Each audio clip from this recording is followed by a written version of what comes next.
Good morning, good evening, or good afternoon, depending on where and when you're watching this broadcast. I'm Thomas Festa, my friends, and this is Disclosure Tonight. Happy Friday, June 12th. Would you look at that? We got another UFO file drop. Yes, we've got some in color disclosure dots covered today. A lot of documents and a lot of conversation to be had, my friend. On that note, let's go ahead and welcome in our audience. Let's see who the heck we have out there. We have a small audience right now because, heck, we're just getting started earlier today, 2 hours earlier than usual. So let's welcome up and let me see who we have out there right now. Oh, all right, we got Amigo Rules is out there along with Anne-Marie. Good to see you, Banana Booey. Who else do we have?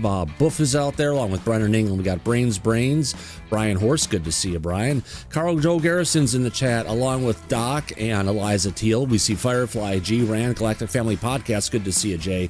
Geraldine Durazio, Hobbit Mouse. IPA is good. I think I'm meaning who that person is. Now, Jericho's out there along with Metal Gaming 420, our resident Bogart. Good to see you, Metal. Psychosomatic Insane is out there along with Necessary Dialogue. Rainbow and Randy Robert John and Sam and Scooby Dooby Goobies in the chat along with Steve Mateo and Susie A. I want to welcome in Timbo, and we have Time Traveling Schizophrenic. Good one, my friend. Also, Uncle Traveling Maddie is out there along with Wasteland Wanderer. We Wiki, all the way from, I believe, Australia. And let's welcome in our dear friend Who Farted 420. On that note, let's go ahead and jump into the studio. Get this a little bit closer. How about that? Snuggle up with this microphone. All right. I'm going to go ahead and jump into the studio. Wow, it happened. You know, last night we had one of our legendary surveys, and we said, are we going to get something tomorrow? Are we going to get something next week or 2 weeks, or it's going to come eventually and we're all going to be disappointed? Well, it happened.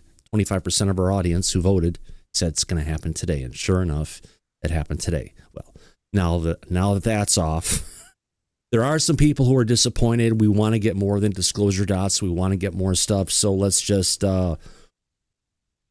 take a jump over to the Department of War website. Make sure this is set up right. Where does this go? Oh, video, Thomas. All right, here we go. So, coming to us live from the... Oh, no, I don't want to restore this at this point. Please don't. Don't screw with anything. All right, so the Department of War, just released the third tranche of records under Pursue. This is the first tranche was released on May 8th, 2026, and now we're going to scroll down and see the third tranche at this one. Yeah, they just did some interesting text updates on it. So if we go a little bit further down, we have all release 1, release 2, and release number 3. So let's, rather than downloading all the files, let me bring up the interface here that I'm going to be running with, and let's go through it. I guess, bring that down a little bit. Aggressive foreign posturing. Why do they make the text so it doesn't fucking... All right, so I have to shrink it down a little bit more, and then, okay. As close as it's going to get. What do you think? Let's bring up Corporal Abe in the back. How's it going, Abe? I got, I'm just running through a lot of different pages right now. There's so much information, but there is one that's pretty interesting, and it's about several witnesses in 2023. It's from Arrow. Are you looking at the videos? No, I haven't. I'm dealing with the same issue that you are about. They're not wrapped, and this shit is all over the place. So I'm on page 3. On that note, I'm on... If you go ahead and change from all agents, make it to all agencies, we're going to be looking at release 3 first. And the first thing we're going to be jumping in tonight is the videos. There's only 4 decent videos tonight. Yeah, wish it was more, gigs. But it's 4 videos. The first one we're coming up is calling FBI UAP PR003 Orbs Over the Pond. Download this video. Come on. It's there. Save it. Orbs over the pond. Orbs over the pond. I think I'm watching. I'm ready. Let me know when you are. I'll bring it up in a second as soon as I can find the window that it downloaded it in. Oh, that's over there. Oh, it's putting Disclosure Tonight docs. How nice of doing that for me. Let's go ahead and bring up the first video. Okay, so this video is from October of 2024, approximately 1851. What's it, about 8 p.m.? 8:51 p.m., I would think. Local time in the northeastern United States. So right out of the gate, they're not even telling us where it is in the Northeast.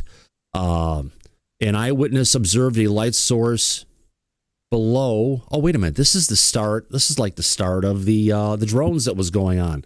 Light source below the horizon, hovering above a pond at an estimated distance of about 2,700 feet. The luminous object resembled a, quote, plasma-like sphere, end quote, intermittently changing shape and luminosity. At times, the primary light source appeared to separate into smaller luminous points. A luminous point below the primary source hovered just above the water and did not appear consistent with a surface reflection. The object remained generally stationary for approximately 45 minutes before disappearing. The eyewitness did not hear any sound from the objects.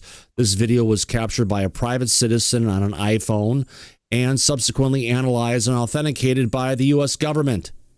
Doesn't say it was authenticated by RO. Is the big one.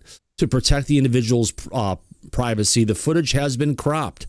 Apart from this privacy protective measure, no edits, enhancements, or alterations have been made to the visual content. The description is derived from statements provided to the Federal Bureau of Investigation by an eyewitness to the event. Now, one thing different about talking to any other agencies, if you talk to the FBI and you lie to them, you go to jail for that, don't you, Abe? I think so. I'm pretty sure. I've never tested that theory, but I think that's what happens. Yeah. All right. So we've got the video here. Now, here's the video. Okay, this video goes on for 4 minutes and 25 seconds. Let me bring this into the middle of the page so we can go ahead and watch it. Gotta love it when people record in portrait. Is this the smoking gun we're looking for? No, but it's still an interesting video that they verified, I guess. Let me turn on the chat. Here we go. Let's do that. By the way, I think we did get a couple super chats, and I just want to go ahead and take care of this before we get too far into it. It's got to be over here. Fan funding. The first one came in from Brennan, England. Cheers, Thomas and Mike. Much appreciated. Great interview with Richard Dolan. $10 Australian. And starting it off today with Moses Kelly. £5. Coming from the United Kingdom. Thank you, Moses. Thank you, everybody. Yeah, the machine kind of depowered itself when I stepped on the power cord and slightly disconnected the power strip from the outlet. Not a good thing to do. Let's get back to live chat. Let's go ahead and play this. And here we go, folks. And yes, we are doing this a little bit earlier than usual today. I would have done it earlier, but we have something called a JOB, a job. So here we go. So here's the object that they're talking about. I'm going to zoom. Let me pause that for a second. I'm going to zoom in on it so we can take a look and understand what's going on. Just a second ago, at the very start of it, we can see that the object is there.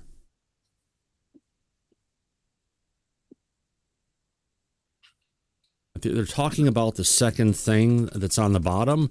Yeah, I'm looking at that too, Tom, and I feel like the object is illuminating the clouds. And that's it's too bright. Or it's got a spotlight or something coming out of it, but either way, yeah. And that's impressive because how is it illuminating the clouds? It take a lot to do that, but and we're getting an effective duplication going on, meaning it looks like there's more than one particular object that may be there. And duplication is an effect that can happen when you have a gravitational warp field around a craft. So if didn't it say that it was pulsating in the description? Yes, I believe so. What did it say again? They'll observe above a pond at a distance of 2,700 feet. Doesn't say what the distance was off the ground, though. And this thing went on for 45 minutes. So unfortunately, that's impressive. We only have a 4-minute video out of a 45-minute encounter. Yeah. I wonder Yeah. So I guess the Pentagon just cut the rest of the 41 minutes. Or this is all they were given. Now, one thing that's interesting as we're seeing it going, and there's a luminosity change. You can see a little bit. We're getting red around it almost, or some kind of luminosity around it. But like at times flare. we're getting, it goes a bit green, between green, and then you can see the object turns red for 1/30th of a second. It's white. There's red again. Let's count how many frames until it turns red again. 4 frames to 4th frame. It's turning red. Where's the hotline to just submit an iPhone? So there's a regular cycle of this thing flashing red.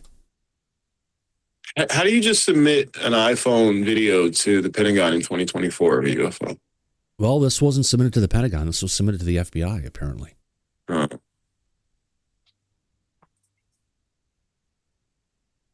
Now, this isn't from a fancy FLIR or a high-end camera that they would have from the military. No, this is coming from a off-the-shelf, commercially available iPhone.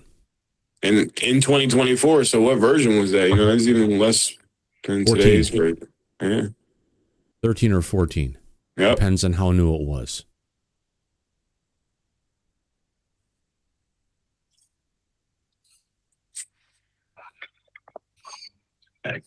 Search. Luminous orb. I think it gets better. Hopefully this gets better. Hope it gets better. It is what it is, and it is going to be what it is.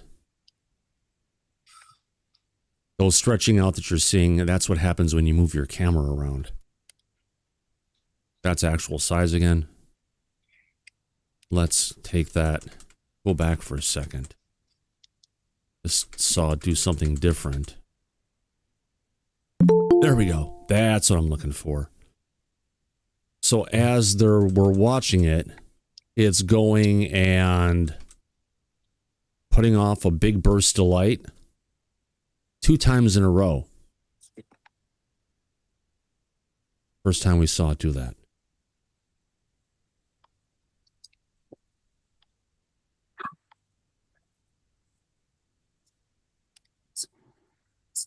Trying to keep this thing centered on the screen because otherwise you're looking at a small dot. Rather people having a better idea of what the hell it is we're looking at. Which is hard because as it looks like it's almost getting further away, potentially. Again, a change in luminosity. Not sure if it was in clouds or something. We're seeing it go red again, flashing around, moving, etc. Michael Sokoloff, go ahead. This video is very similar to the video that I recorded when I recorded my UFO. Same kind of flashing lights, same colors, and same crappy video. Yeah. So I know that this is authentic. Yep. And you see the flashing going on, and it's not like, again, there it is a little bit more at certain times. It's getting larger, getting smaller again. But it's not the object actually getting larger. It looks like it's just putting off more light, which would cause that's what I think too. There we go. There's a big one. And it's not like this object has spotlights. No. I have a hard time describing that. Like, how would you describe these lights if they're not spotlights? What lights? Like we're seeing right now? Yeah, like you can, I think it was in the previous video, but like the colors changing. Well, the colors changing seem to be on a regular. If we counted so many frames, it was like every 4 to 5 frames when that was going on earlier. So that one again doesn't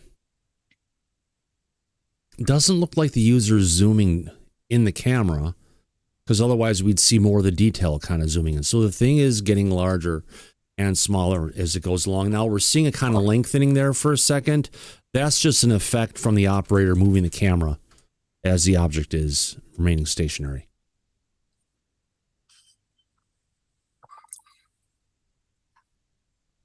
More than halfway through this video. Interesting.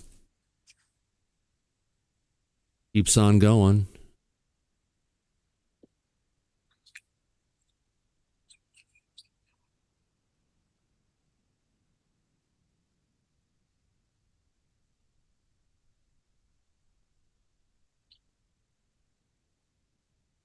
So the camera operator is zooming in and zooming out at times.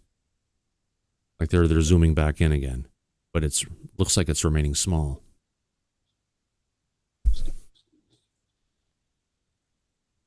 There's an interesting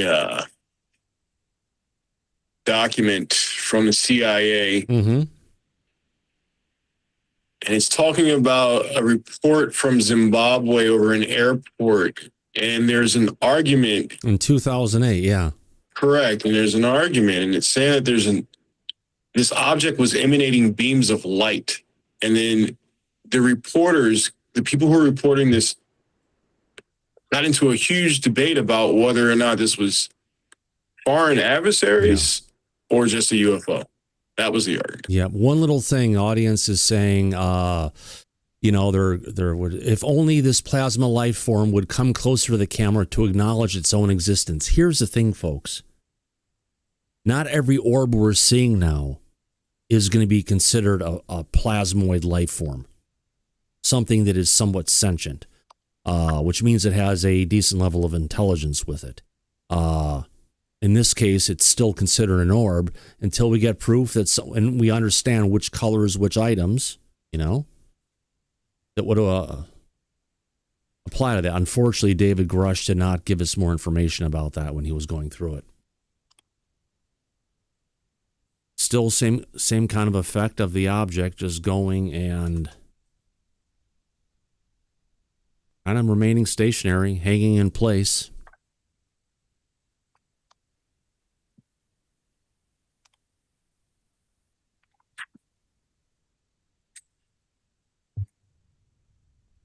Go ahead, Metal Gaming. You know what I always love is when people bring things up and they tell me to go ahead and research something they're talking about.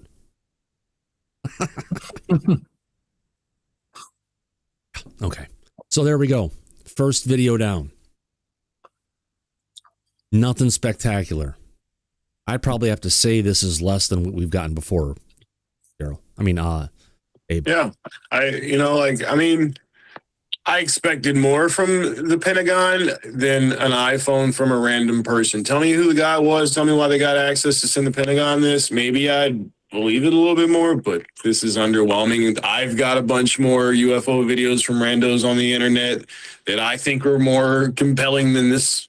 It's compelling, right. And we know that there's UFOs, but I mean, like, if you're going to educate us, give us some education. And this little give us some details, give us some information, right? It's not. Don't tell me you're going to take me to the prom and then you show up in like a hoopty regular. Like, what's going on here, bro?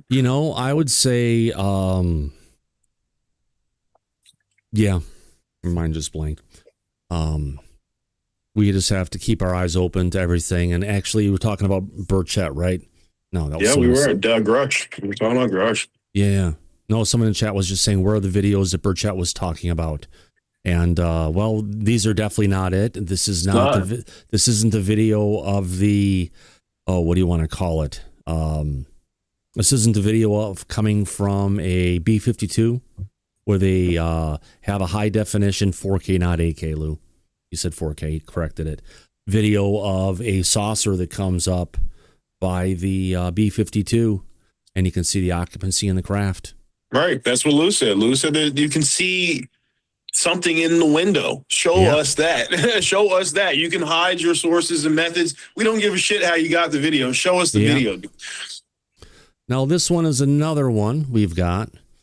We'll get to this in a second. In July 2025, approximately 9 p.m. local time in the northeastern United States, an eyewitness observed an intense bright light in their backyard as they parked their car upon returning home from work.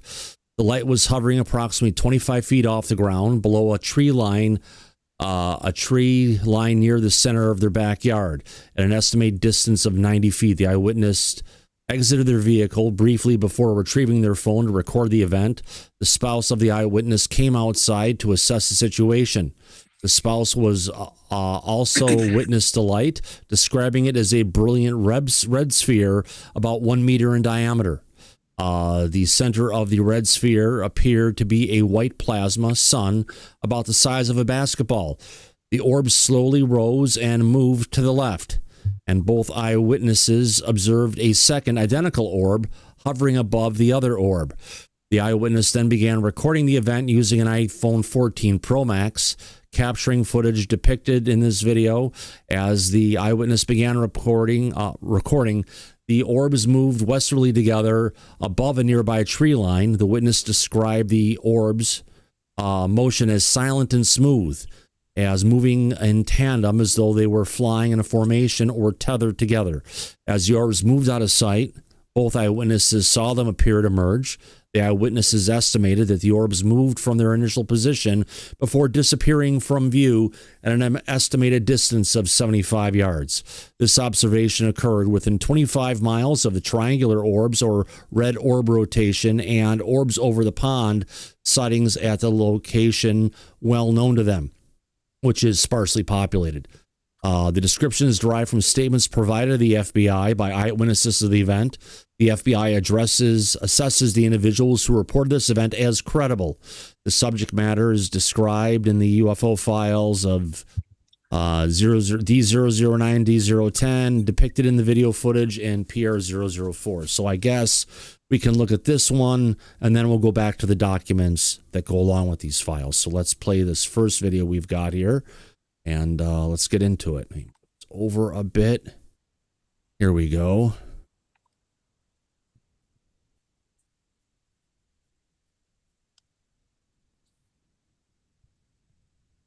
These look exactly like the same orangish color orbs that I have flying in front of my house on a regular basis. What I find, Thomas, really interesting here is their ability to maintain such a tight fucking formation like that. Like they're just like, this is like some Blue Angel shit. They're literally not breaking that. But they're not moving that fast, though. It's still not easy to do. It's still not easy to do. That's not easy to do. Yeah. It's not. Even if you got two drones up there, you're a drone pilot, I'm a drone pilot. How are you going to keep that tight formation and go that slow together? And that's it. Let's go back to this here. This is probably going to be it's interesting. The best shot of this. Yep. Let's zoom in and see what we're seeing. Yeah, it's just it's interesting. I don't know what that is. Two orbs moving in concert with each other. And they are pulsating, man. Look at that. And it looks like that one at the top is more active than the one at the bottom. But I mean, like, there's something going on there. I don't know if it's, what is that? They're not really. Yeah, there it goes. It pulsed a little bit there. They're getting stretched out from the movement of the camera. I'm just going backwards a little bit into this. Camera movement again. Yeah. But the camera movement, when it stretches it out, gives you an idea of the color profile. You can see this one down here. The bottom is a different color profile, yeah. You're right. This one down here, it looks like it's flashing. That's the start of it. Play it back one more time. Some orbs. Got orbs. Yeah. Orbs are definitely UFOs, and they maintain formation like that. That's right. Pretty cool. But when you see something in the sky, can you really tell how far it is and how high it is? Everybody's different, you know, like if you've been studying, if your job was to stare at things in the sky and determine distance and stuff like that, yeah, maybe. But no, I don't. It's not that easy if you don't have that kind of experience. No. All right. On that note, what I want to do is I'm going to bring this up here. We'll keep this for a second. I want to go back to. Oh, right. 75 yards, 25 miles. I want to get back to. Not that one. We'll stay here on this page because I want to be able to get to see what files we have to get to. The subject matter is described in files UAP 9 through UAP 10. So that's going to be, I go back and I go file type now.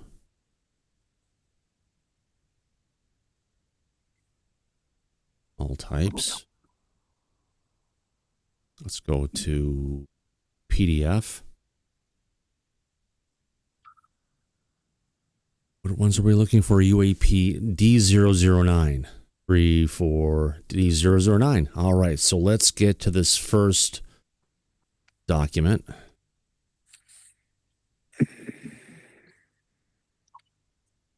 Down. Save it. Let's get to here. Open it up and let's take a look at this. Zoomed up.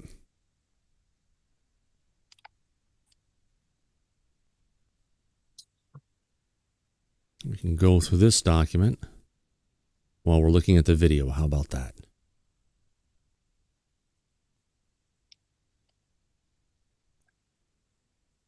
Perfect. We got it. All right. So it's redacted for personal information. You know what? Let's make it easier. We know what we're talking about. Let's just bring this up, make it easier for the audience to see. All right, here we go. Federal Bureau of Investigation on February blank 2026. Blank blank. The person's name, email address was interviewed by the agent's names and blank blank via a video conference on Microsoft Teams. Also present in the interview was blankety blank blank blankety blank blank blankety blank blank. A bunch of people. After being advised of the identity of the interviewing agents and the nature of the interview, the witness provided the following information. The person received a bachelor's degree in economics and finance from blankety blank blank. You know, that's not really personally identifying information, but they're blanking it out anyway. It's not important, though. No. It's not important. It's like your cell phone carrier. If a company is going and recording those as part of analytics, your cell phone carrier is not a personally identifying piece of information. Finance from this previously worked as a blankety blank blank for this person and then became a blankety blank blank blank and currently is the head of the blankety blank blanks at his current job. Okay. This individual and his wife was at the residence at some house, street, address in some city. The individual returned home that night at approximately 9:15 p.m. Eastern Standard Time as it was pulling into their driveway, which slopes downhill towards their residence. The individual noticed an intense bright light hovering below the tree line in the middle of their backyard. He got out of his vehicle, stared at the strange light for a few moments before reaching back into his vehicle to retrieve his phone so he could take the video of what was seeing. You know, this could be someone who doesn't like pronouns. All right. At the same time, his wife was sitting inside expecting her husband to arrive home. She checked the security camera. She checked her security camera and saw him standing next to his vehicle looking into the backyard. So they don't even want you to know if it was a male or female going through this. She then went outside to join and see what it was, what he was looking at. Jack described a light as a red sphere that was about 1 meter in diameter. Jill described the red color as being brilliant and beautiful, and that she had never seen anything like that color red before. He stated that inside the red sphere at the center, there appeared to be what he described as a white plasma sun about the size of a basketball. As the husband and wife watched the orb UAP move up and to their left, they noticed there was a second identical orb hovering above the first one. Orbs then moved together towards the west above the tree line. The gentleman stated that from the start of the observation to when the orbs traveled out of sight, they exhibited both a change in altitude and a change in direction. The orbs were silent and moved in a smooth motion. They moved in tandem as if they were flying in formation or were tethered together. As they moved out of sight, the woman saw the orbs merged together into one orb, or were so close together she could only see one orb. Jack and Jill captured a video of the orbs beginning at the point when they were above the trees and moving away from their backyard. The video contained is an attachment to this interview document. A few weeks later, Jill stated that she saw white orbs travel over the house from east to west. These white orbs were traveling much higher in altitude than the prior red orbs. Jill described them as appearing the size of a dime, held at arm's length. So we have objects that are flying. They're sound like traditional orbs, just moving from one location all the way to the next. Yes, we'll get the page. We'll get to UAP 002 next. We've got to finish off this one. So this is the first report. Let's go ahead and shut that down. Let me go ahead and bring up this here. And now we need, this is UAP 009. Let's now go to D10. Let's download this one. Download it again. Save it. Open it. Let's go to this one. Let's see what this interview is. Okay. No, not that one. Done with that one.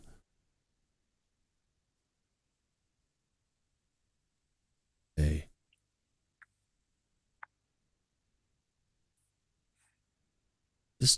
I think this is it. Should be it.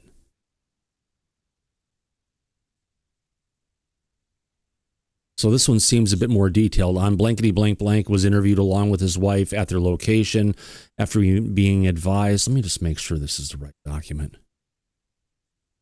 That's it.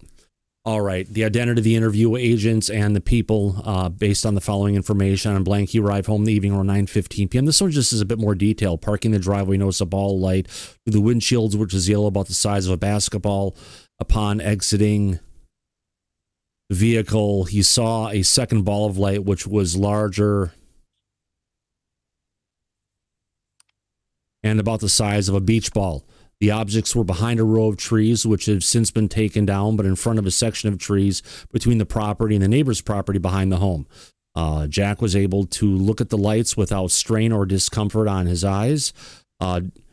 Jack stated that he has not had any health issues or concern since seeing these objects. It sounds like we have two different reports coming in here from two different agents who were taking notes. All right. An agent note, based on where Jack was standing, the objects were approximately 30 yards away and about 20 to 30 feet above the ground. Now, Jack, upon seeing the lights, actually Jill, upon seeing the lights, Jill came out to view the objects as well. Both Jack and Jill observed the objects moving laterally to their left, passing behind trees approximately 36 yards away at the same height, continuing behind a neighbor's house and beyond a tree that was approximately 75 feet away. It was at this point where Jack stated that Jill saw one orb going into the other before disappearing abruptly. Blankety Blank said that a few weeks after this event, she saw several white orbs traveling over the house from west to east. These white orbs were traveling much higher in altitude than the prior red orbs. Blank in 1987, she said that she had witnessed something strange of blankety blank, often blankety blank near power lines. He saw a red light circling around itself at night and described it like the front end of Kit from the TV show Knight Rider. Jack said the object hovered and then landed near the power station. Since then, Jack has said that he has always been interested in the topic of UAP. Attached to this interview were photos taken by agents at the permission of the FBI. So let me go ahead back to here. Related media. Okay, we can just go to it from right here from the one record. So we've got 9 and 10 done. There are no more related records on this one. So got a chat in here. Someone who said look at something.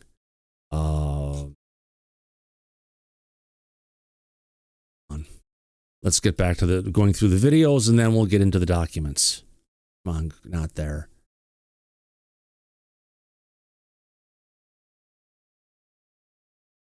I think this is the right back. 09. Okay, we just saw these are the PDFs. I want to get back into here now and look at videos again. So we got orbs over the pond. We have northeastern orb sighting is the one we just saw. The next one we're going to look at is coming from June 12th, 2026 is the release date.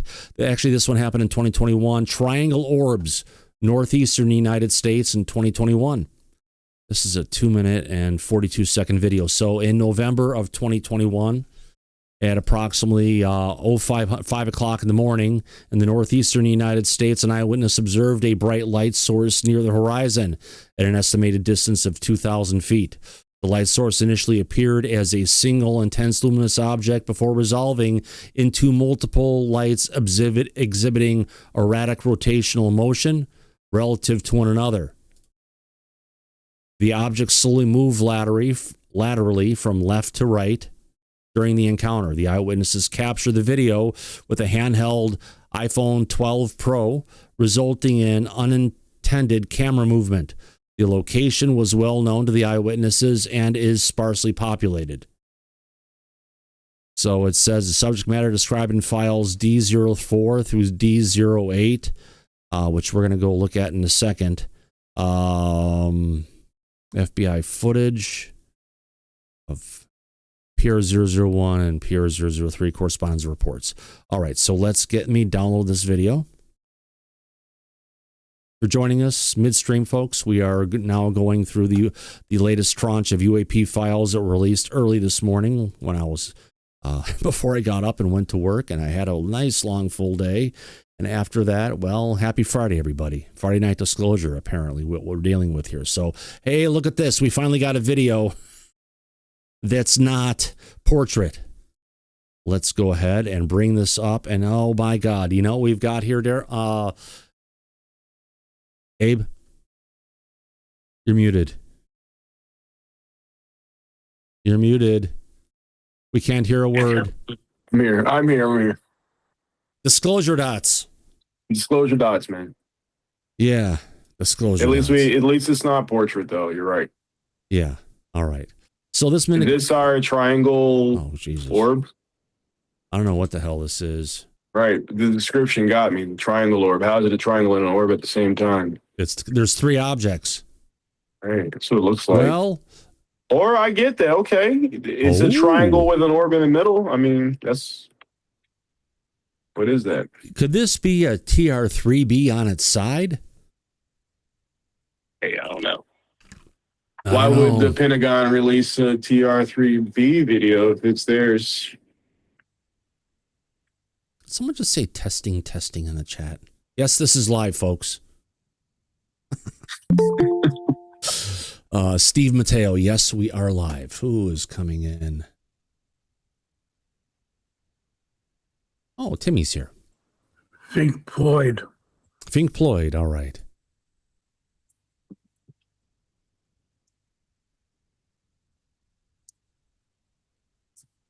We're now fully zoomed out. There's nothing here.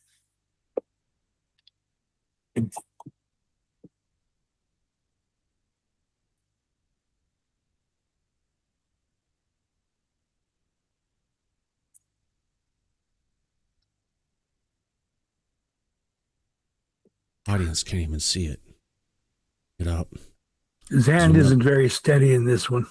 No, it's not. Let me go ahead to full screen. Let me turn off the chat for a second so we can go ahead and see what's going on here.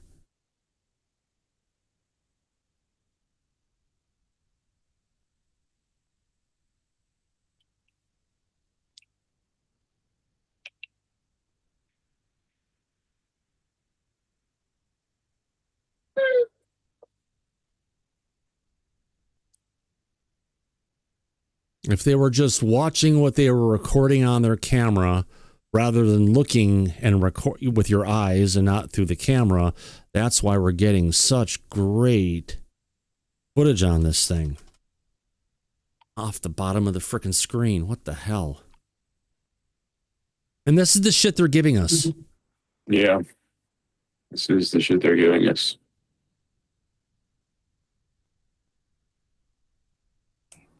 Amateur videos? Yeah, that's why it's important to go out there and always practice with your phone before you need it.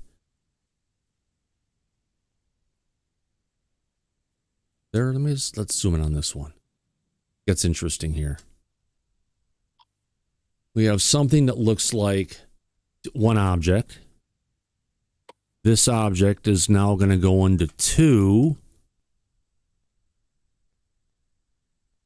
which now does a flash of light, and now we've got three objects. That's an interesting visual effect. Purple, no doubt.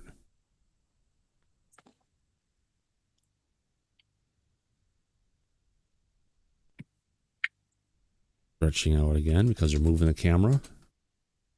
Go back if we can get anything here that's one frame without being stretched.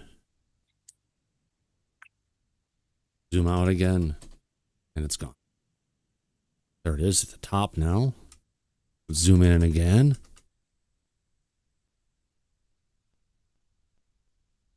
Definitely looks like two objects, maybe now going to a third one showing again.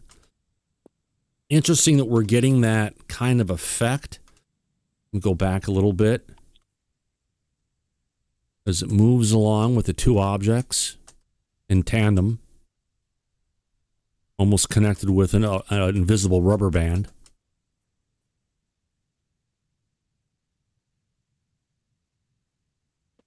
With What year was this filmed? 2021.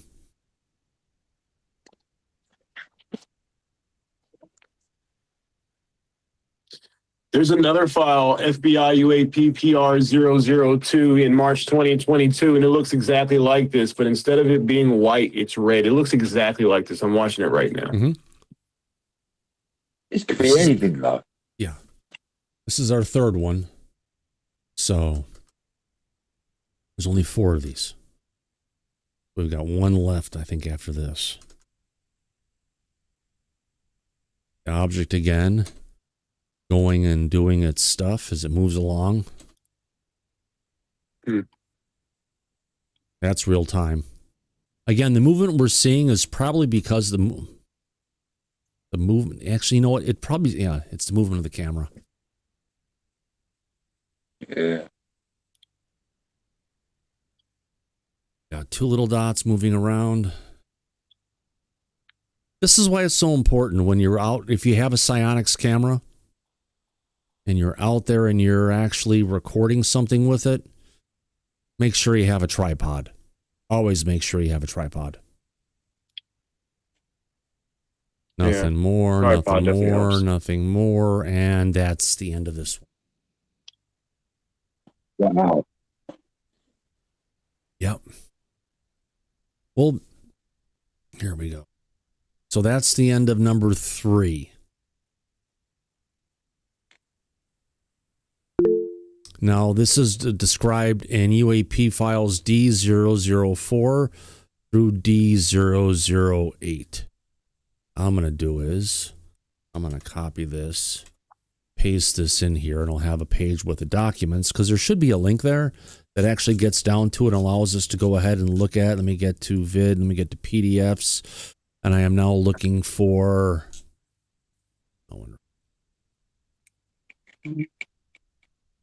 UAP D004. 03, 09, 010, 11. General Volume 1, Volume 2.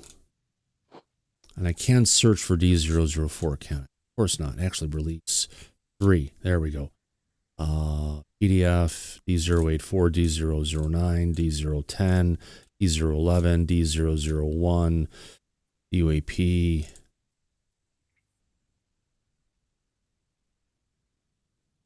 These are CIA files. Well, it's referencing files that we're able to go through here that I'm currently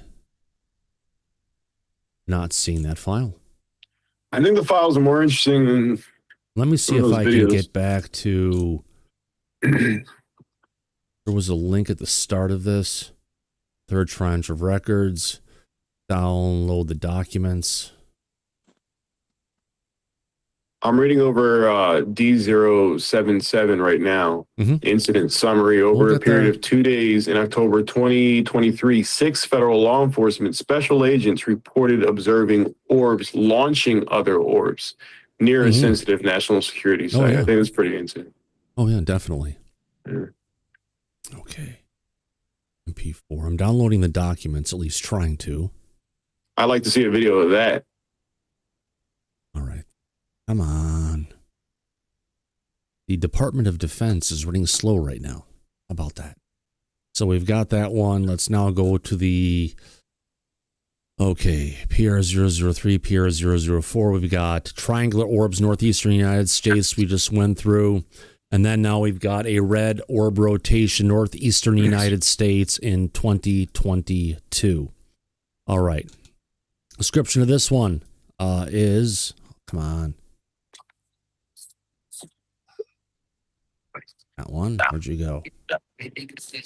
Let's go to here. Releases 3. I'm looking for videos 3. Here we go. Triangle orbs, red orb rotation. Download that video. Save it. In March 2022. All right. It's up a little bit higher. Let me bring myself back on the screen again. All right. Here we go. In March 2022, at approximately 1920 local time in the northeastern United States, an eyewitness observed 2 bright luminous light sources hovering near the horizon at an estimated distance of 2,500 feet. Both luminous objects maintained generally stationary positions throughout the encounter. The lower light source appeared to rotate slowly relative to the upper light source, moving from an apparent 6 o'clock position to slightly beyond the apparent 9 o'clock position. The eyewitness did not hear any sounds from the light sources. The eyewitnesses captured this video using an iPhone 12 Pro at a location well known to them, which is also sparsely populated. Again, this description is derived by statements delivered to the FBI, and there's additional documents we can get into that aren't deep linked into it. So let's bring this one up and see what we've got to go with. Here we go. So this one actually does have color. Yeah. There we go. This is the one that I was mentioning to you when you were playing the last one, and it looks exactly like the video to see. All right. Here we go. Right here. Yep. This, we're looking at something. It's out of focus. It is. It definitely is. Clearly out of focus of what's going on. So you're going to see distortions going on the object. You're going to be seeing some kind of stuff happening. That's the object trying to focus. All right. So it did focus in for a brief couple frames right there. That's kind of what we're looking at. And it looks like, and there we go. Yeah, it looks like that's what they're looking at. Now, that's just the phone having a hard time focusing on it. There we go. Yeah, that's what I was about to ask you. Are we looking at one object and it's only picking up the reflections from two different spots on that one object? Nope, 2 objects. It's 2 objects. Yeah. It's either 2 objects or it's one object exhibiting what they call duplication, where you will see something. It looks like there's one object you'll see, but based on the position of the viewer relative to the craft and the movement of the craft relative to the viewer, sometimes instead of seeing one luminous object, you'll see 2.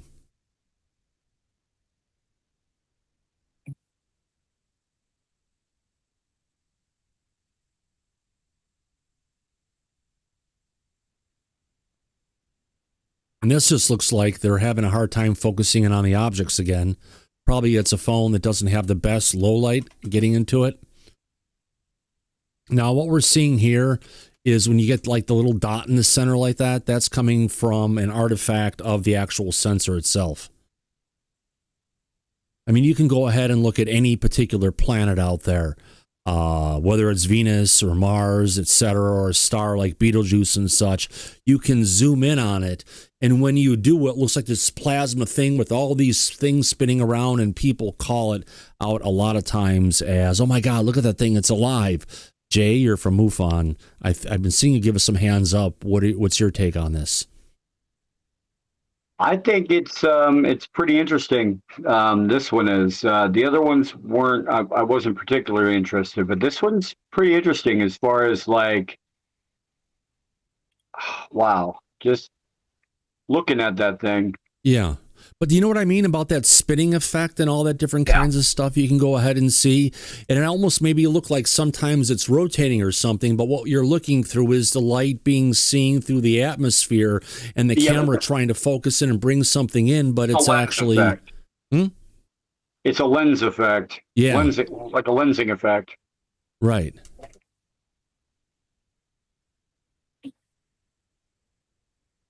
Yeah, it's still trying to focus in.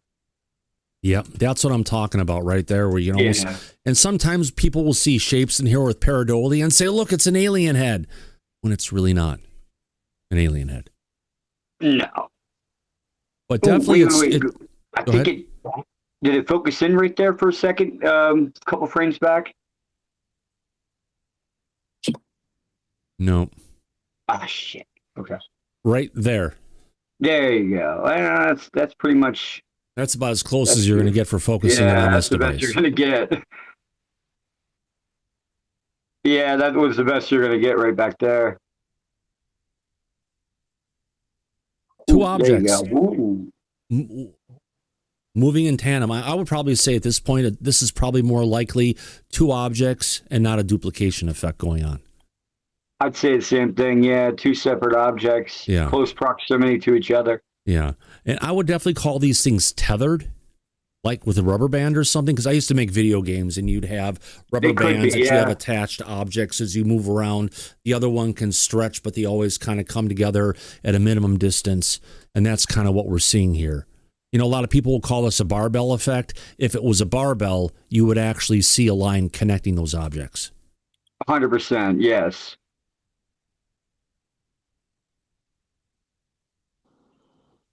These are those sentient plasmoids Grush was talking about. These aren't sentient plasmoids.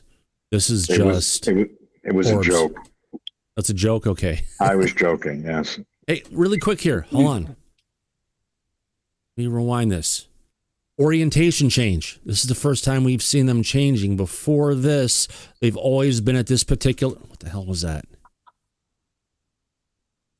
They've been at the same angle, usually. No, I thought I just saw something flash for like a frame up and to the left of the objects. There it is. Yeah, so did I. No, right there. Yeah. Right there. It's only there for one frame. There and gone. Mm.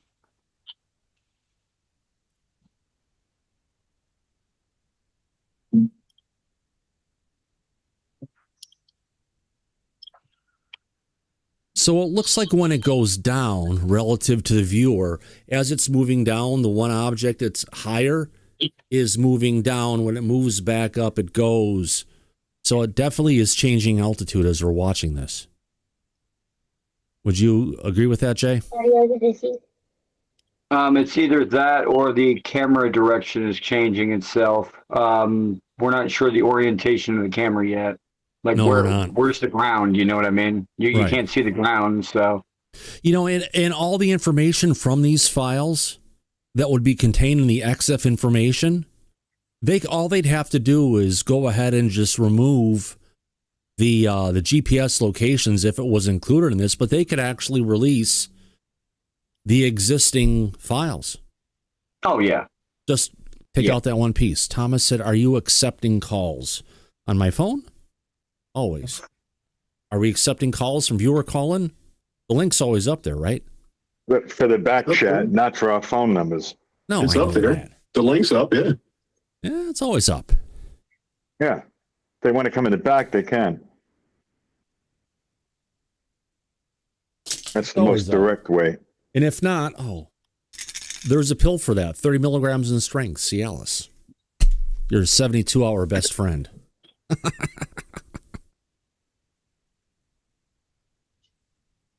Apparently, I'm not the one who needs that. Prepare for swelling between the anus and genitals. No, what you're talking about, Mike, is potentially if you've been abducted, you need to talk. You need to talk to your doctor. Tell your doctor about lightheadedness, weakness, fever, pain, tenderness, redness, or swelling between the anus and genitals. Yes. What the hell is even that? Yeah. That's getting probed. Yeah. Apparently, Luke is watching the live stream right now, too.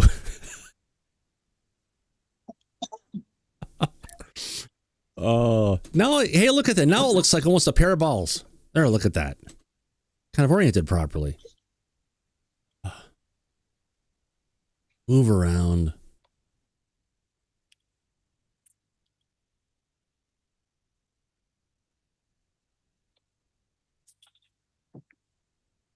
The hell are they doing now?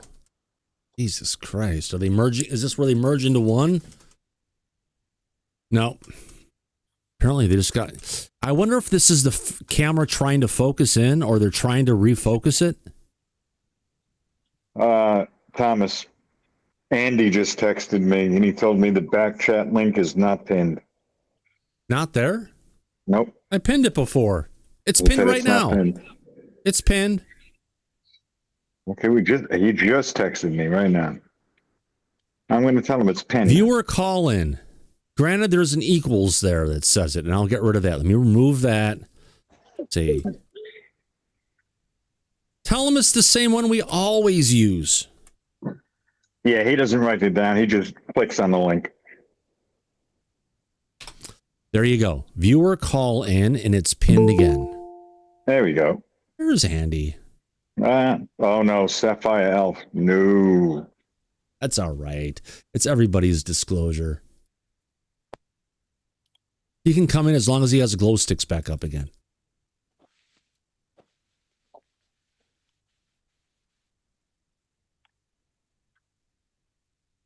Oh no. No, fuck no. I see it in the future. Yeah.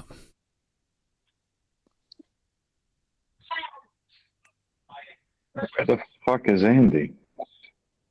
I don't know. He's got a lightsaber. There we go.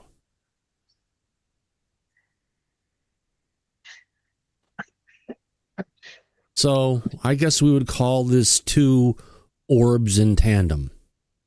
I can come up with another name. Tethered? Tethered testicles. Yeah. I already brought that up. Yeah. Could be.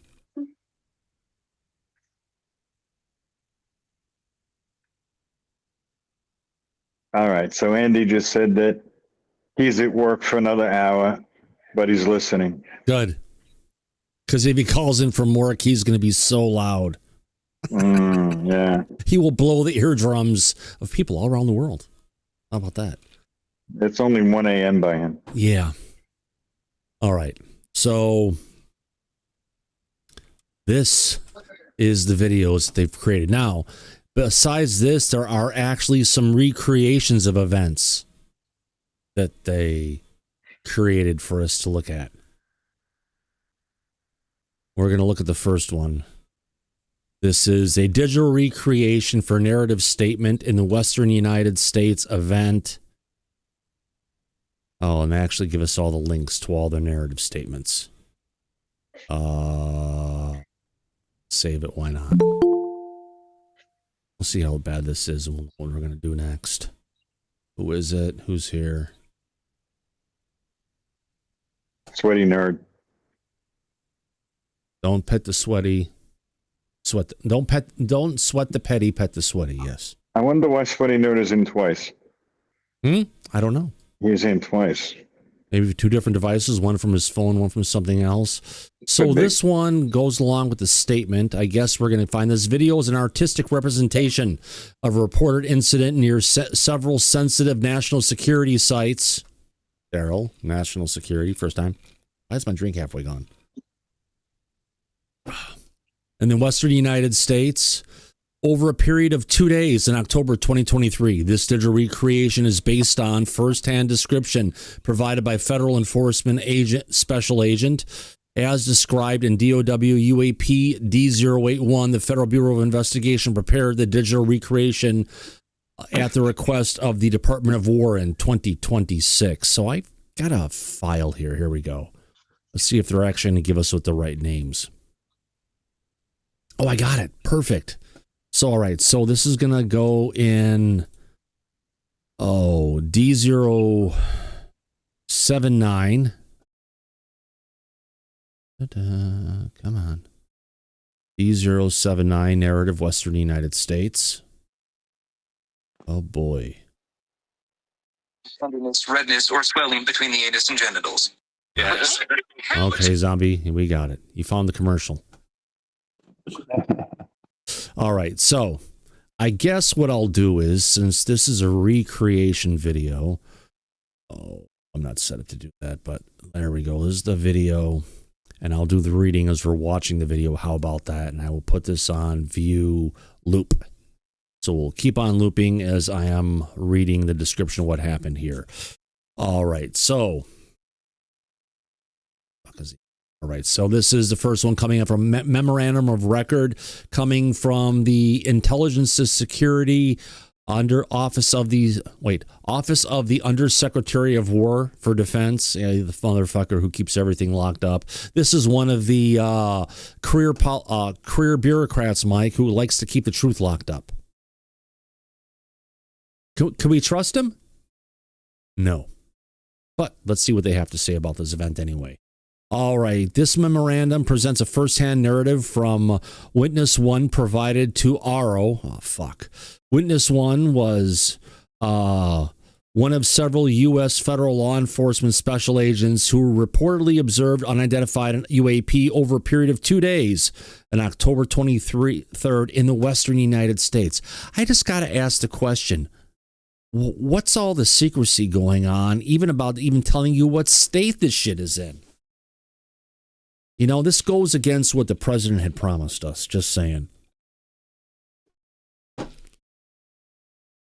All right. Since no one in the back is talking, I'll hide you. Witness narrative. In response to RO's request to provide a freeform narrative of the sequence of events exactly as he remembered them, Witness 1 submitted the following text. It started the first night, with other teams reporting weird lights, moving along in groups miles away.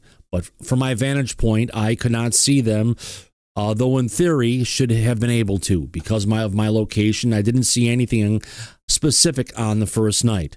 The second night, another team and I were out working and driving to our destination. As we headed through a valley, we suddenly noticed a large glowing ball to our right, 90 degrees from where we were.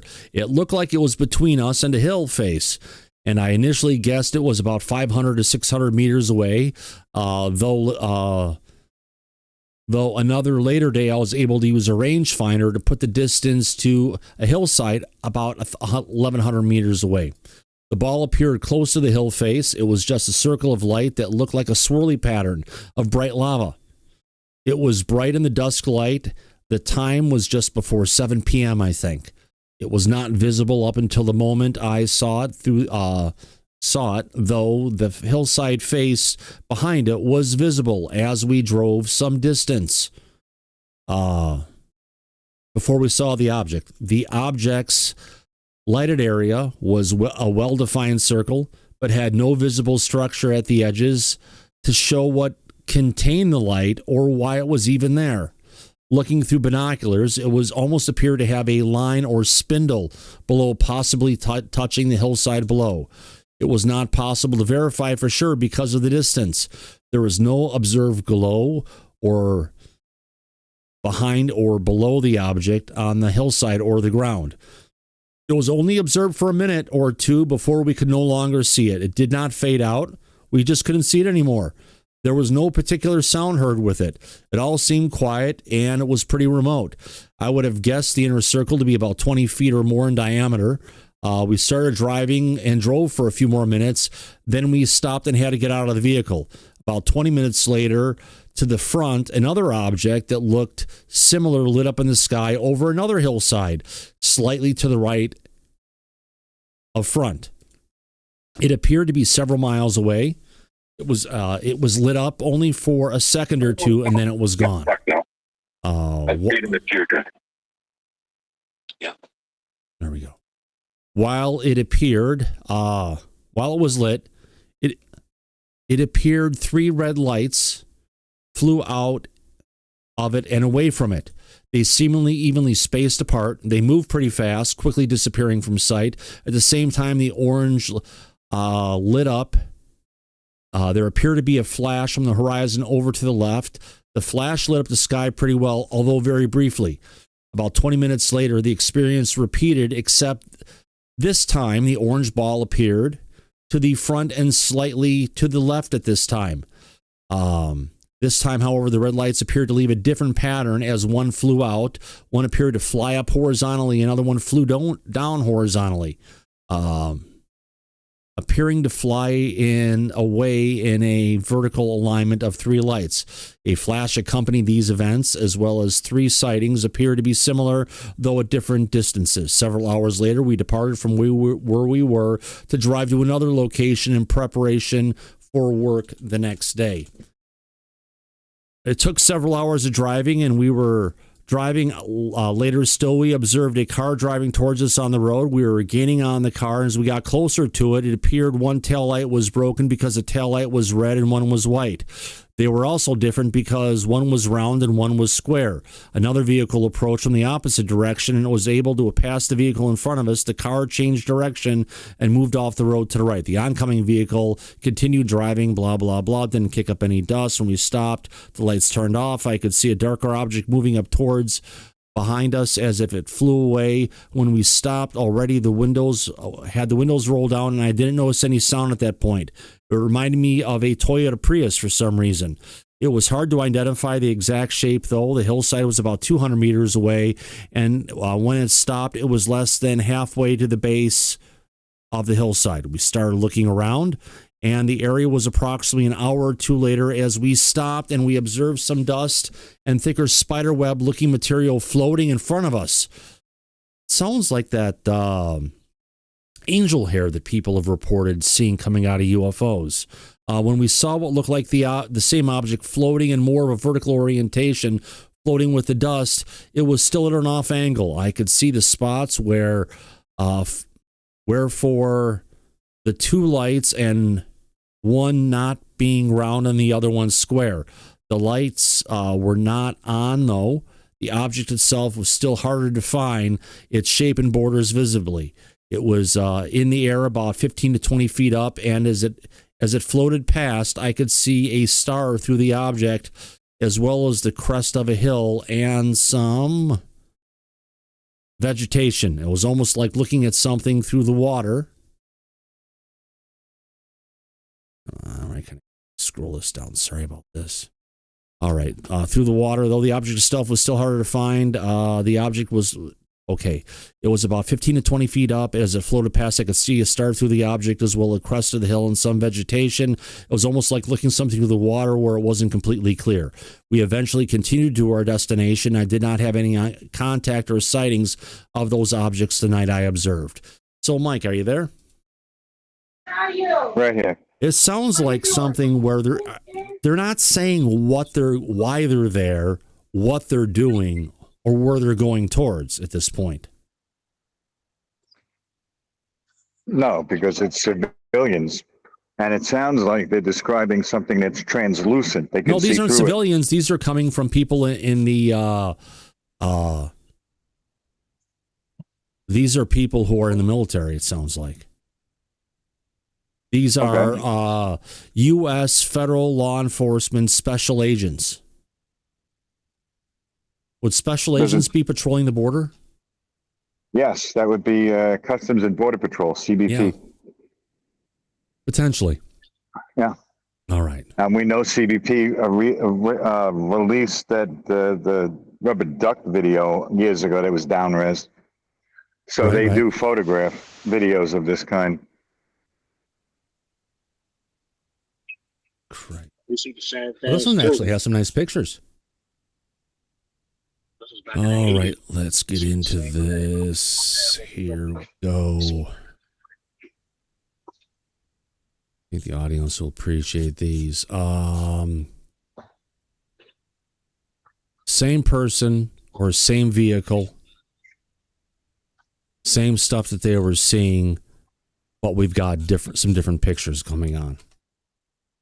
So this first picture, we're going to show the following drawing or sketches of following are AI-generated images of the three incidents based on the prompts and descriptions I provided. The images make no reference to a specific location or geological features and only contain general landscape features. The light/orbs displayed are merely rendering of a relative size, but are not exact scale. Please also note these are being generated 2.5 years after the event.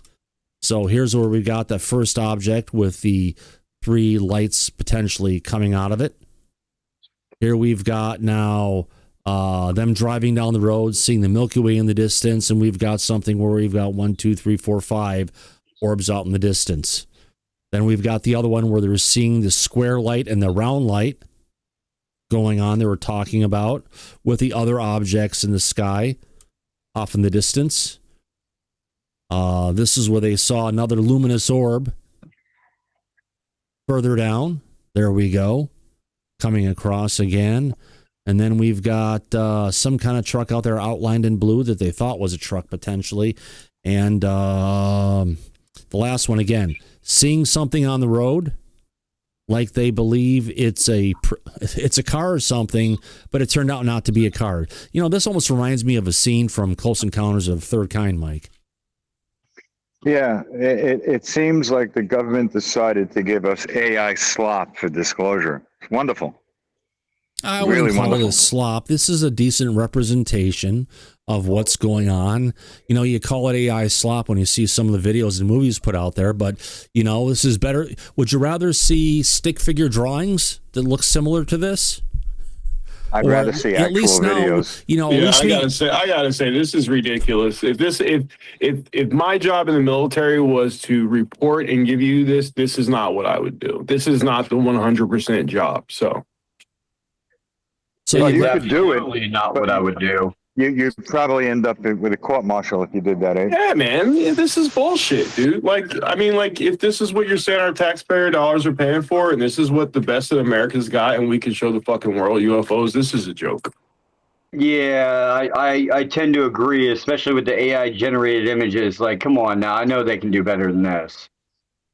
They could have released the clips from Steven Spielberg's movie with the alien in it and said, here's your disclosure. Thank you. Spielberg could have done fucking better. Thank you. Yeah, but if you would have taken any of his pictures and used it on your broadcast, they'd hit you for copyright protection because the movie. That's true. Yeah, but have you seen the numbers of what happened on the preview night? Only like $6 million in revenue. But then if they would have posted globally, that, people would say that was bullshit too. Like, you know what I mean? It's like you can't. It's like a win-win situation. Like, you know, listen. At the end of the day, at least we getting something. You know what I mean? Could have been like it was before. Don't get shit. If they were investigating a regular citizen on the street for drugs or blue collar crimes, it would be a fucking crazy ass fucking investigation of their toenail color. But you can't fucking give me some legitimate information on this shit. This is bullshit. Yeah, we all do is bullshit, but it's like, listen, it's either this or we don't get nothing. If I tried to submit AI slop video as evidence in a criminal investigation, they'd throw it out of court. They throw it right out the door. They laugh at you. Right. Yeah, but at the same time, even if they did put out the stuff, you know what I mean, people still will be upset about it because they would have been complaining about something else. I'm gonna get on my Tim Burchett bag for a minute though. What about all the fucking money? So let's talk about the money. So where's the money going? And this is We what all know you're where the saying money your goes. investigation these is were for the guys out fucking on missing border. money? Wait a minute, hold on a second. These are guys out on Border Patrol who went and filed a report on shit that they saw. What is the old saying? If you see something, say something. So they said something. And granted, we didn't get the really great pencil drawings or even with crayons or pastels or let's see if they use colored pencils or even if they went to using magic markers, But Tom, what are we supposed to wait for the fucking 17th tranche of videos to come out before they show us some legitimate shit? I'm not We've been okay. waiting this long. These people went and saw something. They said something. They got some pictures put together that kind of represent the shit that they saw. Granted, this is not what we would want to get for a release. However, the guys who reported this shit, thank God they reported it. They said something. They saw something. They said something. They reported I'm not mad about that. My issue is this is what the United States government. I'm not complaining about what the people who saw and witnessed. I'm proud of them. As Americans, I'm proud of them. It's the people that are telling us, hey, we're going to release some files to you and they're going to blow your fucking mind and you're going to understand everything about UFOs. That is not happening. I mean, you're right, but listen, we would say that, but the people that doesn't follow this stuff, some of them, it will be mind-blowing. That's true. That's true. So it's like, you know what I mean? It's like, but let me break it down like this. If somebody breaks into your house, do you want the B team doing the investigation as to the cops and the response? Or do you want the A team? And right now we're getting the B team response. They're telling us that there's a national security potential threat, aviation threat. Okay, can we get the A team to do the investigation and show us how we need to take the next steps? That's my thing. I know. But you and I and everybody else, we all know that they're not going to show us everything. They're just not going to do that. If we go up to somebody trying to prove that this is real, right? And we go up with, oh yeah, and we got AI generated images, they're going to be like, okay, so it's nothing. I agree with you. I do. This is not explaining to a new person. This is not giving you a warm and fuzzy, like, I understand this is a threat. This isn't a threat. They just don't know what the hell they're looking at. That's true. But I mean, hey man, it's something better than nothing. You're right. It's better than nothing. You're right. Believe me, I'm with y'all. I want to see bodies. I want to see shit that, you know what I mean? But we already know this is what they're going to give. They keep saying they have it. They keep saying we're going. What's going to happen for the next 2 weeks until the next tranche comes out? Right, we're going to get 5 or 10 more fucking senators and congressmen coming up. Oh, we've seen this crazy shit. There's going to be this new shit, and it's going to be all this media bullshit feeding to us, and we're going to be waiting, and we're going to get the next one, and it's going to be the same fucking story. You know what? It's like taking a piece of meat and dangling it in front of an animal who's trying to get the meat, but they can't get the meat. You know what I'm saying? That's what they're doing. They dangling the key. And throwing us this over here while they're doing this over here. Yeah. So it's always been that way. So we do have some courteous people in the back with their hand up. First, we have Andy, and let's get to Michael next. Andy, what say you? Hi, Thomas. Yeah, I've been listening. I've been working. Some of us have got to work, but I'm on my break for 2 minutes. I just want to say about this one, because I've only really been able to listen, not watch. So you're reading from a report on this one, but they've included some AI-generated footage. Photos. Is that correct? Just photos, yes. On this one? Yeah, so I would have just preferred if they just released a report. Personally, we're getting tangled up with the AI image, and they put with it. Personally, as a designer, as an artist, someone who puts stuff together, their text gets across. Now, these images were put together, I think, by the person who actually saw the shit, which means if it didn't look exactly right, they're going to tell it to change it, put it together, try to get it there. At least they're trying to take what they saw to give us a visual representation of the event they had. This, for me, describes it and lets it come across a lot better than just someone drawing a picture with a pencil. Okay, if it's a person who's the witness who's done it, then okay, yeah, they're trying to if it's anything that the government have put, then no, I would say no, yeah, that would be wrong. But if it's the genuine, if it's actually the witness, then they're trying to get, because like me, with all of my things I've seen, it's anecdotal. I could create an AI image of something to show what I saw. So I think we're all getting a bit too tangled up in arguing over what actually is being presented to us. If it was a witness that did it, then I'm happy with that. If it was the government or somebody from the government who did it to match the witness statement, then no, then I would have a problem. Yeah. I hear you. So I'm going to drop out anyway, but I'll see everybody in an hour when I'm done with work. See you there, my friend. Less than an hour. Someone keeps on saying, page 30, Thomas, CIA UAP 002. Okay. The chat is going way too quickly. Is it a video file or a document? Oh, it's a document, and I've got it right here. Oh, let's take a look at it.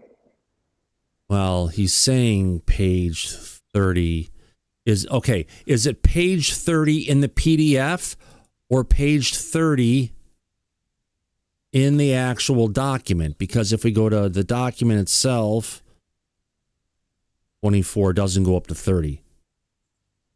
So it isn't the document. Yeah, I think he's talking about document 002. I've got document 0, UAP 002. Okay, blank levels and such education from enlisted personnel to command and research personnel. Relative emphasis and degree of explanation of different programs would correspond with the categories of duty such as radar operators, pilots, control tower operators, ground observers, corps personnel, and officers, and enlisted men in other categories. Michael, you never got to say your word. What's up? I won't be satisfied until they come out with the videos that Luna asked for. And I don't think any No, the videos Luna asked for have already been released. That was the last tranche. What, the ones that Luna asked for? Yeah, that's what we got. Where's the high res?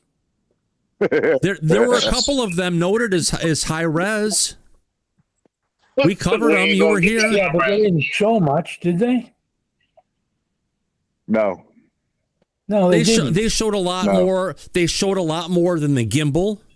They showed a lot more than the Tic Tac videos we've seen, and it showed a lot more than the Go Fast than we've seen before of legitimate shit coming out. So yeah, there was a lot of little disclosure dots going around, but yeah, I want to see it close up with made in Taiwan on it.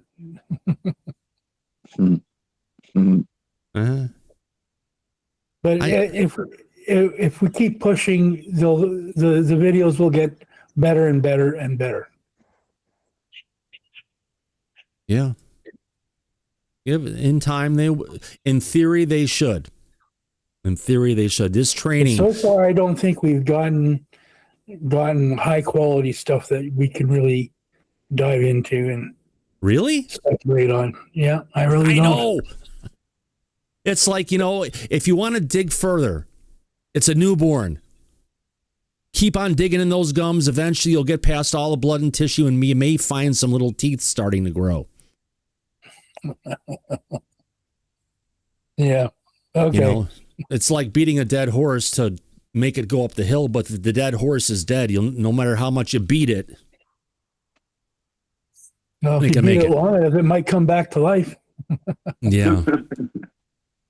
That's true. This training should, you know what? United States is trying. They're putting stuff out. What about your country? What about other countries around the world? We can be as, critical as we want, but if your homeland isn't doing much as what we're doing here, criticize all you want, but you should be criticizing your own government for covering it up as well. Any country outside of the U.S. What they did was they sent all the people that had sightings to Transport Canada. And so somewhere in Transport Canada, they've got these UFO reports in a box somewhere in a store. Oh, it's not in a box. They've got it all digitized. They've got the whole thing there, but okay. Yeah. In a box. Yeah. Yeah. Put them in a box. Bury it. All right. So this training should result in a marked reduction in reports caused by identification and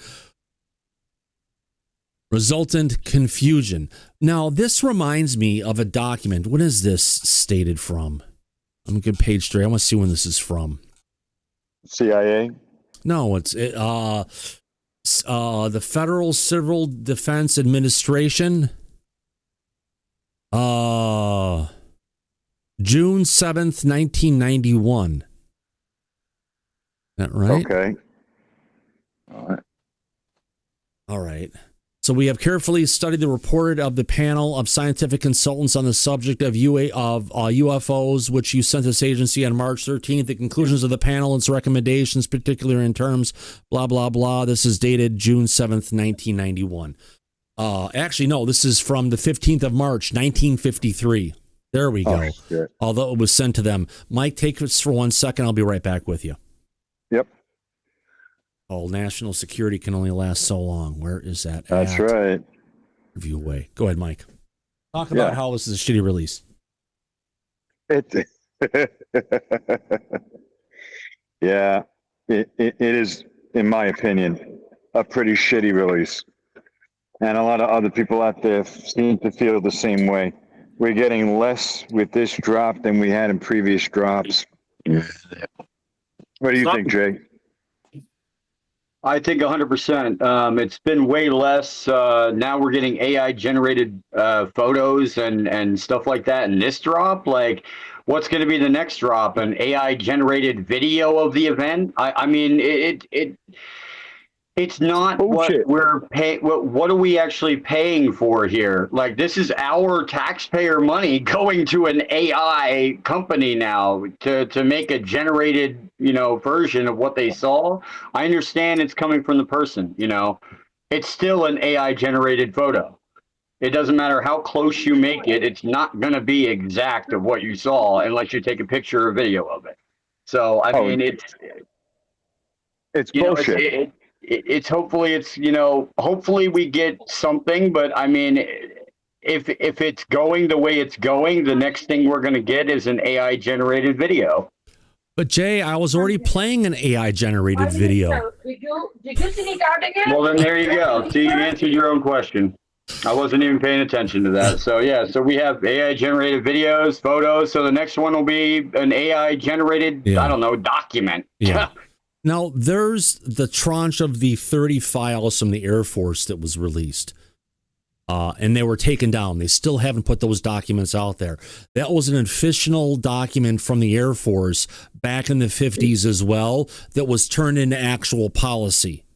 I have those 30 files. I actually downloaded them before they were pulled offline. Same here. And in one of those files we cover this was this information, how to go ahead and debunk. And basically the goal was to greatly reduce or eliminate as many of the reports as possible. Now, along those lines, going back to turning the clocks back to 1953. Let's get Casey Kasem back here again. He dead. I think he's dead. All right. We got replaced with Casey Kasem with Ryan Seacrest.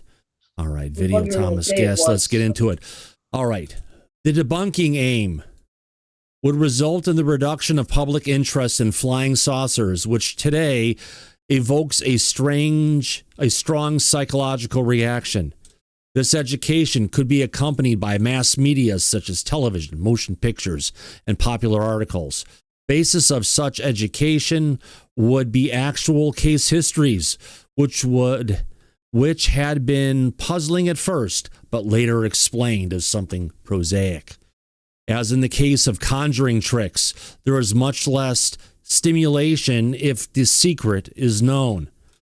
Such a program should tend to reduce the current gullibility of the public and consequently their susceptibility to clever, hostile propaganda. The panel noted that the general absence of Russian propaganda based on a subject with so many obvious possibilities for exploitation might indicate a possible Russian official policy. Hold on. I have to do it. I have to interrupt this interruption for a second. I need to find another. Where's Brave at? I need to go to here. I need to go to X.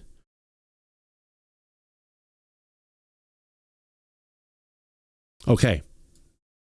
I'm going to play this one. Holdings. This is Tulsi Gabbard is who our current DNI is still in office. Talking about the Russian collusion and the Russian things are going on. They always blame it on Russian propaganda, right? Usually, yeah. Usually. Today, I'm releasing never-before-seen intelligence revealing new evidence of past U.S. government funding, meaning the Biden administration, of more than 120 biolabs in over 30 countries, including Ukraine, in support of President Trump's executive order to end federal funding of dangerous gain-of-function research around the world and increase transparency and accountability. The ODNI will continue to work with partners across the administration to identify where these labs are, what pathogens they contain, or what research is being conducted. So remember when they came out with that story and they said it was false Russian propaganda that the United States had biolabs in Ukraine that the Russians had taken over? I remember that, yeah. Guess what? That was fucking real. Right. That was all funded by the Biden administration. Yeah. And nice. Very nice. And they're dropping the papers. After months of searching through intelligence community holdings and files, today I'm releasing new evidence of long-standing U.S. government funding of more than 120 biolabs in over 30 countries. Now, these biolabs include labs in places like Ukraine, which could be at risk of compromise due to the ongoing Russia-Ukraine war. Now, in fact, where they've moved them to, Mike, is potentially after these things were discovered. You know where they moved it to, apparently? Africa. Where? Really? Yeah. Another war zone. Yep.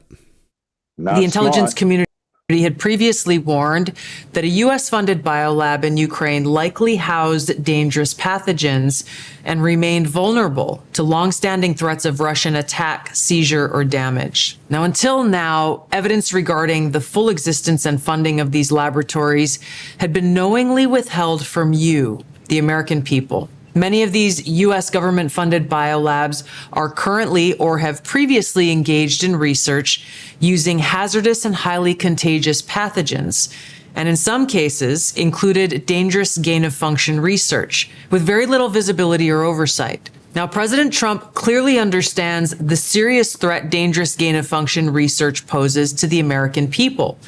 And this is why he took decisive action over a year ago. On May 25th, 2025, he signed an executive order to end federal funding of gain-of-function research around the world. Here at ODNI, I issued new guidance to the intelligence community directing increased collection on these laboratories and facilities overseas.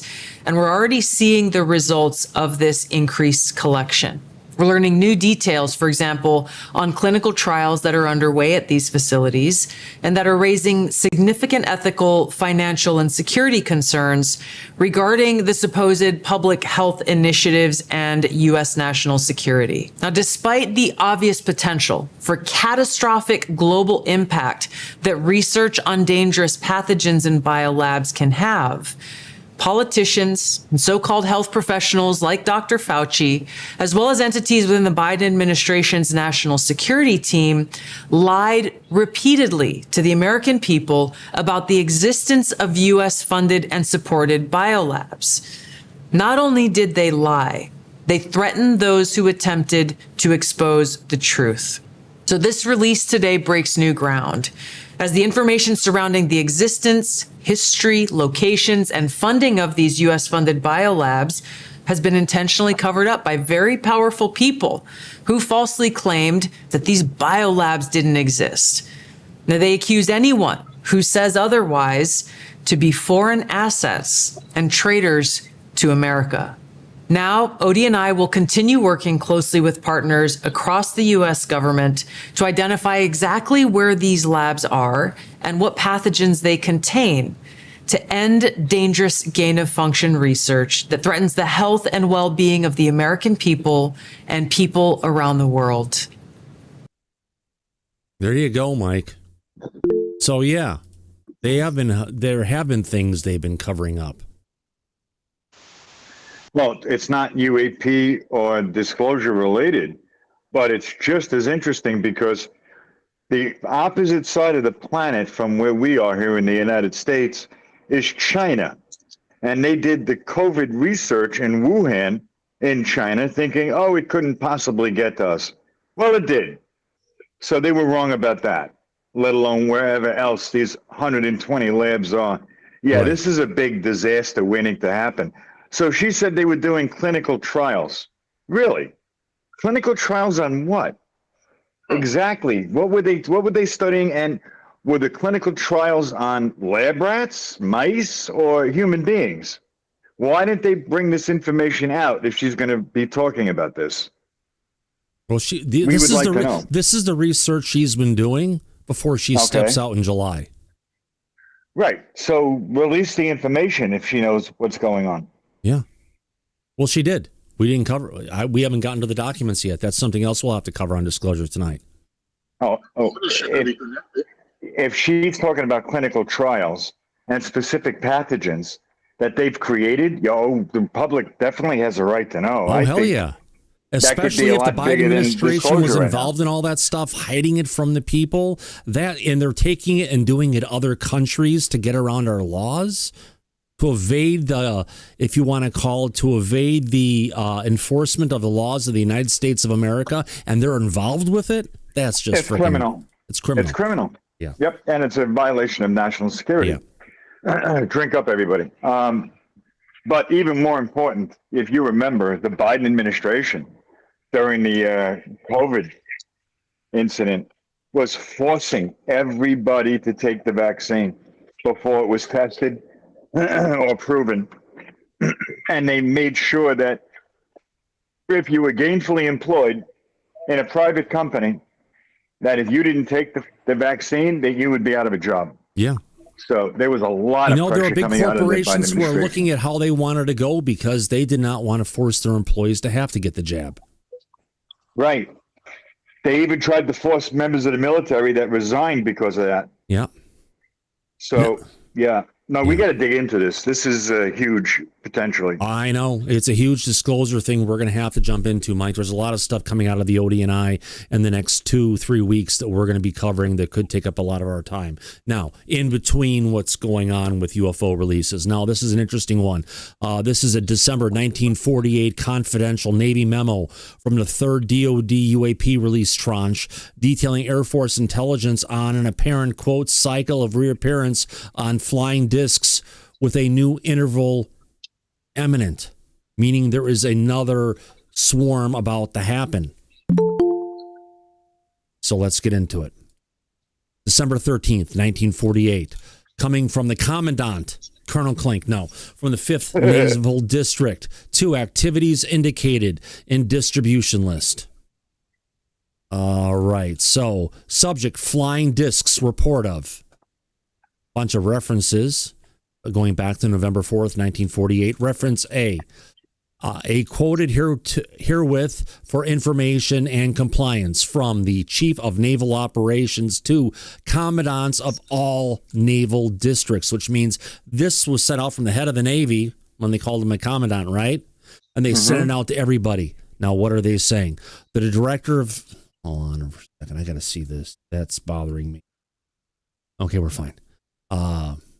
All right. The Director of Intelligence, U.S. Air Force, has informed the Navy Department that a cycle of reappearance of, quote, flying discs, unquote, is becoming apparent and that the beginning of a new interval is imminent.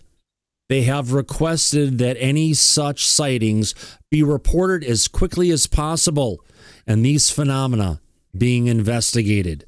2, it is requested, therefore, that all stations be directed to report to the nearest Air Force Command and to the Naval District Intelligence Office of any reported sighting of flying discs or other unidentified aerial objects. It is desired also that photographic evidence of the phenomenon be obtained wherever possible. DIOs will forward such, Department Information Officers or something, will forward such information to the Chief of Naval Intelligence, who will pass the information to the Director of Intelligence, U.S. Air Force, by the fastest means. Oh, is this something that they don't think is real, Mike? This is something that's a phenomenon that we don't have any proof of shit that was going on. This was something that went out from the Air Force to the head of the Navy, and everybody in the Navy had to respond to it. Right. And had to follow these new commands. They're taking it very seriously. Yeah. Hold on one second.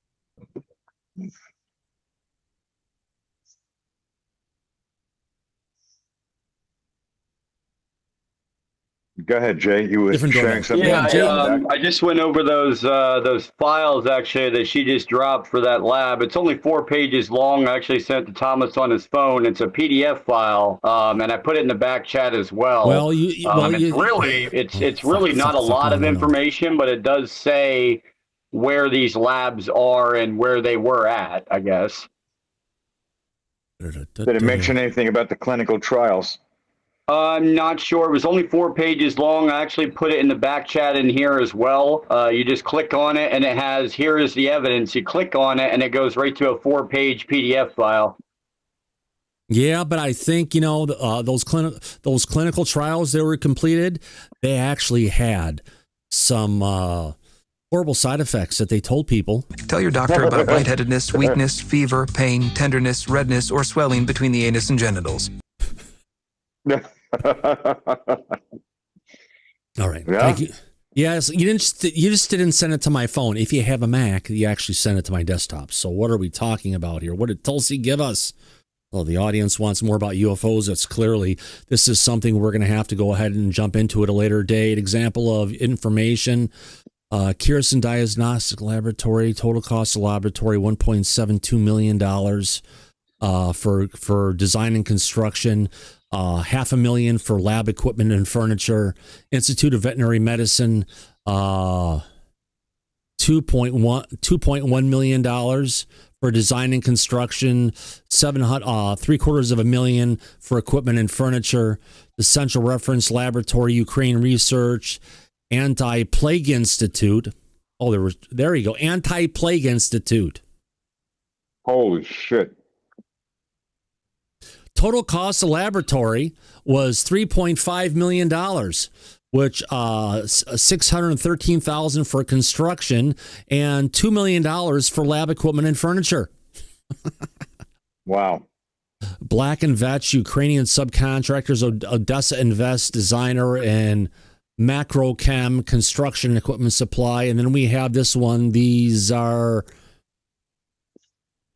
Zarpexka Design Laboratory and Oblast. I believe that's in Ukraine as well. Total cost $1.9 million, with $1.5 million for construction and $404,000 for lab equipment and furniture. Didn't talk about any of the funding for any of the labs and stuff they're going through. This is just construction. Look at all those labs we had there. How about that? 1, 2, 3, 4, 5, 6, 7, 8, 9. Actually, these are 3 here. Is there 3? No, that's actually 9. Yeah. 9 different locations. 1, 2, 3, 4, 5, 6, 7, 8, 9, 10, 11. Okay, 12 locations.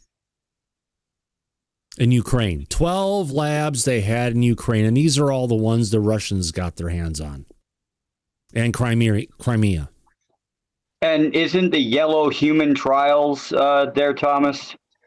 Yellow is yellow triangles. Yes, that's crazy. Are human. Yellow, this is human. That's human. That's human. Look how many human trials are down there. Wow. Human. Every site except for Luhansk was involved in human trials. Wow. Now that's something to look at there. Like all the human trials that are going on that are, wow.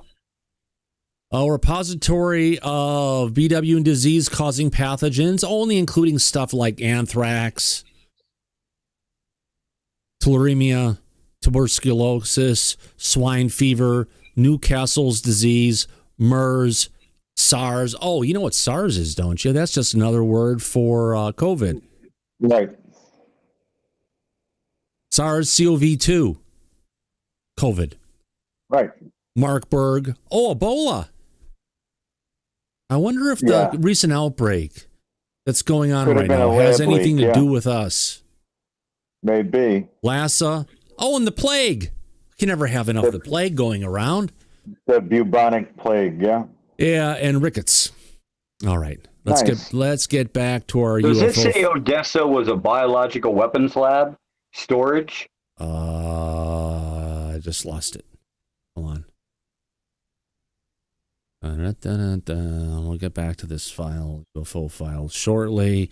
This is like a disclosure thing, right? That we got to cover. Yeah, I just wanted to see that just real quick, Thomas. Sorry. No problem. Odessa right there, has a red triangle. Odessa. Oh, wait, here we go. Odessa. There is no BSL for biological weapons storage. Right there at the bottom where it's a green around it. It has it right there at Odessa. Right. Oh, yeah, there you go. Oh, wow. Okay. Thank you. So you have biological weapons storage. Right. That was what we were defending against in the Army. That was my job. Chemical weapons, biological weapons, nuclear weapons, weapons of mass destruction. Like that's some crazy stuff to actually store that in that area. But that's also the only one that's a BLS-3, right? And wasn't Wuhan Institute of Technology BLS-4? Yes. BSL-4? Yes. But the fact that it's biological weapons storage facility and Russia is bombing the shit out of the Ukraine, I don't think that's safe at all. Having a level 3 lab there, and if you're saying the level 4 lab was Wuhan, this is a level 3 bio lab, which is even less secure. Right. Well, and it's in Ukraine, and there's a war zone going on. Like, no wonder why the Russians were trying to get. Well, the Russians wanted to get Odessa because they wanted to completely landlock Ukraine from the Black Sea. Right. Yeah, but who knows if they didn't have their sights also set on that lab as well? Oh, they know about that lab. Make no mistake about it. Yeah. Interesting. Oh, this could be there was a why reason we I may get wanted another to get that one. outbreak, Okay. another pandemic. A flying disc invasion, another round of it. Gee, I wonder why. What are we doing to anger the aliens? God, wasn't it Nick saying, why don't we go and blow up these bases? We know where the aliens are. Good luck with that. Do you want to create World War Dead? Yeah. It's not World War III. It's World War where all the humans get dead. Mm-hmm. All right. Let's my World War Z. Yeah. Get into this. No, not that one. I went back to interview guest. All right. So we've got that document. Let's see what else I've got in my feed over on X of documents we can go ahead and go through. All right. That one. Talk from a video.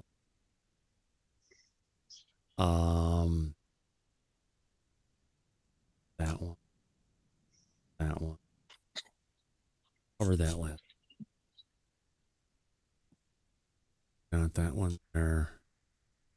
Do y'all think all this is connected? Quick update, really quick. Spielberg's Disclosure Day flops with 6.5 million preview night.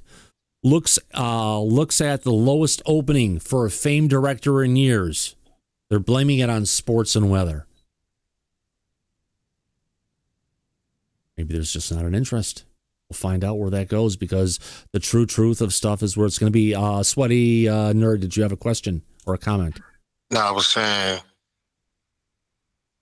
do y'all think like the biolabs and the disclosure is like connected in some type of way? Because it's like very. After months of searching through intelligence community holdings Sorry, it's Pulsey going. No, I don't think it's connected at all. It's just some things that are going on that just are kind of disconnected.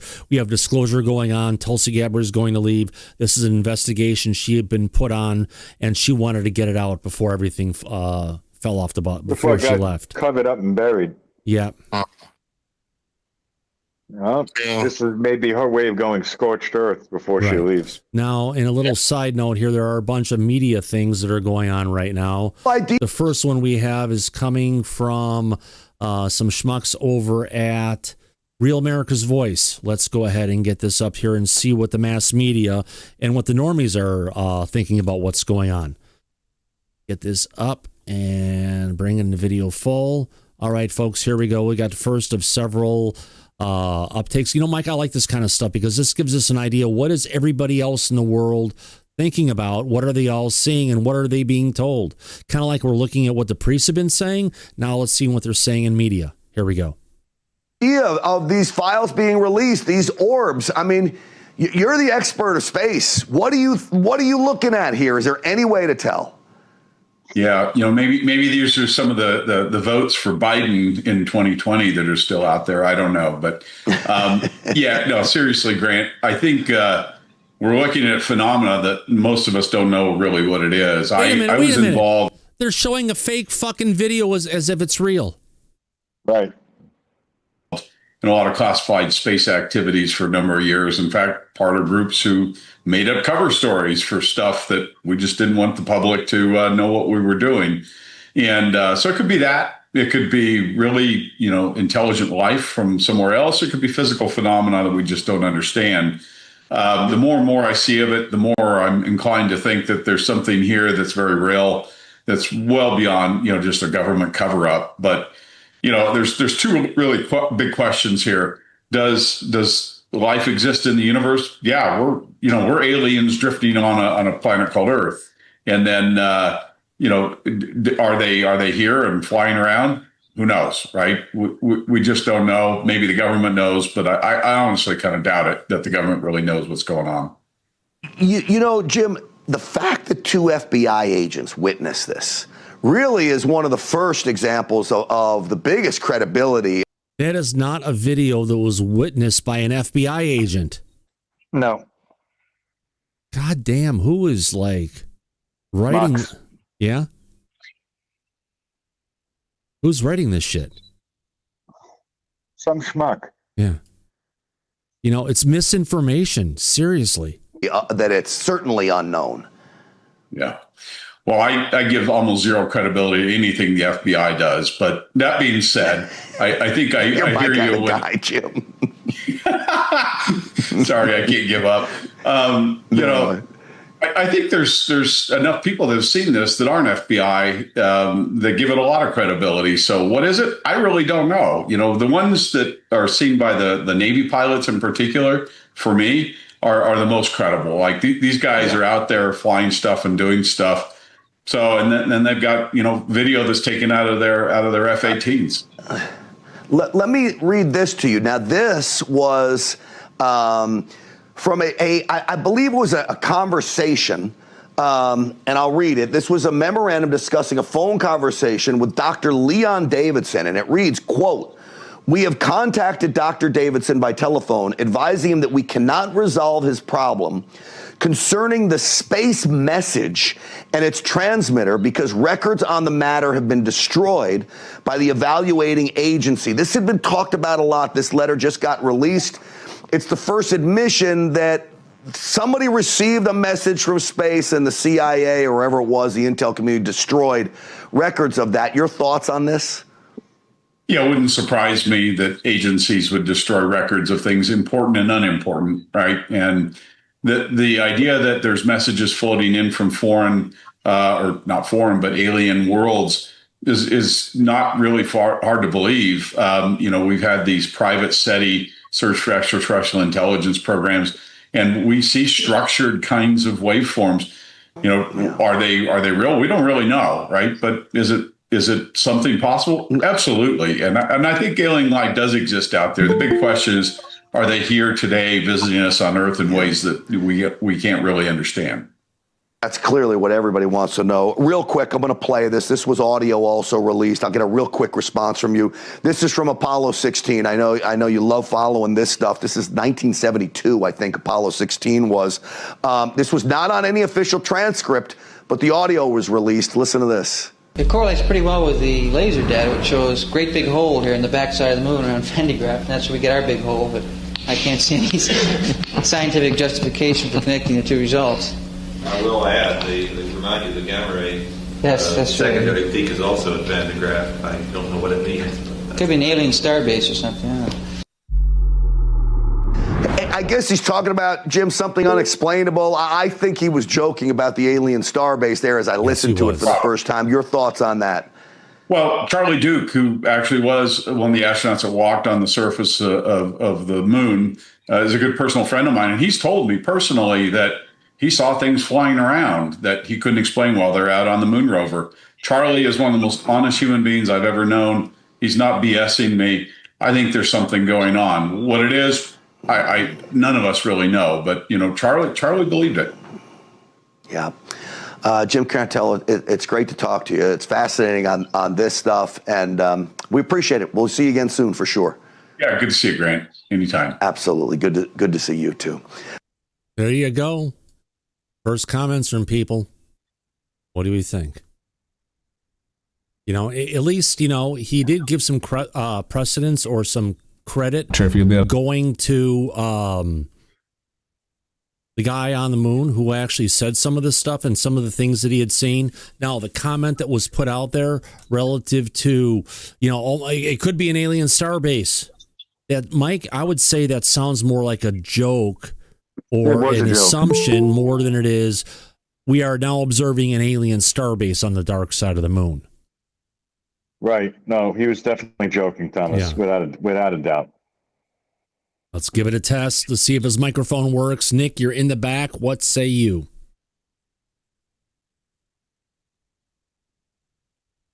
His hand is up. I know.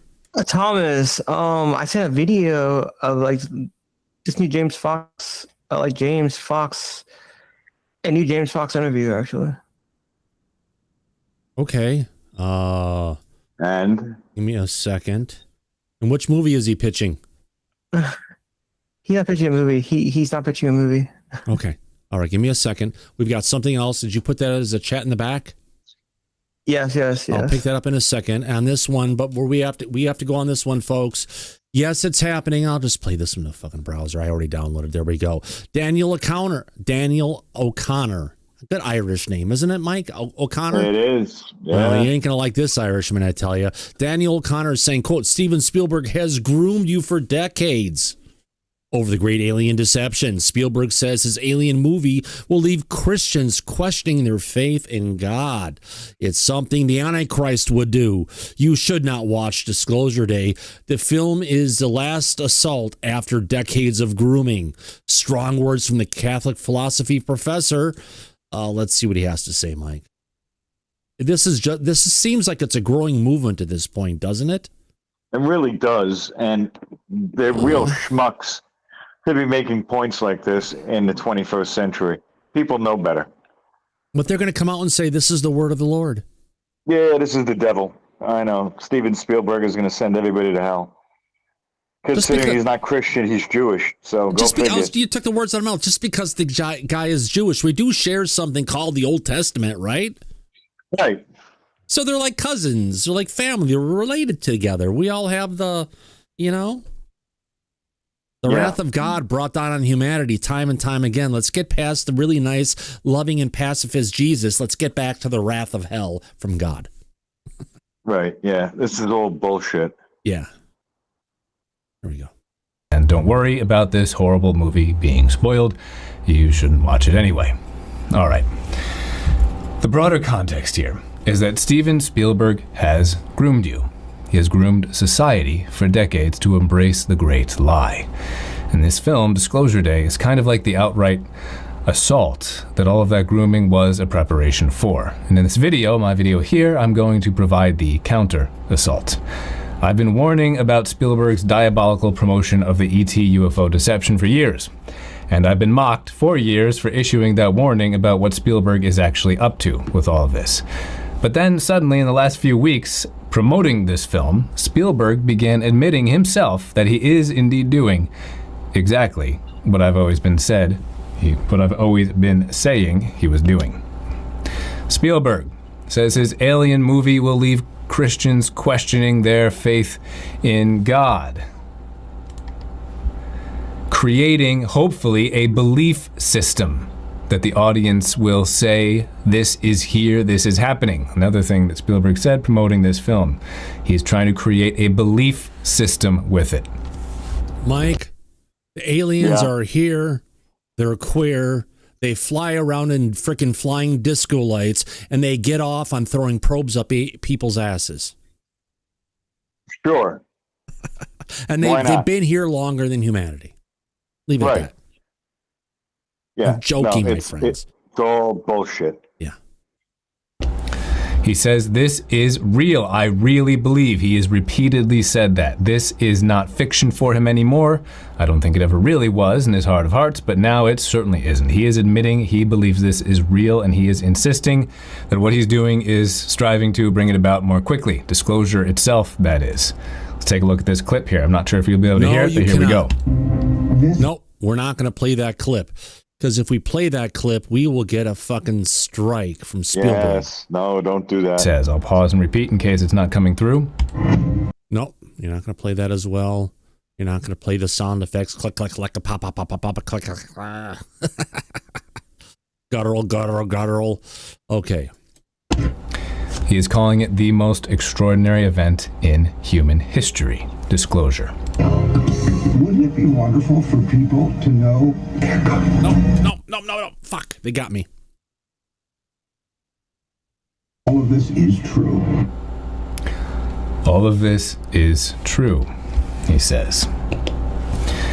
So what's wrong in showing the stuff and saying all the different stuff we're saying about aliens here is true, Mike? Yeah. Well, Spielberg is just regurgitating everything that's been in this community and out there publicly for decades now. Yeah. Brain says 80% of my family and friends do not care one bit about disclosure. Well, it's up to you, brains, to change them, right, Mike? We can't help. Yeah. Just talk to them. Yeah. So many interviews in the last few weeks, he has repeatedly said that. He says, this is me. This is real. This is what I believe. Aliens are a guarantee. He says, he actually said that, a guarantee that they exist. He says they're going to change us. This is going to happen in our lifetimes. And he also insists that this is theological, challenges the faith, on and on and on with claims like that. Yes, Spielberg is exactly the man I told you he was. And with this movie, he's done exactly what I warned he would do. Well, I guess we didn't listen to the warnings, Mike. Yeah. Apparently. Well, people are just not really engrossed in this movie because I guess it didn't really capture their imagination. Right. Then again, if you go back 50 years ago to this whole idea of these files being released, these orbs, I mean, you're the expert of space. What are you looking at here? Is there any way to tell? Yeah, maybe these are some of the votes for Biden in 2020 that are still out there. I don't know, but there it is. I found it. God damn it! Too many things to deal with. Oh my God, Daryl is here. Yeah. Can I throw something out there, Mike? So I looked here local in my little town to see what times the show times were today, to see if I could possibly squeeze it in before the show.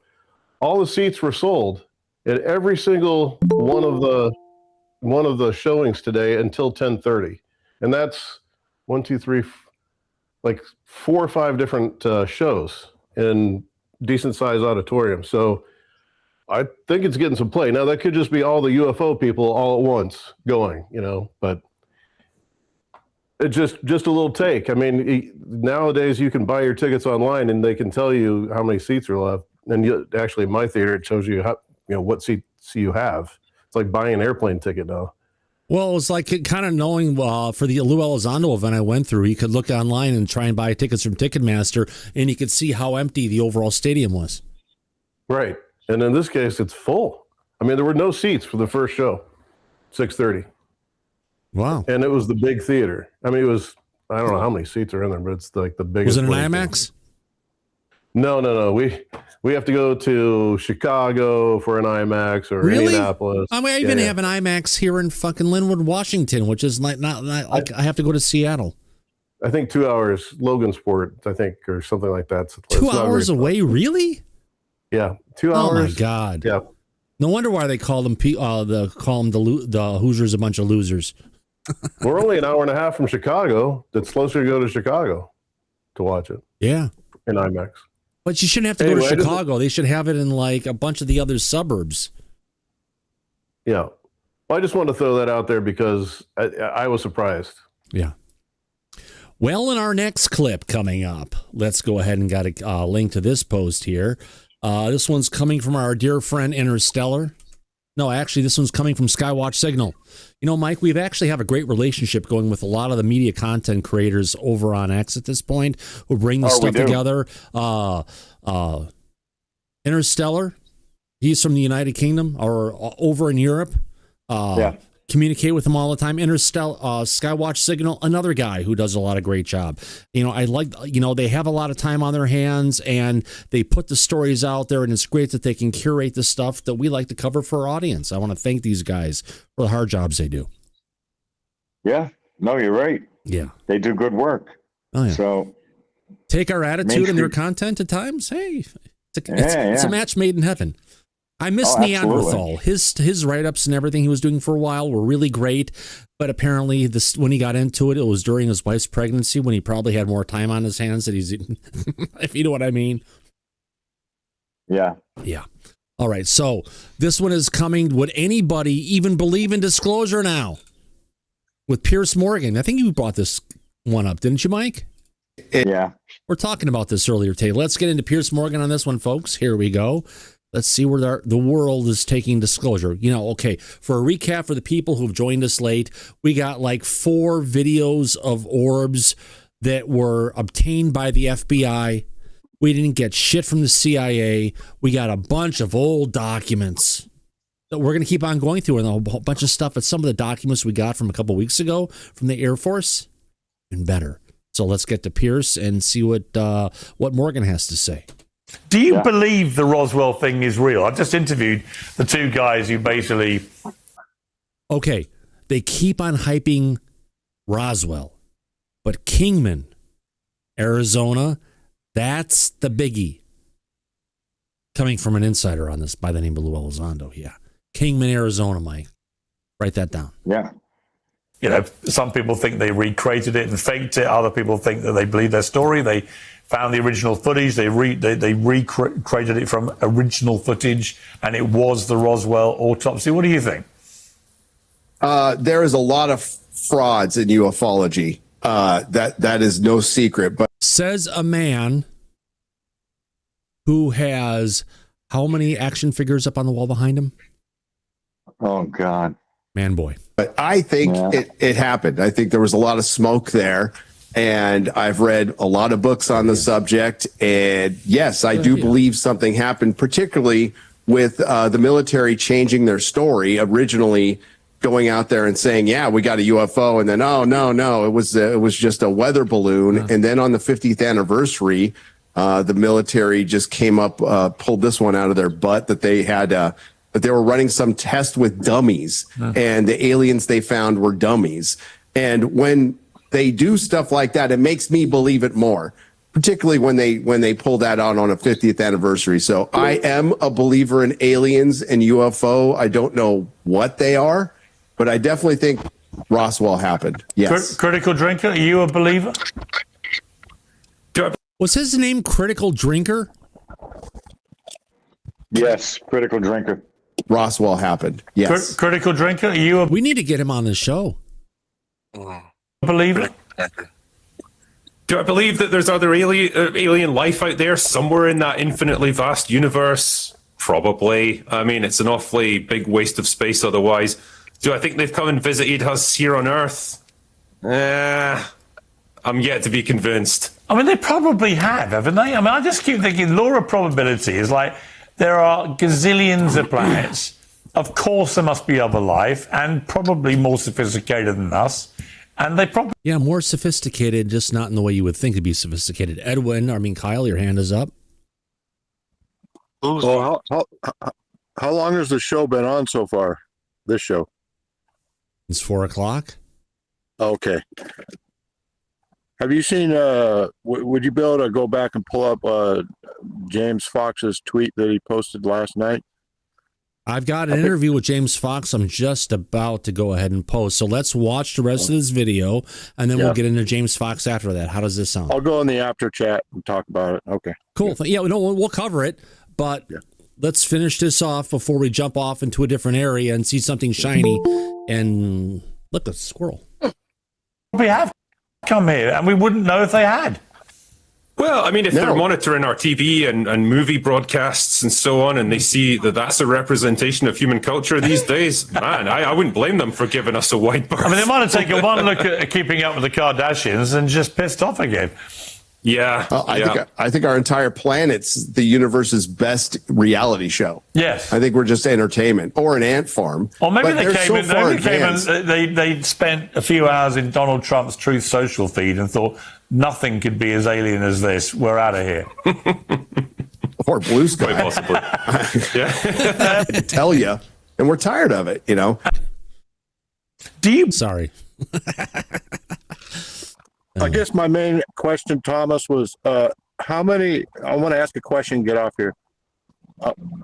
For everybody that knows more about this, how many files do we know that the Department of War has that they're going to release? What is the number on that? There are tens of millions of files that could be subject to release. Well, I mean, I'm talking about the ones that the Department of War has now, not the ones that are being suppressed. Didn't you say there are tens of millions of files that could be released? It's not just the Department of War, Edwin. You got the CIA, you got the DOE, you got the DIA, you've got the FBI, you have all these different agencies who have all these different silos who have been collecting all this information. There are tens of millions of files that are subject to either, if you want to call it, if there's tens of millions of files, let's say 60% of those tens of millions of files could come out to public release. That's where we're sitting right now. Okay. My opinion on the release today was it was a step up from the last one just because we got to see color and some more detail. But I'm going to get off here and wait for a little while. Thank you. Okay, cool. Thanks for coming in, Edwin. I appreciate it. All right, so we got to hear Piers Morgan. Now, I know it was brought up by Nick, not Mr. Lee, to go ahead and now let's get rid of this. Anything from here? Bunch of blurry photos like we saw today. God damn it. Oh, boy. I had this stuff and somehow I lost it now. God damn it. So we've got... I wanted to get the one of... All right, we've got a bunch of other videos. Everyone's going crazy on the news. All right, so we're going to play James Fox. We got James Fox. He was on Redacted. Now, Redacted, you have to take him with a grain of salt, right, Mike? Oh, my God. Clinton Morris? Yes, absolutely we do. Truckload of salt. Yeah. All right. My show. And Nick, is this the one you wanted to hear? I think it was. Why is it so... There we go. All right, let's get to it. Nick is not responding. His mic is offline. I think this is the one he wanted to see. Let's get to it. I had Leslie Kean on my show when I worked on Fox and Friends back in the day on Fox News before the revelations that came out in the New York Times article and what she was working on. And so I thought, here's the moment. 10 years ago, James, can you believe it's been 10 years since we have the Tic Tac story appearing in the freaking New York Times? And these people keep But 9 years, not 10.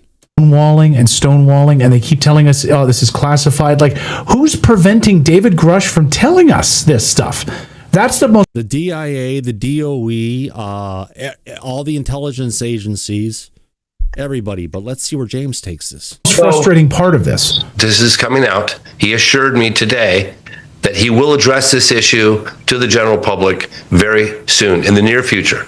So I can't speak to what he's going to say, but I'm just telling you from what I heard out of his mouth, in sitting in an office of a member of Congress, and everybody in the room, you could have heard a pin drop. If you know about moment of contact, no, that involves captured non-human intelligent beings, just think about that for a minute. Yeah, Kingman, Arizona. Forget Virginia. I know some people can't, and they focus on it. Forget about it. The real results, the data that we want to see about captured non-human intelligence, recovered craft, reverse engineering and everything, Kingman, Arizona is the key. Right, Nick? Come on. So I'm not here. You're not here? Oh, well. Think about that case. Mr. Grush, yesterday, publicly said there have been several dozen cases involving the government examining what he called non-human biologics. Okay? Let that sink in. He was exposed to non-human biologics could include the aliens and if they had any pets or other creatures with them, right? Oh, sure. Why not? Yeah, you have to throw it in there. It's not just about, the creatures themselves, but everybody has pets. Like we could be the pets of the aliens. We don't know it. Oh, no more. Right. Actually, you know what? We're not the pets. We're the farm animals. Right. If it's a farm we're living on, could be. Oh yeah. U.S. held audio, visual info on recovered vehicles and the associated biologic materials. And we are making a direct plea to President Trump right now to release those files that he has seen. Here's the thing. Millions, if not billions of people are pleading to you, Donald Trump. Look at the analytics on the website. How many people have come and viewed the files? They want the truth, Trump. You have to talk in ways that he, lights up his ears. You can be the guy who changes history for the entire planet and fucks with everyone's religion, including your own. But you know what? You'll go down as the person who did it. You know what, Mike? He will love that idea. I think he does. It would immortalize him.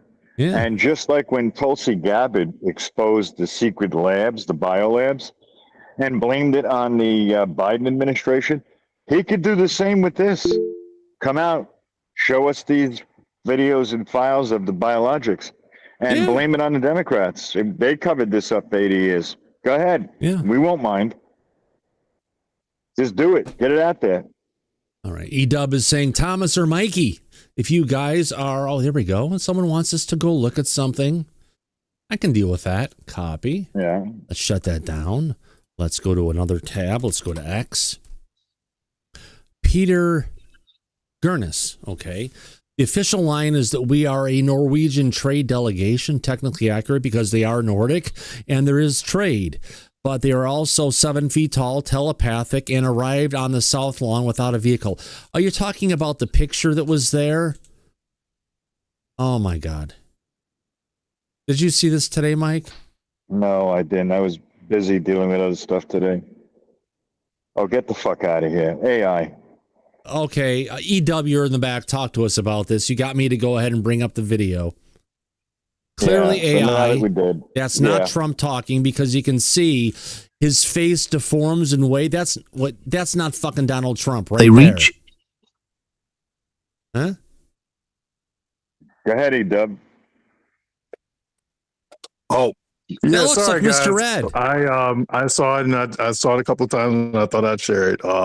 It looks like a hoax, so I apologize. It does, yeah. No. Thank you for going ahead and sharing, and I appreciate you bringing it up and getting us to look that way. But as you can see, it's clear. Some places it looks like right there it looks like Trump. Right. As soon as they get into the conversation, I swear, Mike, we're looking at the recliner in chief. Yep, you're right. It's a good point. Hey, listen. I got bad eyes, so I'm looking at it on my phone versus looking at it on a 62-inch screen now. It does look completely different. So, my bad. It's okay. No harm. Don't worry about it. Go ahead, Gene. I see your hand is up. Yeah, hey, how you doing, Mike? Good to see you. Good to see you. Gene.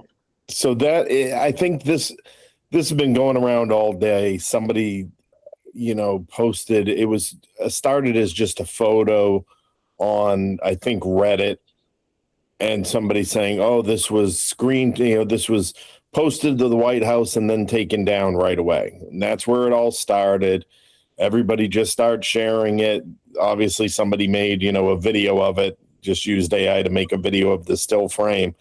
And I saw somebody else saying, clipping it together with an article out of one of the UK newspapers saying this was the King's Guard of Norway.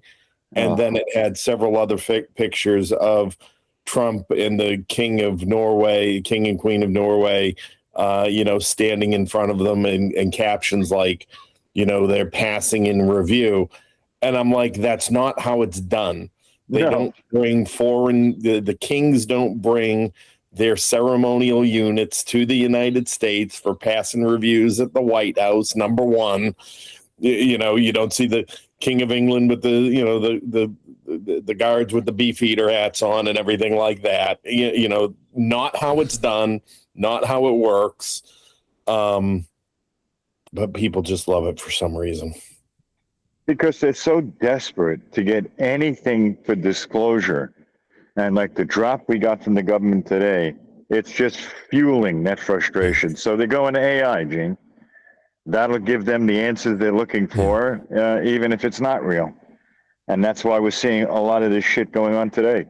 Yeah. And what's sad is, or it's somebody who's just testing to see how gullible everybody is, and they just fall right into amplifying it, and it's just makes you lose faith in humanity. Well, I mean, and if the government is pushing out AI stuff, why can't the trolls also push out AI stuff, right? It would behoove of the government to push out legitimate, credible videos that we can all tell is like, wow, ontologically shocking, instead of just this AI troll stuff.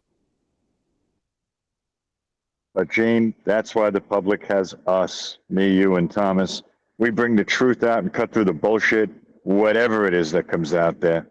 So we keep everybody on the right track of what to pay attention to and what not. So they're not really just left to their own devices and are completely gullible. Yeah. There are some guardrails. Wonderful like guardrails. This show. But one thing I have to be thankful for, Mike, our crew in the back here isn't just a bunch of old white guys anymore. No, it isn't. Yeah. We got some women in the back sometimes, and we got a bunch of other guys in the back, it makes me feel good that we're getting beyond just the usual crew of like the people you'd see at a Lou Elizondo, what do you call it, event. Right. We have military, we have former law enforcement, we have housewives, we have a general mix of the public that comes here to see what it is that we're bringing out. And it's nice that they're a part of that. So that's why we do it. We've got a bunch of white guys and at least 3 brothers along with us today. Abe, right? Actually, if Nick was here before. At least three brothers. Yeah. It would have been 4 with Nick. Don't forget the dogs. I'm Native American too, so there's that. Yeah. That's just me being me, and it just feels right. We're getting a greater representation of all the people who deal with this shit. I think that this is the best example of a UFO global show. When I was in Thailand, we had people in Thailand. Yeah. I'm sure my friends in Thailand are still watching. So this is it's a pretty equal opportunity show here, and I do enjoy it. Yeah, it's open to everybody. It is, and it's the best platform to receive an educational mix of it, better than the fucking government's pushing out. Yeah. We analyze what the government does, and we'll let you know if it's bullshit or not. Exactly. All right, Cuomo today, we watched him yesterday. He's starting to break down. The truth is starting to get to him and overwhelm him. Right, Mike? I think that was one of the videos we played last night. Yeah. No, Let's see if I can find it. Let me get to downloads. Should be here. I didn't. I mean, is that a bit of ontological shock? That's what I feel like he's experiencing. That's what I see. He's not accepting it well.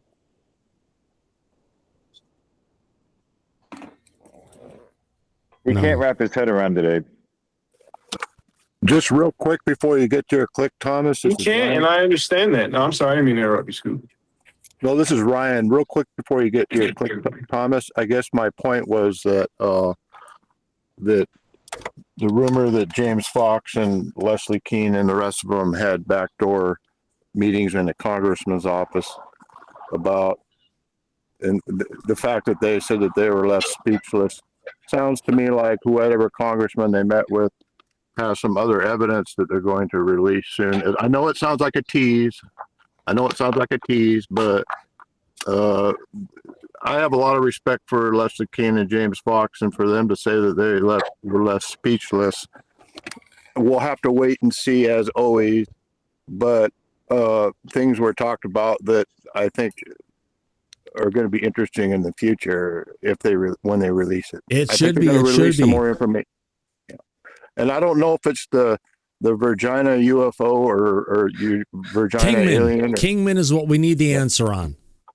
Now, the other comment I wanted to make was regarding the orbs, the orange spheroids that were floating behind the tree.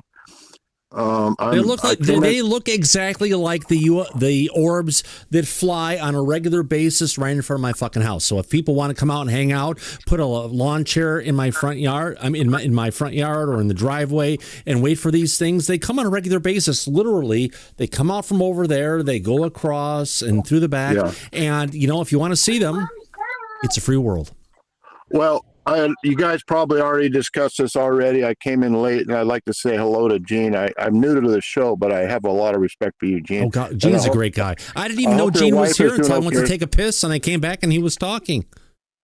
Well, I hope his wife is doing okay, but my last comment is, you guys probably discussed this, but according to the report, there were some FBI agents that witnessed it themselves, and they're very serious people. Yeah, we covered that, and that was in the last release, not the current one. All right, thank you.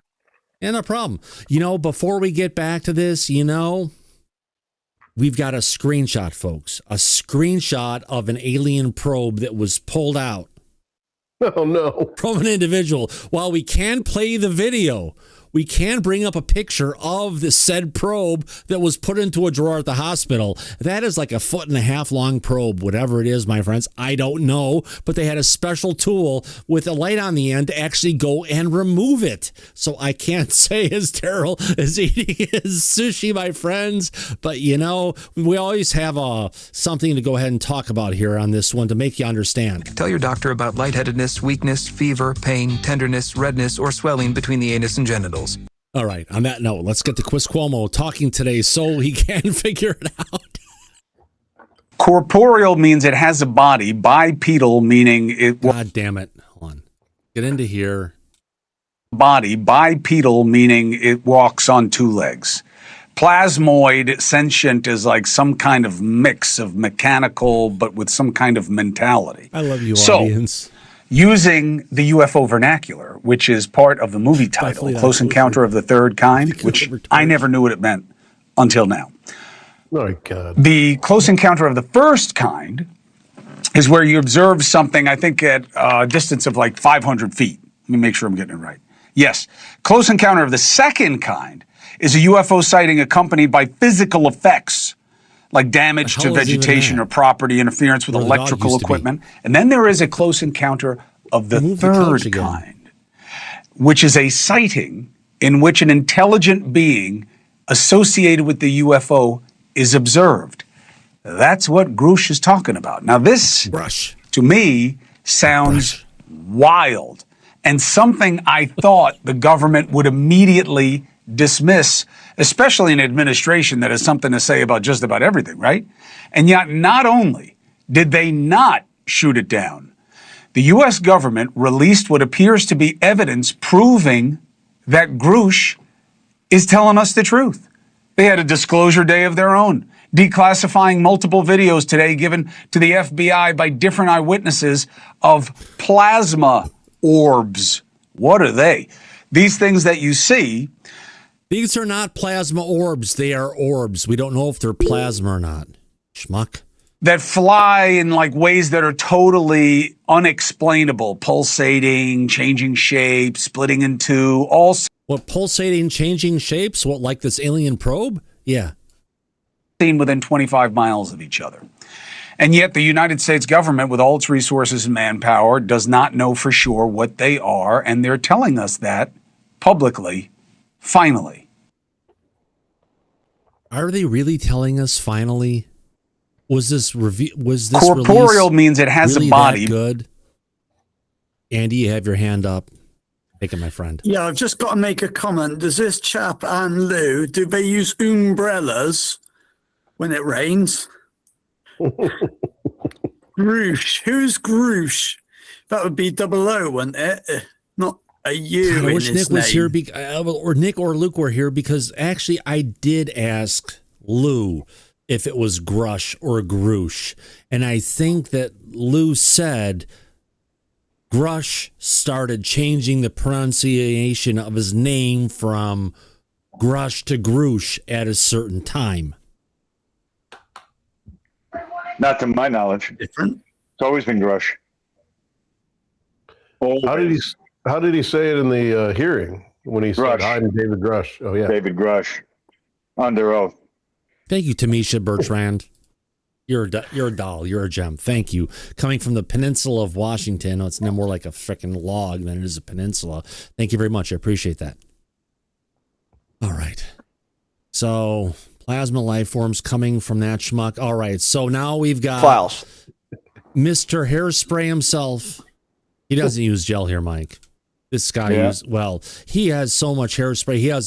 He doesn't put it on himself. He's like, someone's doing that to him along with doing the makeup at the same time. All right, let's get to it. Let's see where our dear friend Jesse Waters is taking humanity tonight. Again, we're looking at a bunch of different views of what humanity and what everybody in the public is seeing. We covered a lot of the files, and now we're covering, if you want to call it, what is everybody else saying, and how is it right and how is it not, and letting everybody join in on to figure out where is humanity being led as more information about UFOs comes out. Are they being given the truth? Are they being taken down the grifting rail? Or is this something where they're being totally given disinformation to deal with a religious narrative or such?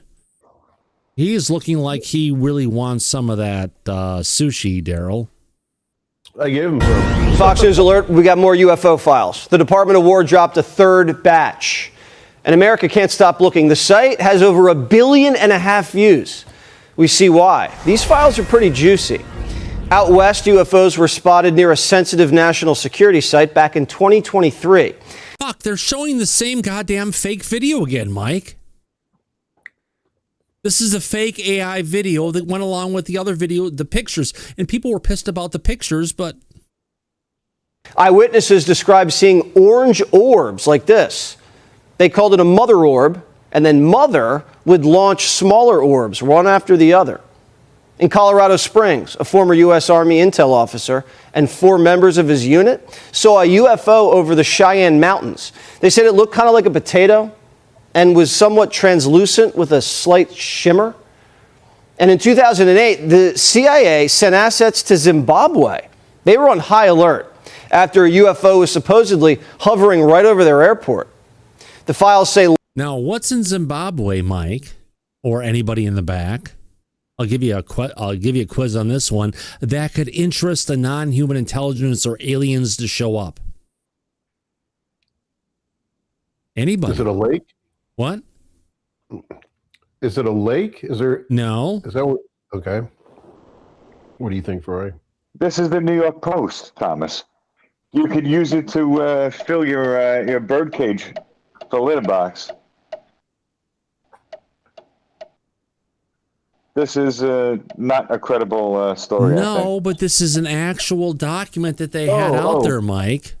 What in Zimbabwe? Let's see if the audience gets it. What in Zimbabwe would interest the non-human intelligence or aliens? It's not just about the school that was there or the airport. There's something bigger that they're actually, yes, you are close, Wendy, but we need the exact answer. Anybody, nobody else. You have the turn signal on, apparently. It's not the one that sounds like the 60 minutes time effect. I've got that here somewhere. Get rid of that. Nobody in the audience is getting this? Nobody remembers this one? Thomas. What? Precious metals, gold, platinum. Diamonds? Like there's a high platinum and There is diamond. a uranium mine. Oh, uranium. Oh, yes. They love nuclear stuff, don't they? The lights were rotating under the UFO. Look at my comment. Where? Uranium. Yes. Good job, Andy. You got it. Fell. And when it was spotted, the lights changed colors and then quickly flew out of sight. This is all happening here on Earth. But up in space, something weird's going on too. NASA audio shows that after the Apollo 16 mission in 72, scientists were talking about an alien starbase on the moon. The Pentagon also released years of eyewitness videos sent to the FBI, part of their unresolved cases. You can see multiple bright orbs moving through the sky, and the FBI didn't just watch them, they went out there. According to the files, the FBI conducted a boots-on-the-ground operation. Agents visited the property of people who said they saw UFOs. They were given a tour to understand how the videos were taken. During one of the visits in November 2024, FBI agents reported seeing a white pulsating light near the tree line. It bolted side to side, and they said it danced before disappearing. Two other agents also observed a bright red light hovering. They said it danced, but did it dance like this? Where's it at?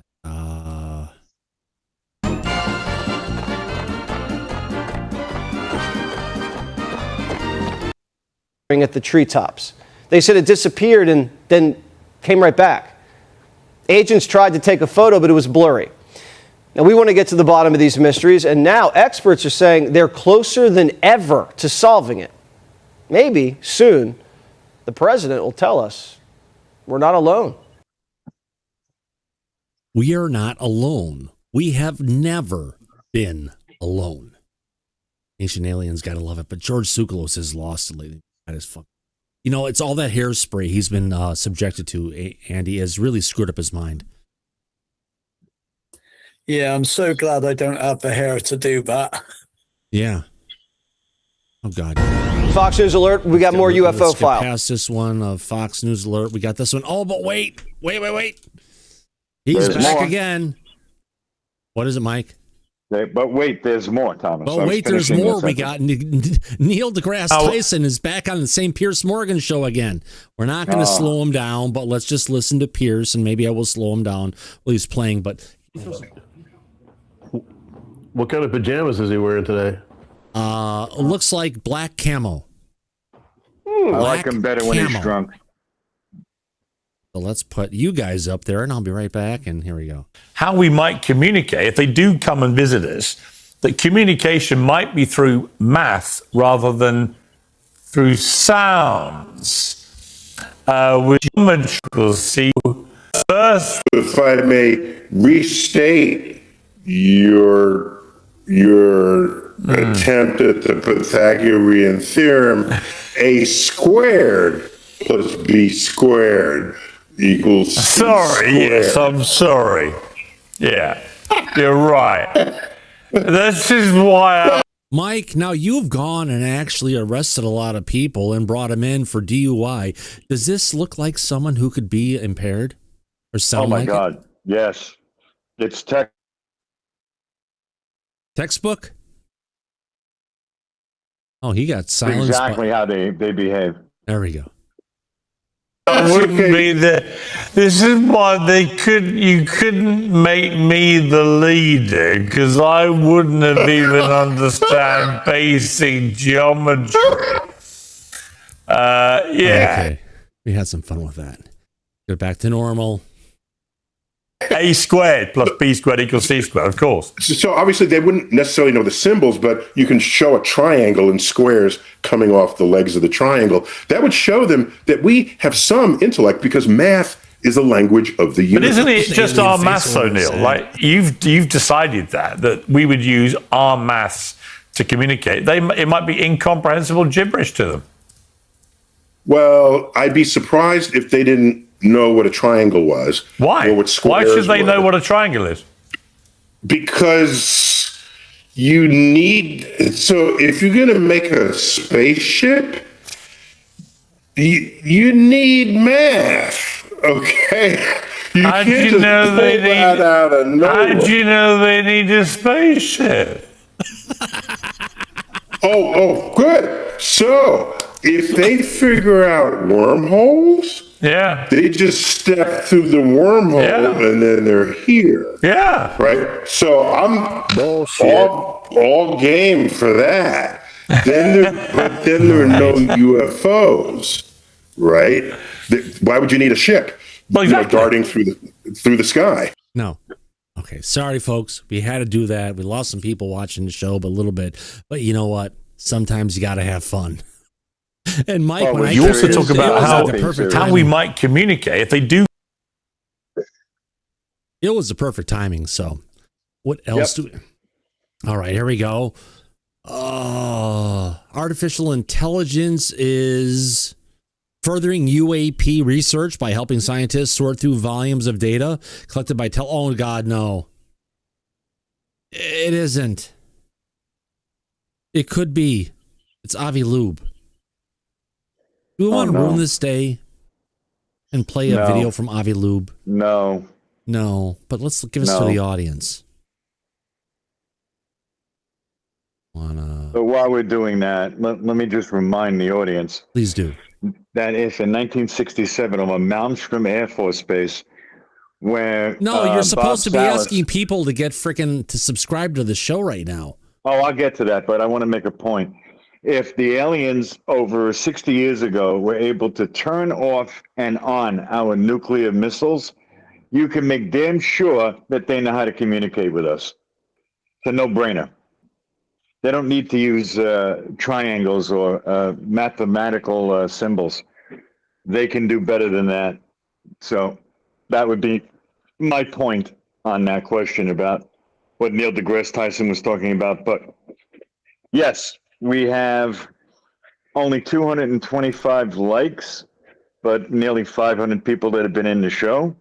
And if you like the show and all that me and Thomas have been providing for you tonight, then please, the cost of subscription as always is free. And with that, we even give you a double your money back guarantee. Right. So what you're saying, folks, I put a lot of time into this. Everybody does in the back. We have a life, but outside of the life, we have this show. And I just want to go ahead and request everybody out there, if you're watching the show, you're jumping in, having a good time. You've been here more than a couple minutes. You're laughing along with us. Maybe you're enjoying national security. Yeah, that's the thing here, folks. When we say national security, that means you're not. Everybody takes a drink. Absolutely, my friends.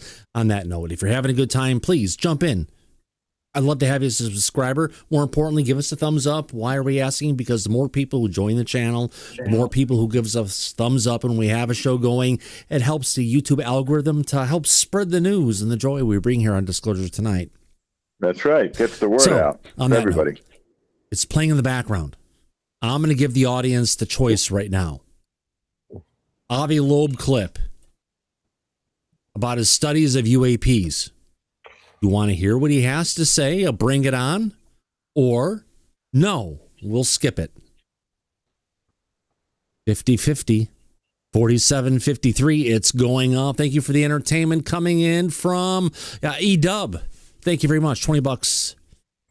Yeah, I guess we could do merch, and I do know how to do licensed stuff and materials and make it look good. I have a bunch of stuff in the corner that I would never let anybody have. All those old mice. No, not mics. I've got one of the mics right here. Wherever it went, it's around here somewhere.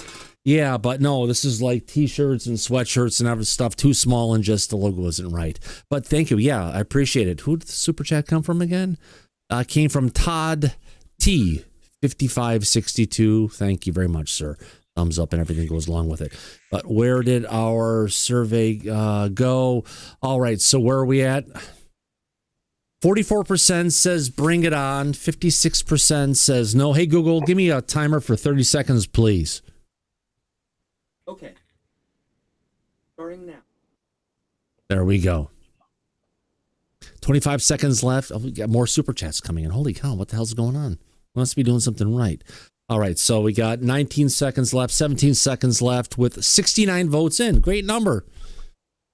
Make sure you take care of your neck. 72 votes in. There we go. 73.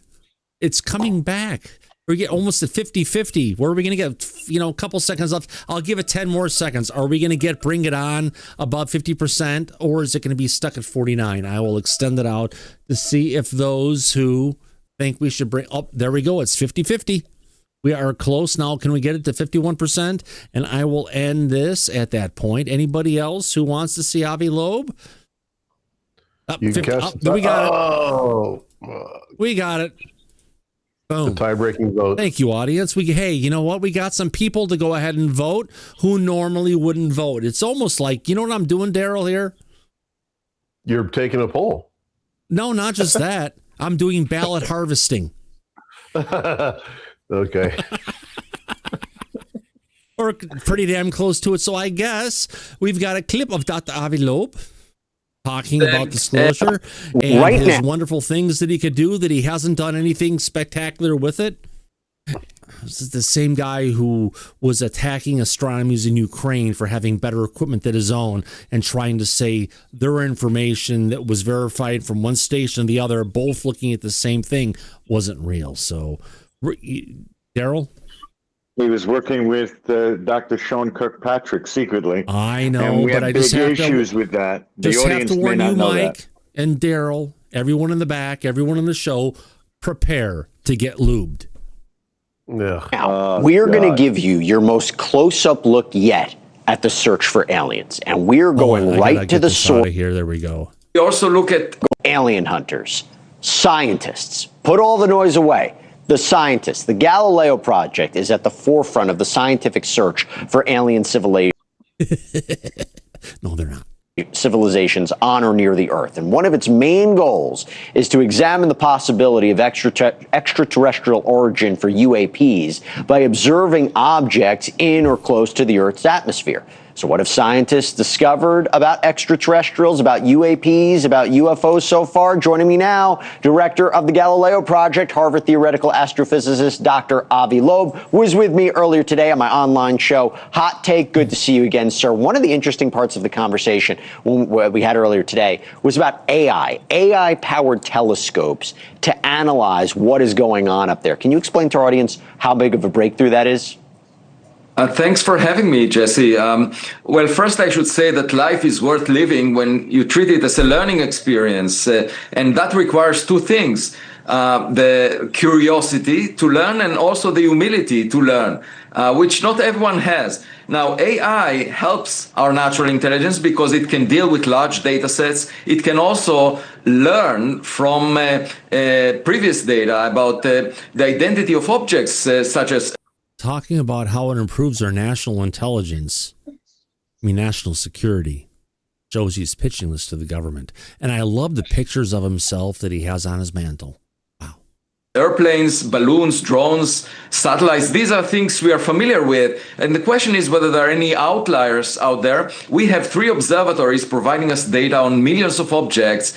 One is in Massachusetts, another one in Pennsylvania, and a third one in Nevada. And out of that data, we are trying to look for outliers, unidentified objects. We are trying to identify the unidentified using that data.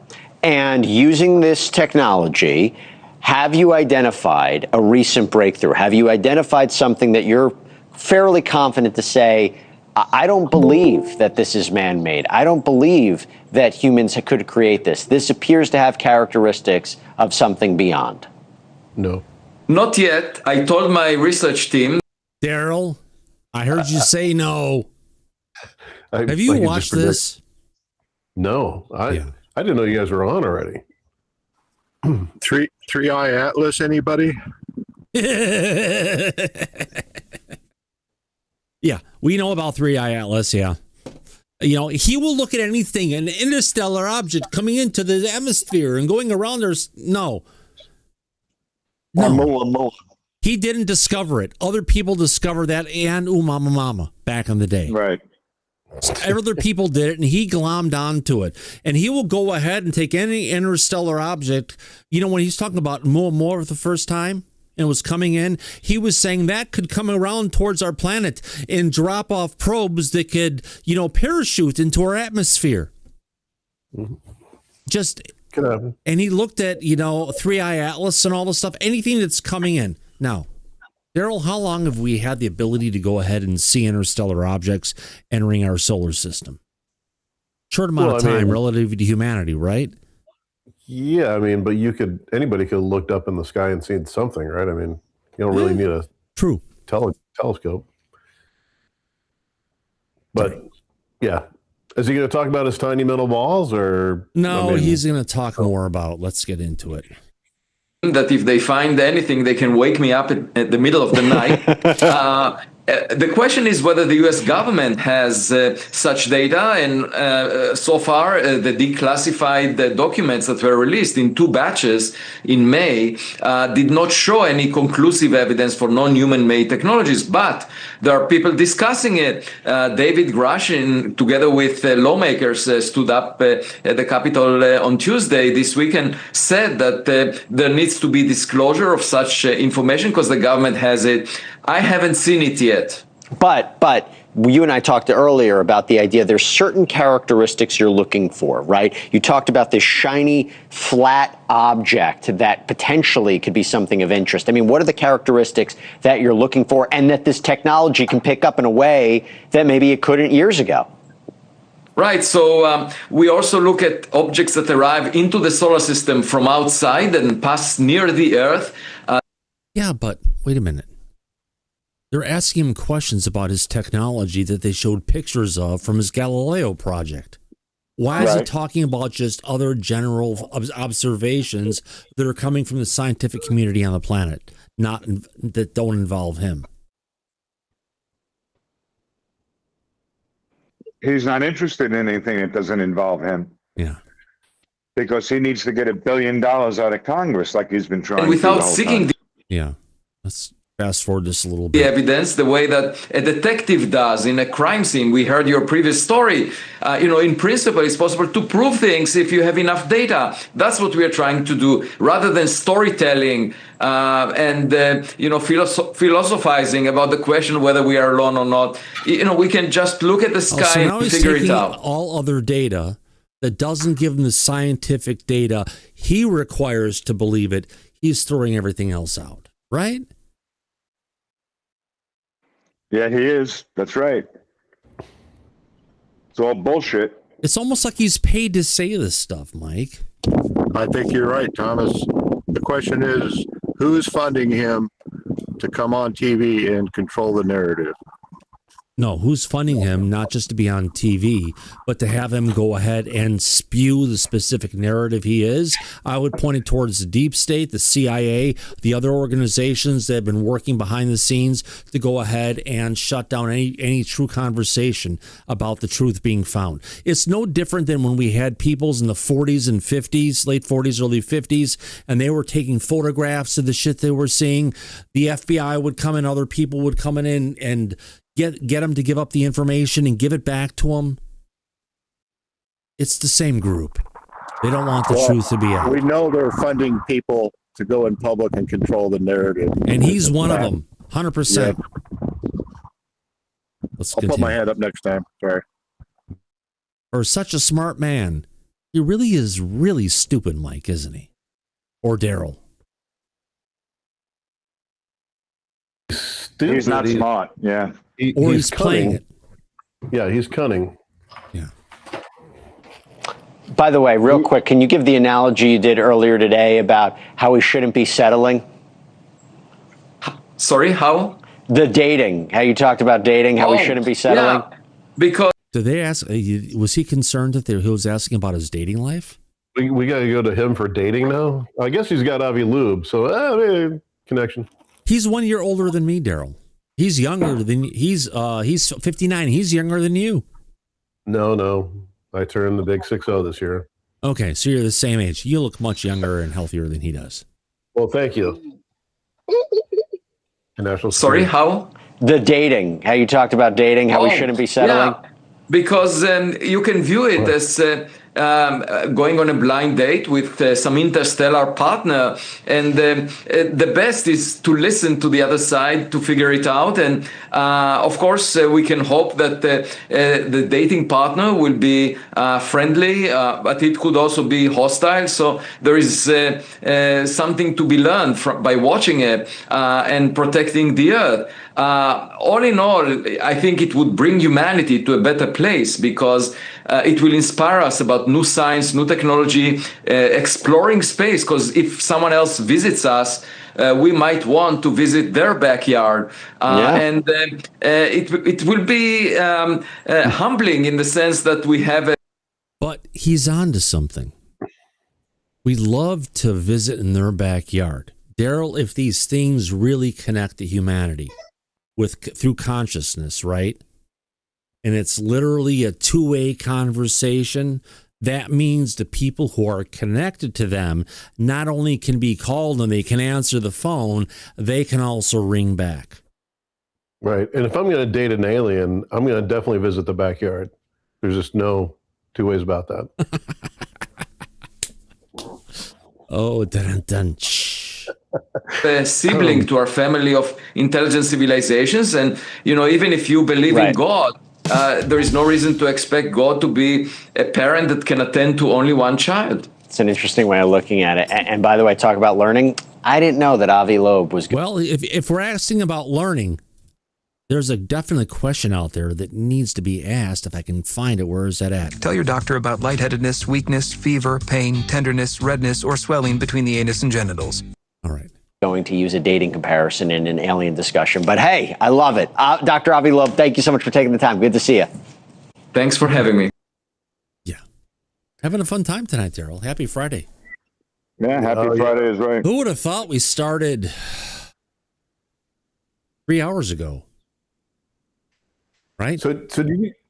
Yeah. Well, it says you started. We 2 started hours at 4 ago. o'clock today, I think. Oh my God. Oh yeah, 4 o'clock. My power was out. Time flies when you're having fun. I can't lean forward like that. Remind me not to do that again. Oh. You gotta take the muscle that spasms and just take it and press on it and move it around a little bit, and the pain just gets worse and worse and worse. But the muscle will then go ahead and relax, and the pain will go away, and it's just like, oh, fuck that. So you guys watched some interesting videos today. I didn't even know there was a drop. My power went out, which is the reason why I dropped out last night. You got some videos. Power didn't get restored until an hour ago. This is the best video we got tonight. There were two orbs in tandem. I would say they were linked together by an invisible tether, like a rubber band effect, like you would see. Oh God, why am I getting shit from fucking Redacted? Oh, this is class. Don't go away. All right, let's deal with that. All right, so we've got a UFO that's tethered some kind of field, or they're just working in concert with each other. And you're going to see some different effects going on where it gets a little blurry and show shit's going on. But all the stuff that's going on from that is all a result of the camera through the atmosphere. That's not what you're actually seeing. Does that make sense? So as you zoom into it and the system tries to figure out what you're looking at, it will literally go ahead and, let me get past this part because this really sucks here.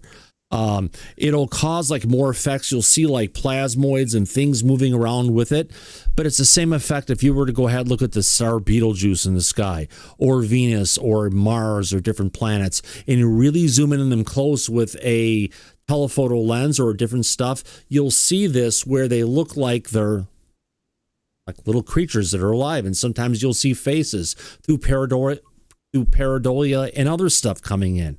But it's yeah, this is the best video we got. What?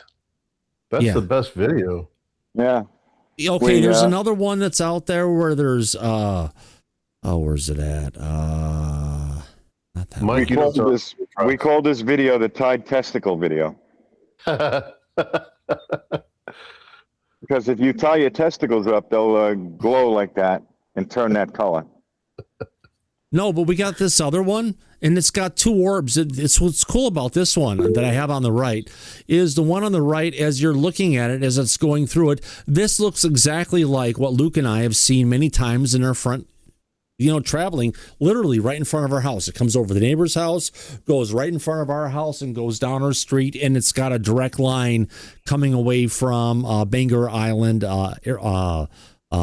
nuclear the Trident nuclear base there, where there's like 1,200, 1,400 nuclear warheads. Each one of those bombs itself, missiles. And each one of those missiles usually has like 6 to 8 warheads each. So there's like a lot of harm that goes on. You'll see the coloring is similar.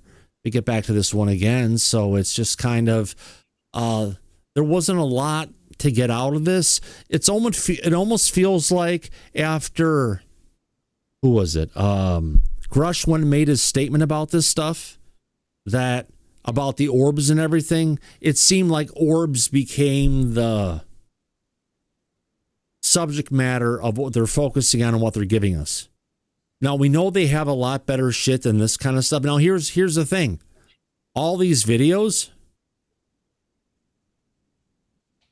are coming from people with like iPhones, an iPhone 12, an iPhone 14.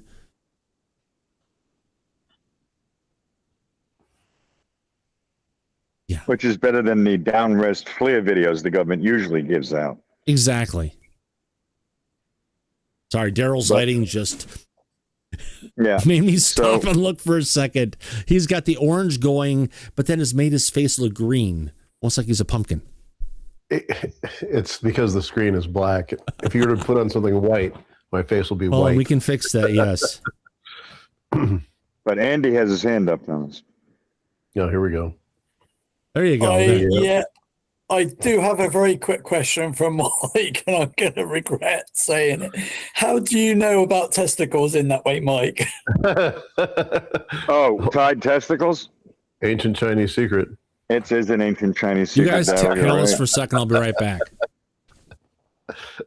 Well, I'll tell you, Daryl. Sometimes people in unexpected emergencies are usually sometimes caught with their pants down, both figuratively and literally, and sometimes in very compromising positions, my friend. So I've been witnessing certain events like that in my experience. Unexpectedly, but revealing nonetheless. Right. Like Something About Mary. Wasn't that one of the opening scenes? He gets his zipper caught. Yes, and then the paramedics had to show up. Yeah, that's right. It's been a while since I've seen that. I like it was a good movie. I like the hair gel she was using.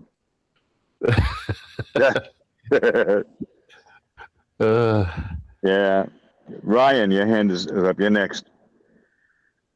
Well, there's a lot of evidence to support that some of these orange globes, some of them might be actual craft, and they're bending the light.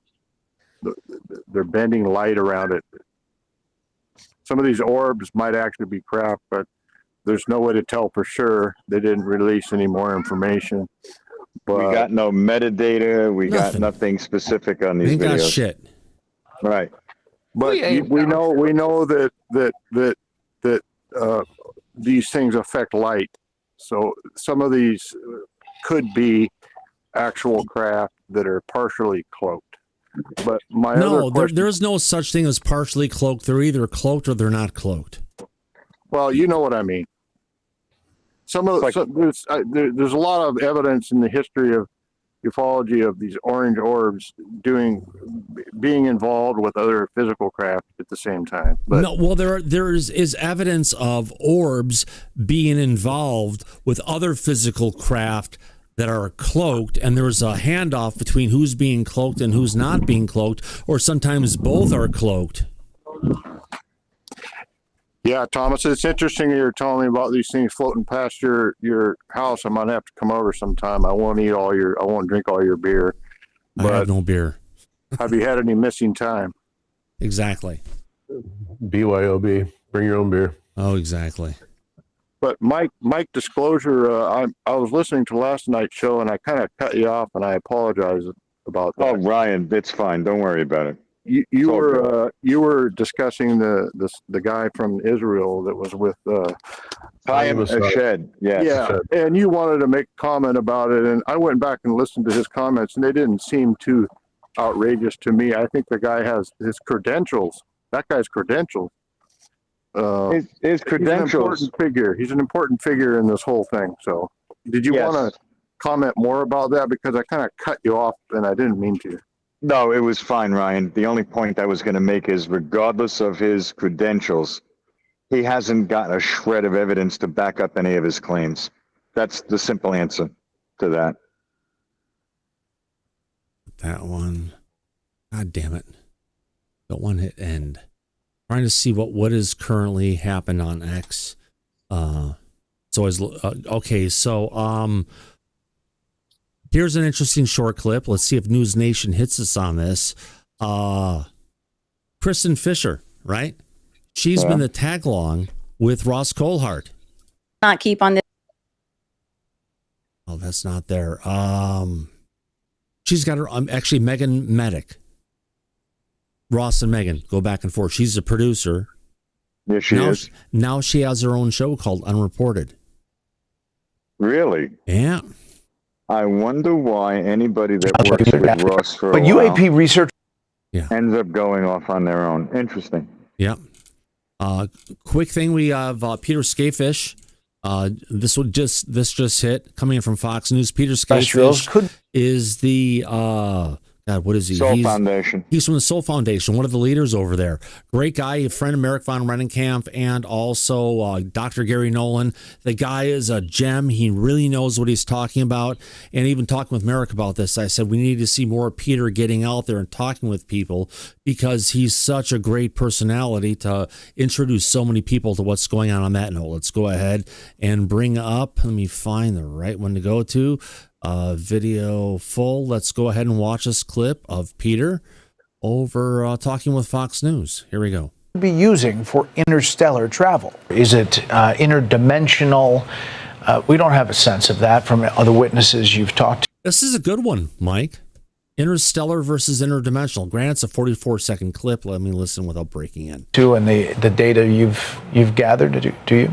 I would say that some of this probably is extraterrestrial. I just think that we want to be really open to the possibility that these things are coming from elsewhere in space as we know it. If they have the ability to affect space-time, or as some people speculate, and this isn't my business, I'm not a physicist, enter something like a higher dimensional space, that idea isn't incompatible with the idea that they could come from an extraterrestrial source. But UAP researchers say outer space. So that's a good point, saying even if they're interdimensional, Daryl, they're still extraterrestrial. Right. And potentially extraterrestrial, as Trump said. Yeah. Right. All right. Who do we got here tonight? FISA 70209. Oh, Mike, this is about the FISA. The FISA laws that will expire at midnight tonight. What is FISA again, Mike? FISA. It's the Foreign Intelligence Surveillance Act. And what kind of rights does this erode from your average American citizen?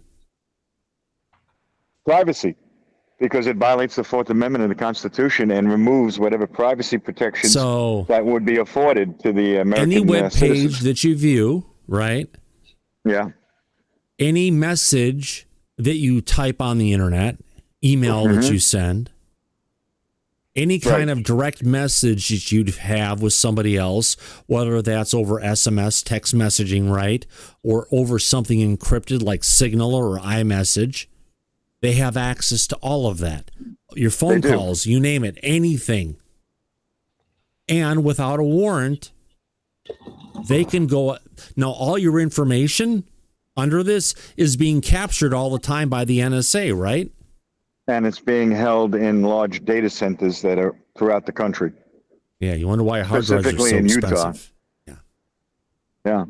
Well, listen, Edward Snowden came out in 2013 and told us about what they're doing with this. So it's nothing new, but it's something that they're still doing.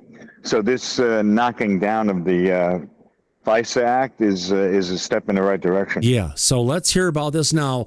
We covered this last night because it's important to understand without a disclosure that this information they can grab and they can use. And for an example, they spied on the Trump campaign. Yes. Using the FISA laws to gather access to it. And, you know, if it just didn't happen there, it's happening all over the place. It's happening everywhere. Yes.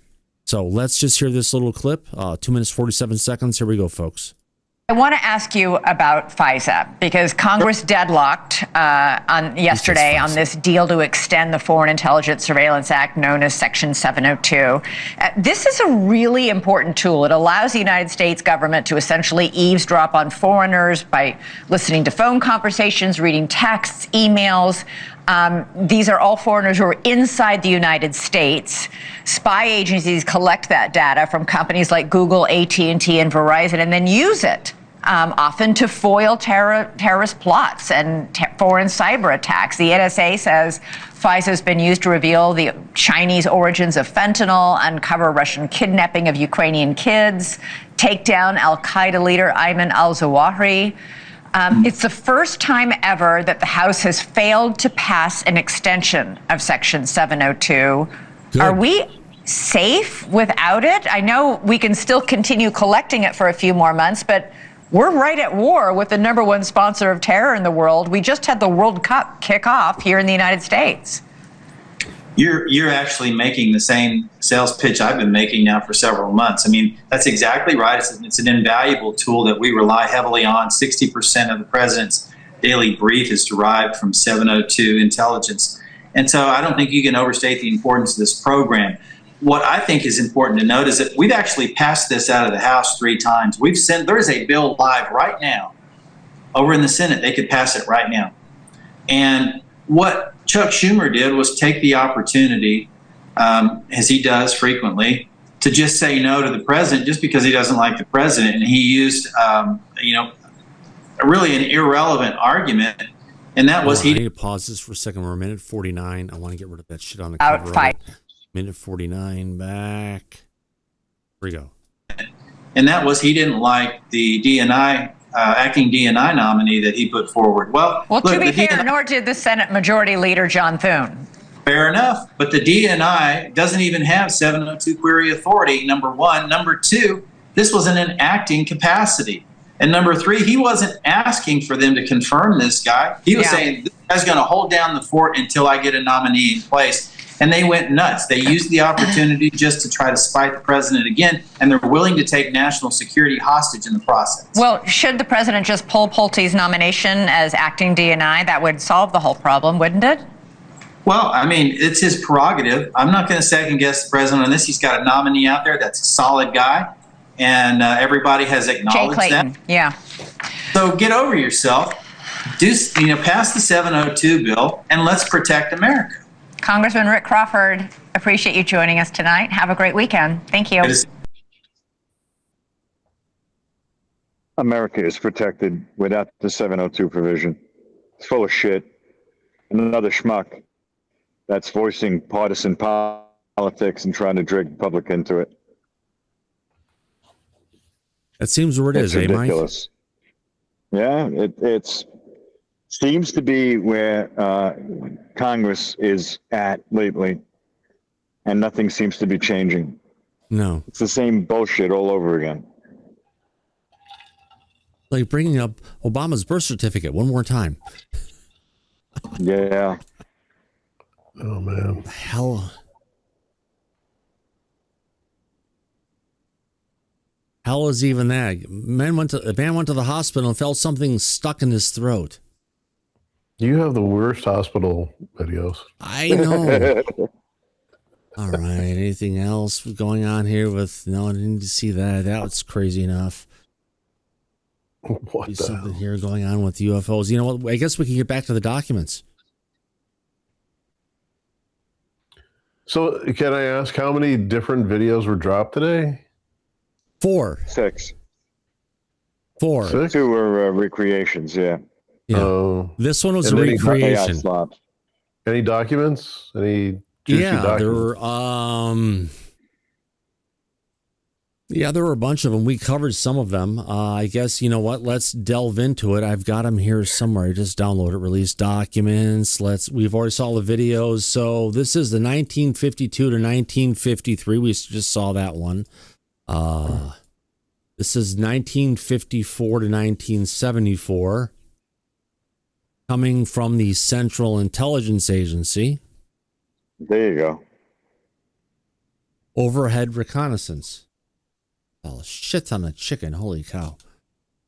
Right. What are we dealing with? All right. The need for altitude reconnaissance. Early post-war aerial reconnaissance. New approaches to photo reconnaissance. The Air Force search for new reconnaissance aircraft. Lockheed CL-282 and the CIA. The Beacon Hill Report, the Soviet surprise attack, Air Force Intelligence Systems Panel, British overflight, the Intelligence Systems Panel, the technological capabilities. There we go. Page 72. UFOs, U2s, and Operation Blue Book. Anything else for UFOs? Anything else? U2. Wow, there we go. Great band. Oxcart, Black Shield, Inclusion, U2. So we get one page that was page 72, I think. Yeah.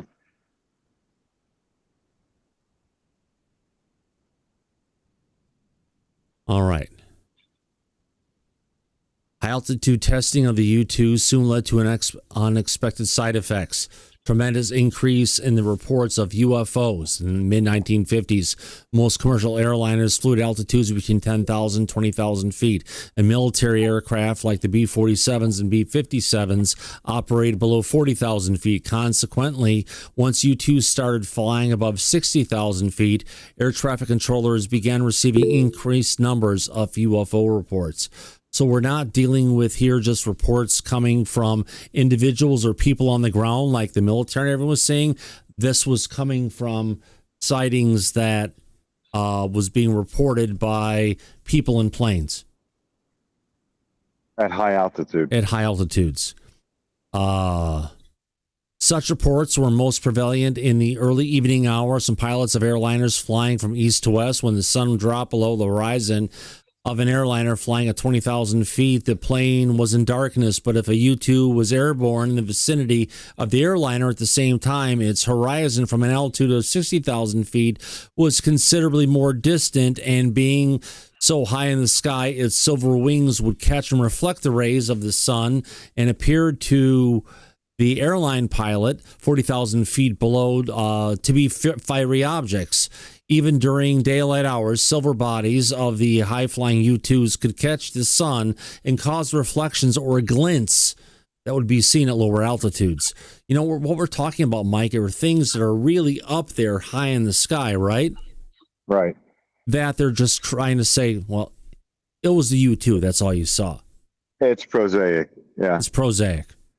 Mm-hmm. So not only did airline pilots report their sightings to air traffic controllers, but they and ground-based observations also wrote letters to the Air Force Unit Wright Air Development Command in Dayton, Ohio, charged with investigating such phenomena. This, in turn, led to the Air Force's Operation Blue Book, based at Wright-Patterson. The operation collected all UFO report sightings. And this is the program that shut everything down. Right. All right. So that's and one they shut it document. down in 69. Yeah. So that's what that covers. So here we go. We have another one from Davidson. One pager. This was from January 9th, 1958. for the Chief Contract Division Support Branch Chief in Chicago office regards to case 17708 closed, and Dr. Leon Davidson regarding blah, blah, blah, something telecom. I have contacted Davidson by telephone advising him that we cannot resolve his concerns concerning the space message and its transmitter because records on the matter have been destroyed. So I heard about this earlier today. There was supposed to be a record came out, and there was something that people on ham radios had listened to and heard a noise coming across ham radio as they were going and scanning the signals. That particular signal was determined to be of a specific individual that was sending this information over Morse code. So after a period of time, the records relative to this signal were destroyed and thrown out because they only have so much file space, apparently. That stuff goes. So this comes down to civilians saying, hey, we had a record that was something that showed that there was a message from someone in space, when the message from someone in space wasn't from someone in space. It was from an entity who the spy parts of the federal government were aware of. Does that make sense? Yes, Thomas, absolutely. Before we get there, let's go to Edwin. Your hand is up. Well, last comment for the night. Does anybody else find the war.gov/UFO website extremely hard to navigate? I went there this morning and I looked around. I couldn't find anything. I just said, fuck it.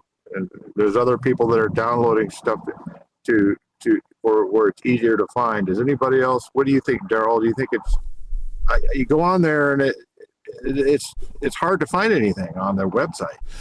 Were you able, when you went to it, when there was the second release, and you could go ahead and select between the first release and second release and the results?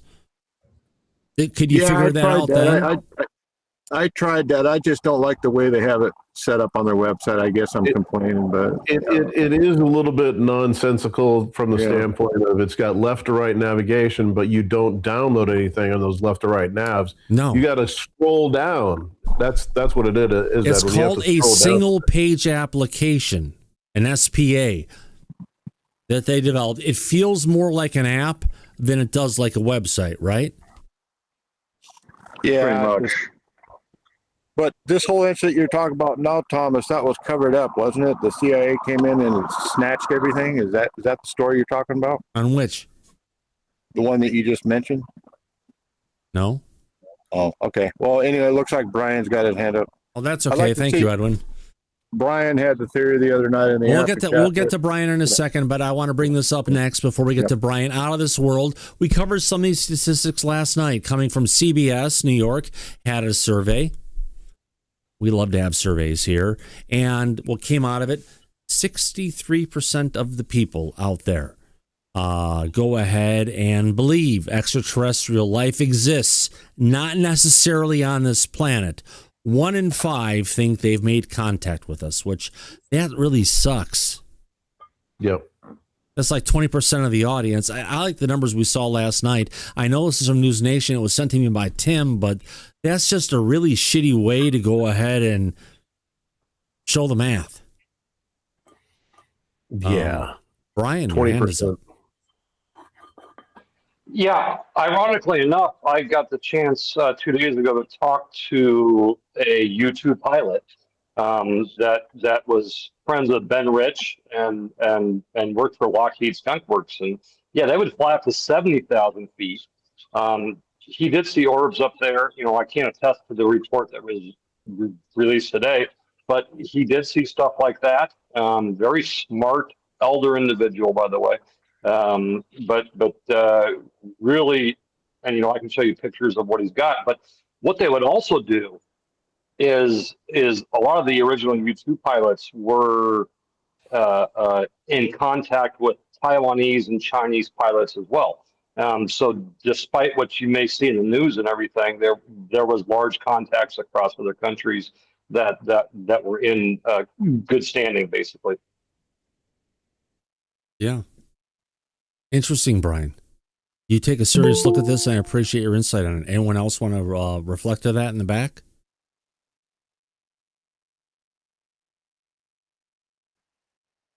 Of course not. What else do we have to go with? All right, so no, I'm just trying to see what is everybody else covering out there. Is there anything we've missed so far? All right, well, here's the thing. With all the things going on right now, what is CNN covering about UFOs or space or anything? Anything about UFOs? The Steven Spielberg movie? No, not even that. Really? No. We've got the ear array coming to us from NASA. Gotta love them. Talking about what Artemis has got going on. How did they miss the boat that much? Did they really hate Republicans that much that they would even cover the UFO news that's happening, Mike?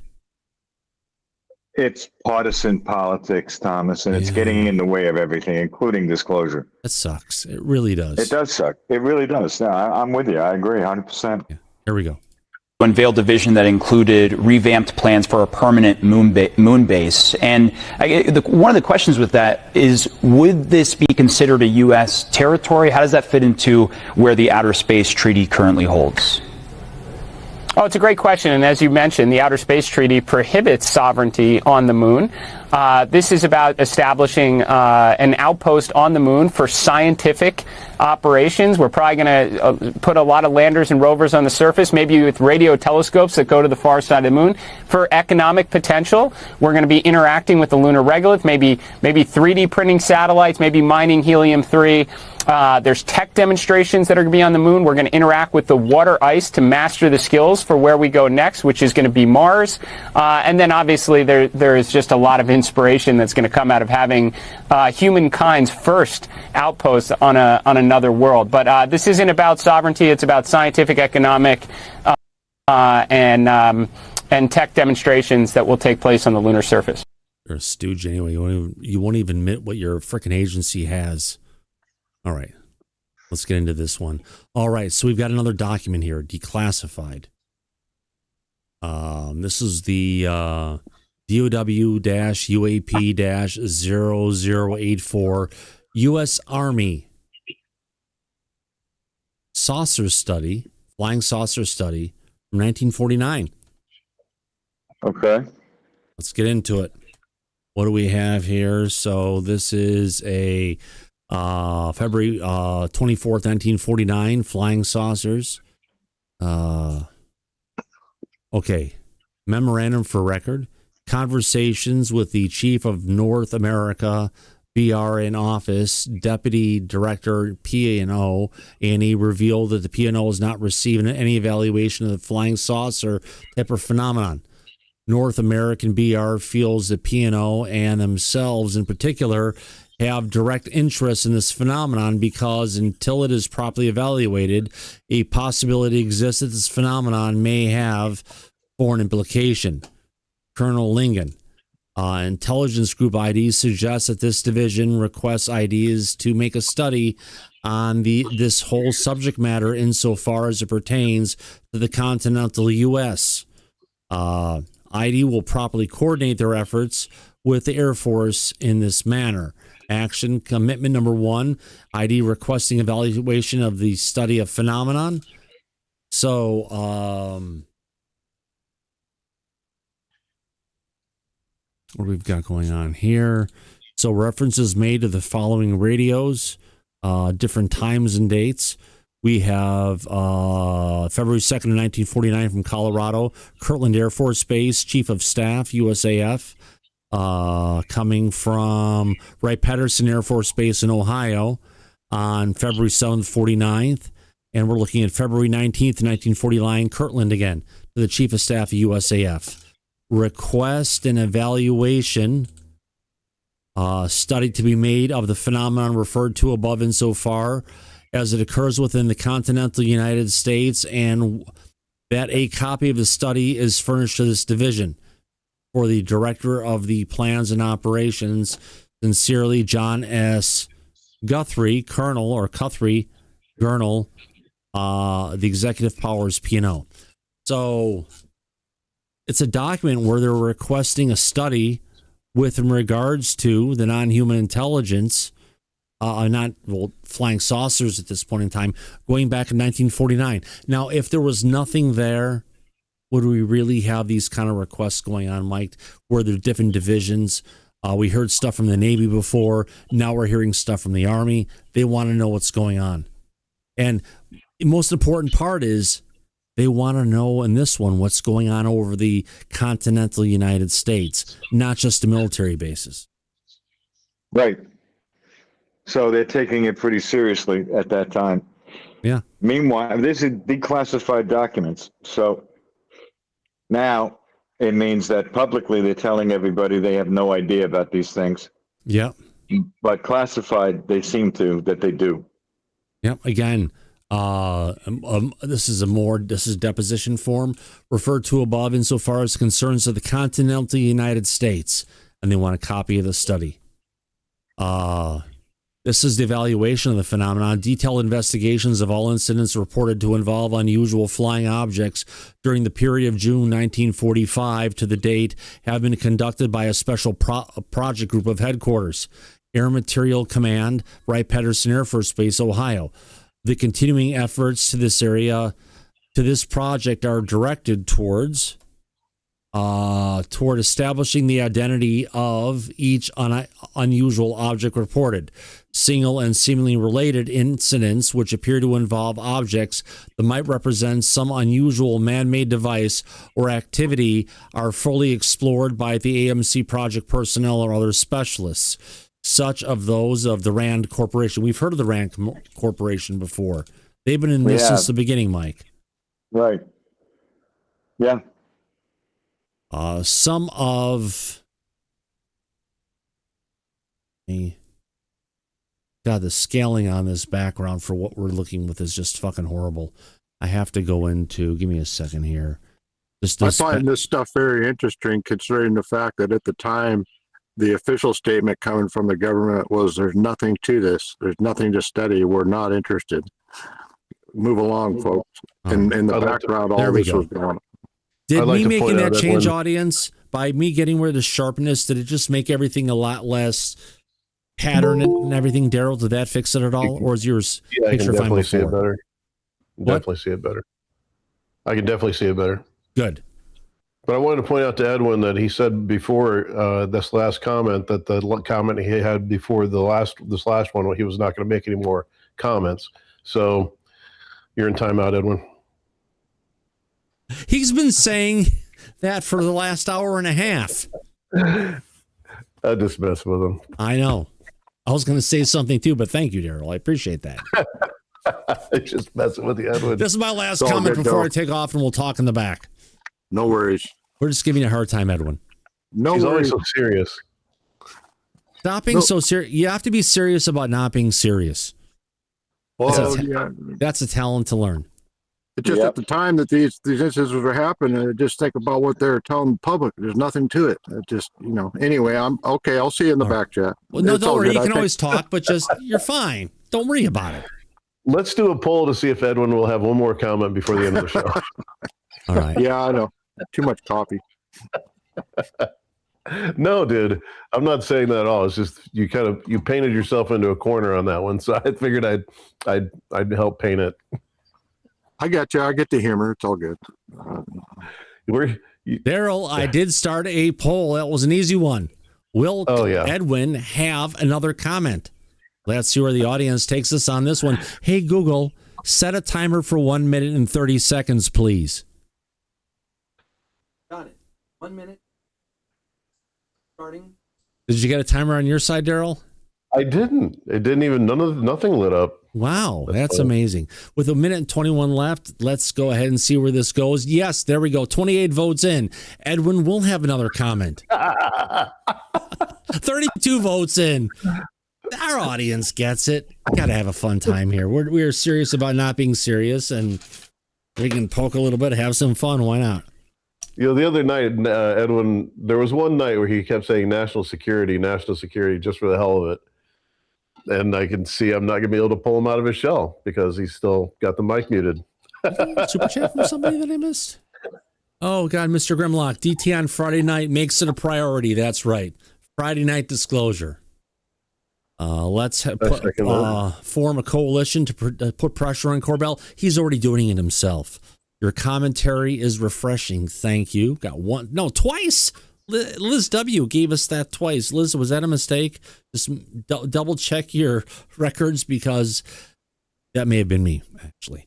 Steve Mateo, when I was fixing things from Google. Thank you very much, Mr. Grimlock, Tide T, Tamisha, and starting everything off, Greg, Brennan Engel. We had some before that as well. Thank you, everybody. Appreciate that. Really do. All right. Of some 210 incidents, approximately 20%. Oh, wait a minute. The Google. Okay, Google, stop the timer. Okay. Stopping any. There we go. Edwin will have another comment with 47 votes in, 96%, Daryl. It's bound to happen. But that doesn't mean you have to shut up, Edwin. That's okay, because the audience apparently likes when you say something. Yeah. Yes. I get it. It's all good, man. No worries. Yes. I was right. No worries. I'm laughing over here. So don't worry about it. He's laughing on the inside. I'm just intensely interested in the subject, so I can't resist hitting Mike every 10 minutes. That's okay. It's all good. All right. The majority of those involved misidentification was synoptic weather balloons. Others involved observations of airborne cosmic ray research, bolides, meteors, and in one instance, the daylight observation of the planet Venus. Only 2 reported incidents were determined to have been hoaxed. To date, there has been no tangible evidence which would support a theory that any incidents are attributable to the activity of a foreign nation. Yeah, these things we're seeing in the skies, they're not from Russia, they're not from China, they're not from North Korea, they're not from Iran, not even close. There are no although there are a lot of UFOs, a lot of UFOs near Iran, in the Gulf of Oman, in the Arabian Sea. A shit ton. Yeah, there are. You're right. There are a lot of military videos from that area. Yeah.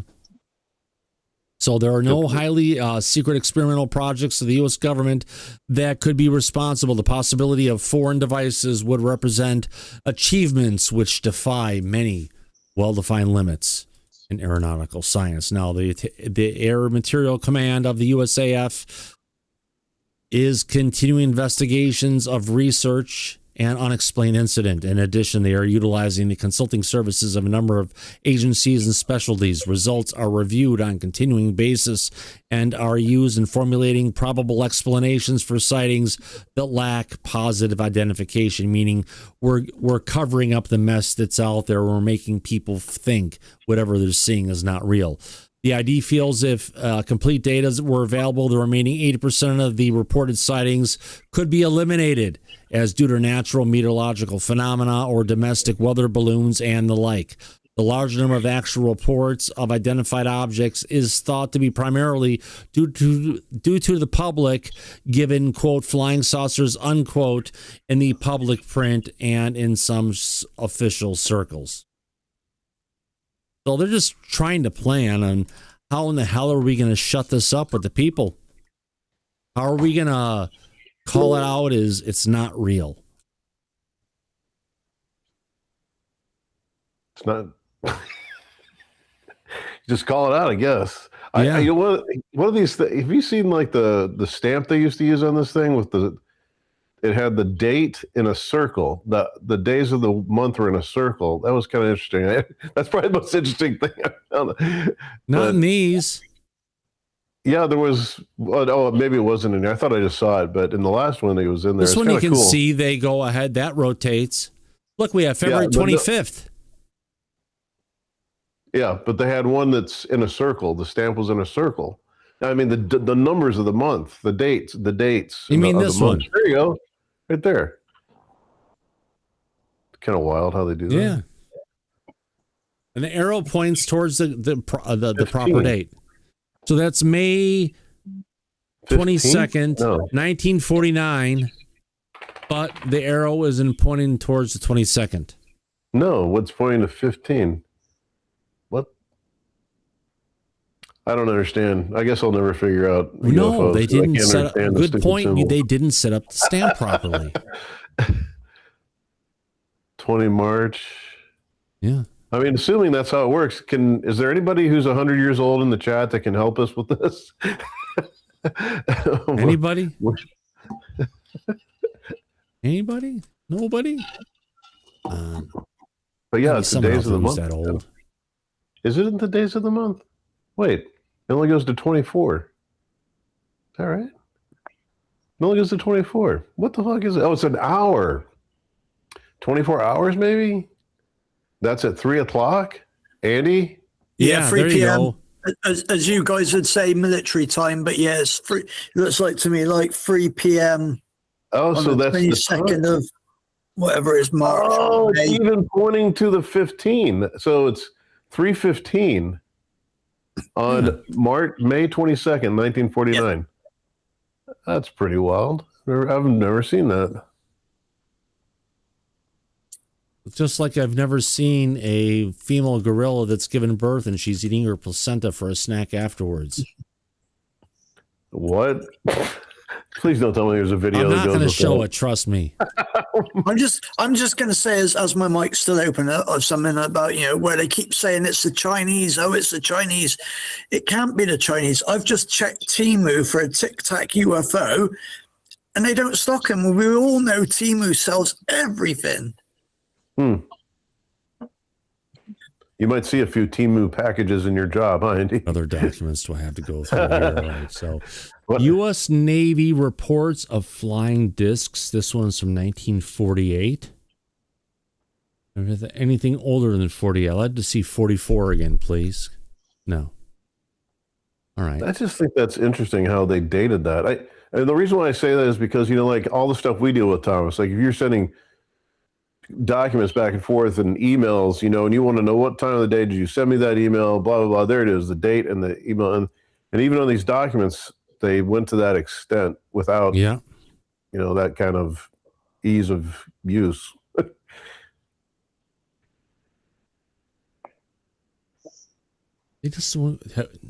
No, we've seen this one earlier. Yeah, we did. This is the one from the Navy. Probably a lot of the people who are watching the show now who weren't around earlier. This is from the flying discs report of the Director of Intelligence, U.S. Air Force, has informed the Navy Department that a cycle of reappearance of flying discs is becoming apparent, and the beginning of the new arrival is imminent. They are required any such sightings to be reported quickly as possible.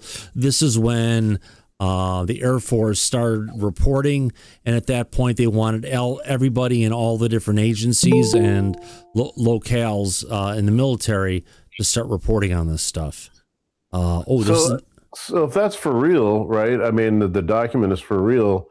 That's even like more better in my opinion today, like video evidence, because you can fake shit now, but you couldn't fake this then, a flying disc. Yeah. There was no drone, Yeah. It's old content that kind of, goes along with it. I mean, it's more believable. 2024. I mean, if the document is legit, and it certainly seems like they go through a lot of hoops to make it seem legit back in the day. Yeah. Well, I've got a report here coming, an analysis report about an incident with UAP that happened in Colorado Springs in, when was this? Let's find out. This is where Space Force headquarters in. All right. So this is from Regarding and Everything, U.S. Colorado, an airborne object over Cheyenne Mountain. Cheyenne Mountain, isn't that where they go ahead and had, NORAD. War games? NORAD. I was thinking Escape to Witch U.S. Mountain. Colorado, okay, it was a possible backscattering of sunlight. So an airborne object observed over Cheyenne Mountain in Colorado was observed by 5 Army service members at Fort Carson, Colorado, and was possibly backscattering of sunlight. Has low confidence of this assessment based on the uncertainty of the field of view of each witness, the amount of snow cover, the exact elevation, the amount of cloud cover, no anomalous data or characteristics. So we got 5 guys who stepped up and said they saw something. But then you've got the military going and saying, no, you didn't see anything. But Thomas, you skipped over a bunch of stuff. What that? Yeah, you forgot to read the barcode. Blankety blank, blank, blankety blank, blank, blank. You mean that? Don't you just put your phone up there and it reads the barcode and tells you the rest of it? No. What barcode? You mean that? It's not barcode. Yeah, it's a barcode. No. Isn't it a what do they call it? Not a UPC symbol. Too long. There's too many. It looks like it. Too many numbers.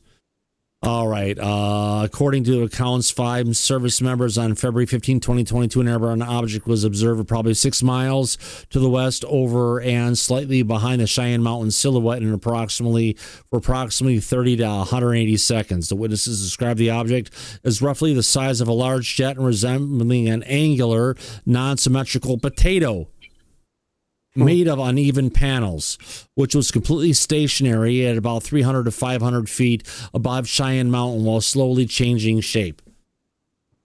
Does that sound like a weather effect to you? The potato? Yeah. A geometric potato that's changing shape. Wouldn't you think they would? Is this from the Air Force? Or U.S. Army? Yeah, you'd know a weather thing, I think, if you're a real observer. No. But I mean, it was slightly translucent, shimmering white appearance with the defined edges and a milky shimmer that reflected sunlight. The witnesses noted the sky was clear, and despite keeping their eyes on the object, it suddenly disappeared. Oh, that sounds like something from the weather, right? Forget about that. It's only above, NORAD headquarters, and it's the place where the continuity of government will continue in the case that we have a, destruction of the planet. Yeah, I'm sure they don't know what a potato looks like or a cloud. Yeah.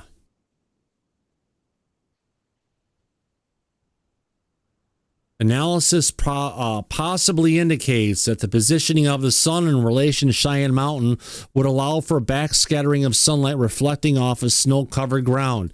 This reflection could illuminate low-level clouds in the vicinity, which might account for the visibility of the object followed by its sudden disappearance. It is possible that either the clouds or the sun shifted slightly, causing the reflection to vanish.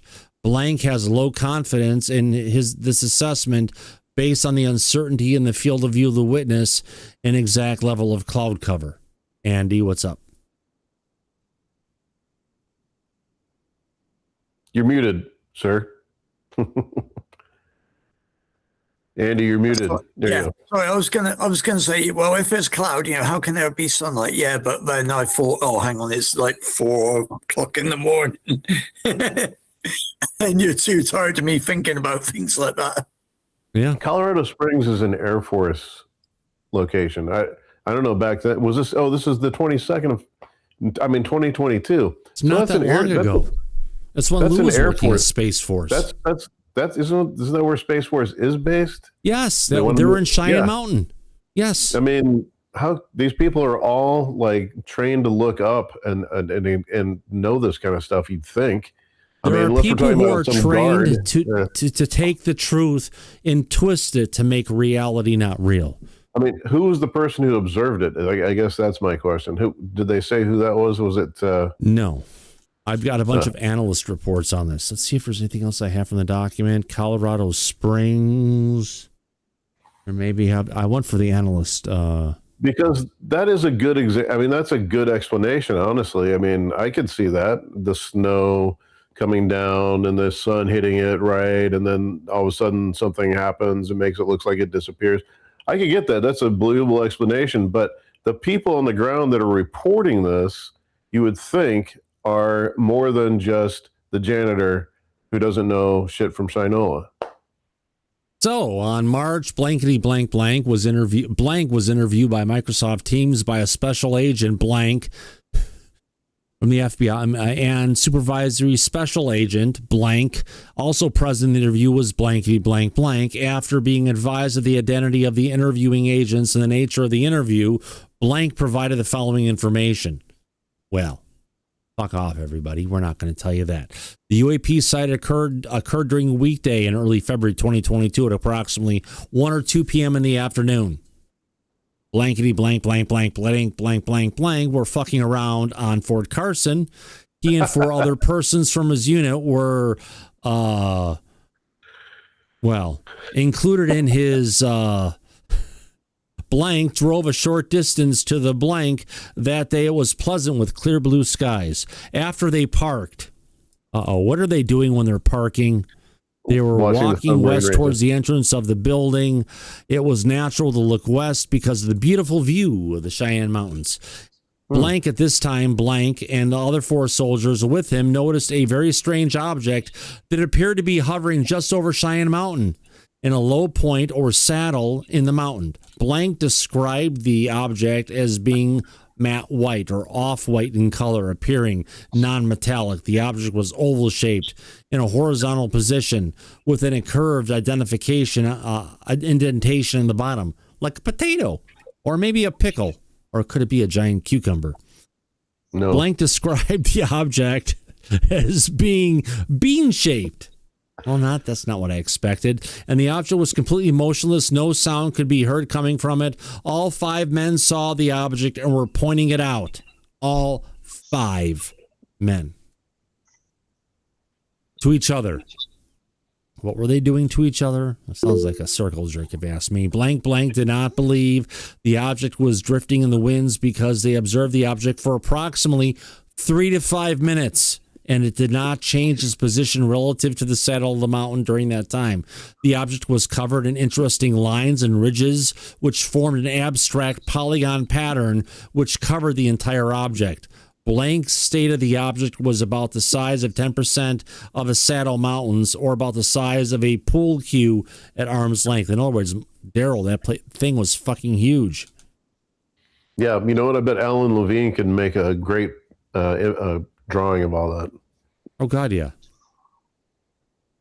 Don't do that to me.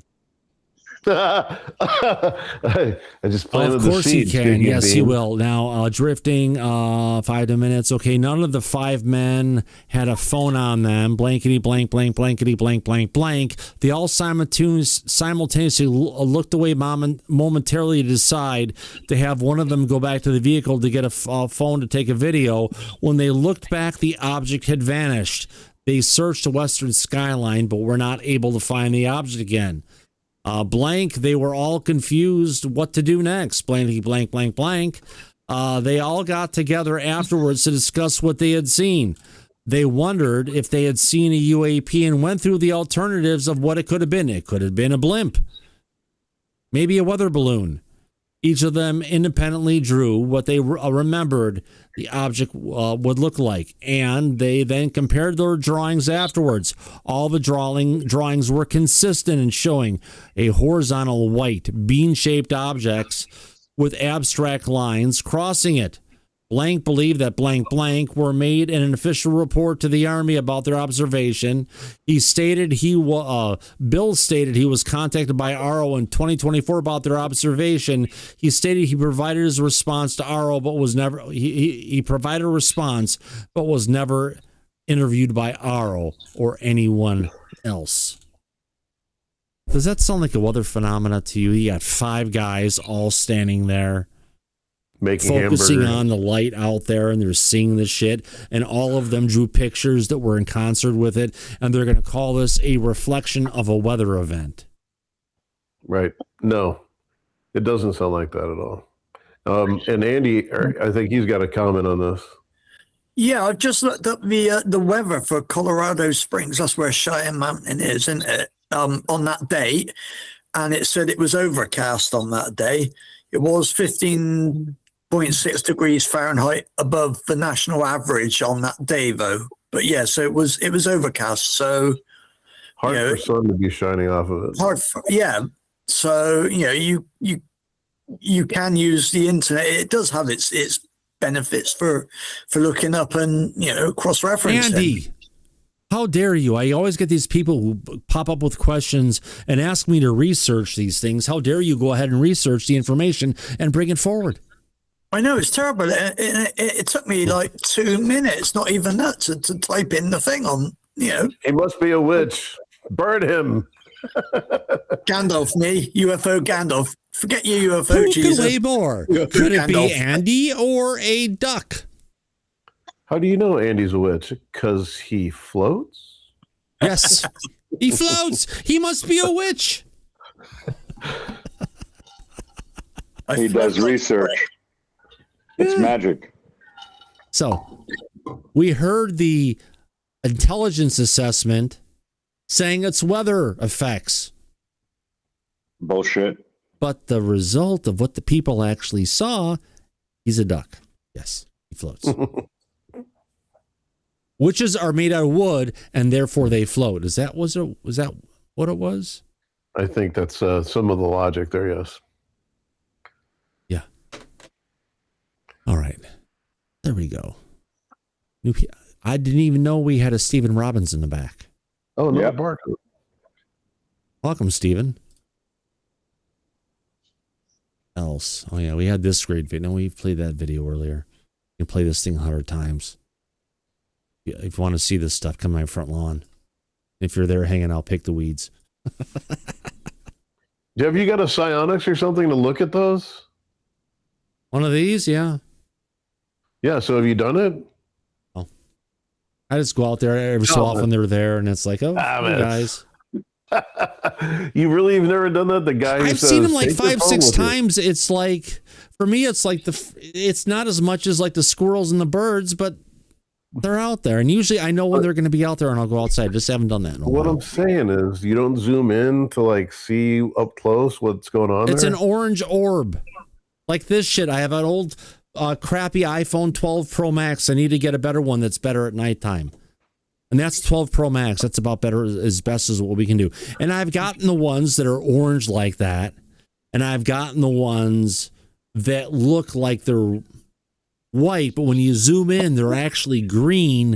And then the last time I did this, one came zipping by within like a little sphere thing within a matter of inches from my head. I'd have to get the psionics out on that. I want to see it up close. Yeah. Do this. Hold on.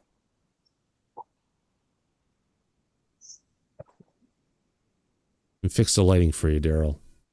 There you go. Here we Oh, thank you. You're welcome. Where are we at next? I think we've covered a majority of everything today. It wasn't the best UFO files dump that we got today. I'm sure we'll go through the documents. We'll have days of stuff to talk about. But the reality of it is, at least we got something. And Not every day do you have a good dump. As long as you have enough fiber, yeah. One bowl of colon blow equals 75,000 colon blow. That's what the neighbor Jerry used to go ahead and call these smoothies that Luke would make. These green things. And he was like, oh my God, you're going to give me more colon blow again, aren't you? Yeah. Old Saturday Night Live commercial. Yeah. All right. Well. And it was Phil Hartman who did that commercial, by the way, down. Yeah, he's the one sitting on top of the pyramid of other cereal. Fiber, fiber cereal bowls. Well, talking about fiber, you got to make sure you don't go ahead and deal with aliens, because you know what? When they go and pull it out, you don't know what they're going to be bringing out. Oh, no. Tell your doctor about lightheadedness, weakness, fever, pain, tenderness, redness, or swelling between the anus and genitals. Yeah. Happy Friday, everybody. Is there anything we haven't covered yet, Daryl? Mike or Daryl? Anyone in the audience? Anyone in the chat? I'm afraid to go into the back chat now because I know this video is still lurking somewhere in your computer. It's there. when you least expect it. But I didn't play the video, did I? No, thank God. If you want people to come back to the show, that's always a good thing. You'll be sorry. Just when you thought it was safe. You'll be sorry. Oh, where's that? I've got that here. You'll be sorry. No. It's me. No, my God. Holy shit. I gotta. Hello. This is an amazing picture. I gotta bring up. Where's it at? No. Multiple ways. Look at the White House right now. Oh, yeah. Cool. Fucking A. America. Yeah. He's got the UFC ring behind the White House. Is that going on tonight, or is that just a test? That's a test. I think it's Sunday. Like, is on an odd day. Sunday, I think they're doing it. Yeah. But yeah, cool. I mean, leave it to fucking Trump, man. Good Lord. More drone attacks. All right. Barry Goldwater? No. Not. CBS News. Oh, God. Wait a minute. There's something we didn't play yet. I know it's here. What's See that? if it's in here. Disclosure is going Main Street, Mike. Oh, is this The View? Yeah. Oh, God. You can play the cucumber commercial. So, okay. A UFO whistleblower went public with claims that multiple forms of alien life do exist, and the government knows all about it. This has led to a bipartisan push in D.C. to release all information on extraterrestrial life, which Stevens... I didn't know her voice was so manly. Yeah. Wow. I've got to get this voice. It can't be too hard. Spielberg also chimed in on while he was promoting his new movie Disclosure Day. Take a look. I absolutely think that they have been here, and they are here. We've obtained video evidence, including the MQ-9 footage of a UAP incident off the coast of Yemen, delivered to my office through what can only be described as a Tom Clancy-style dead drop. This is a worldwide call for action. And what you know, and help us please release every record, every file, and every piece of information. The time is now. Mm-hmm.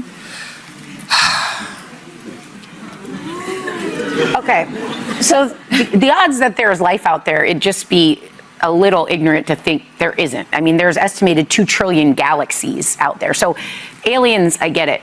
I tend to not feel I need to know everything they know, because I also believe there's probably some national security at stake, not because they're aliens, but we're also living in the time of drones and a lot of other unidentified objects that maybe don't have clearance to be here. So I'd rather them keep a little bit of cards close to the chest, because I saw Men in Black and I am not scared. Like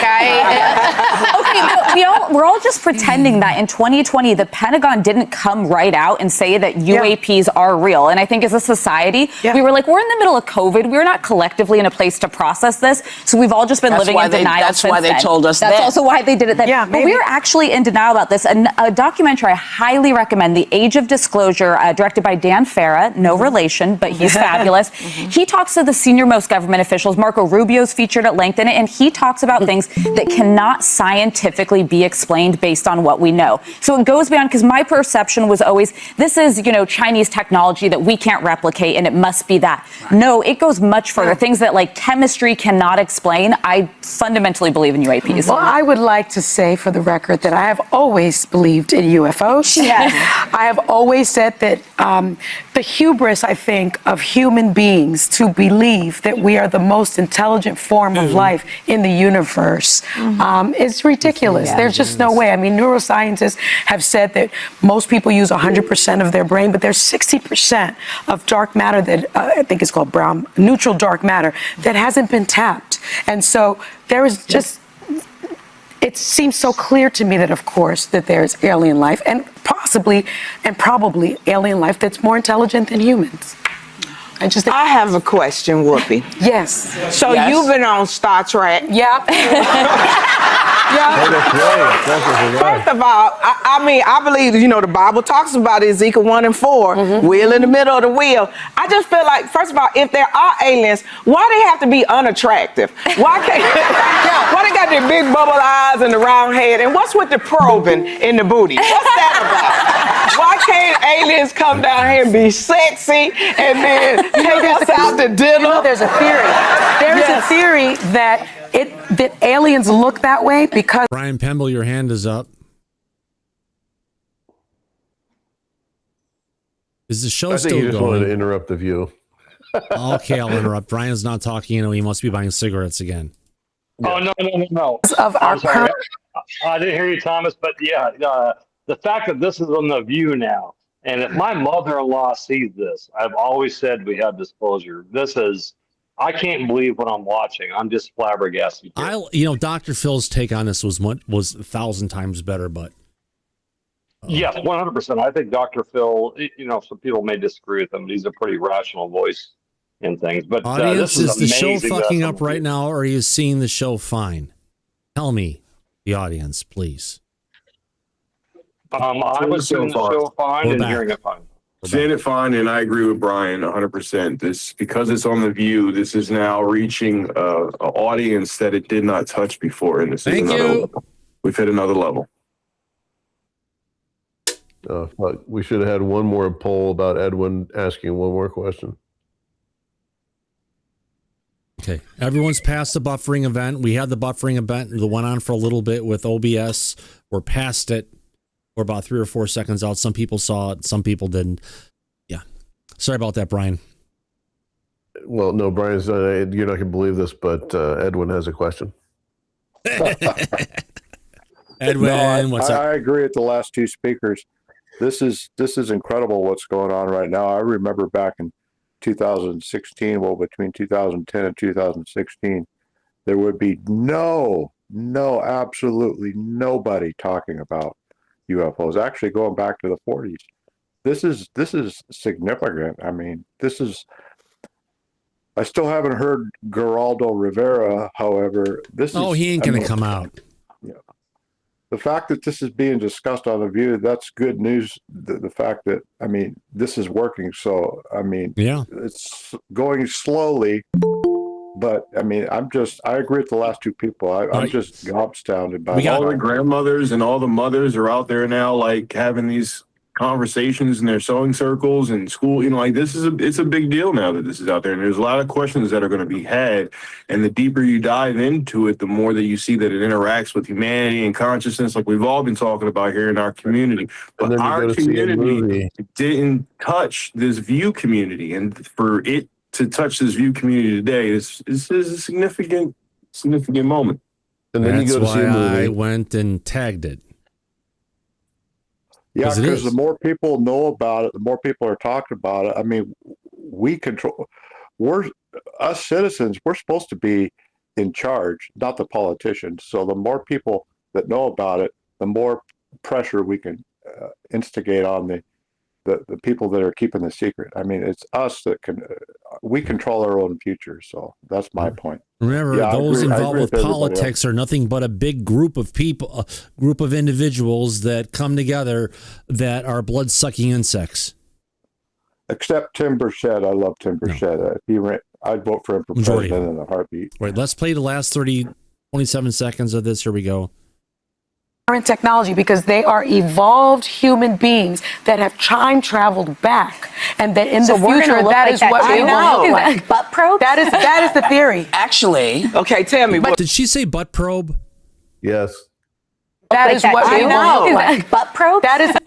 See, even she understands what I've been bringing up. Mm-hmm. Even she understands the butt probes that get taken out of people. That's not a That is the theory. Actually, okay, tell me. But Whoopi would know more because she was on Star Trek. That's right. And they have been among us for a very long time. See? Mm-hmm. I believe that. Are you friends? I believe I slept with a couple of them. All right. So, Wow. Yeah. That's kind of crazy that Whoopi, who was on Star Trek, only gets to respond in 30 seconds. We had to hear the whole diatribe of the whole. But I wish we heard more from Whoopi, who was on Star Trek. You know, like that. I can't believe that's all she said. Whoopi's got a lot to say about a lot of things. And the other She was time, cut off by everybody else on the show. that's fucking bullshit, man. Fuck that show.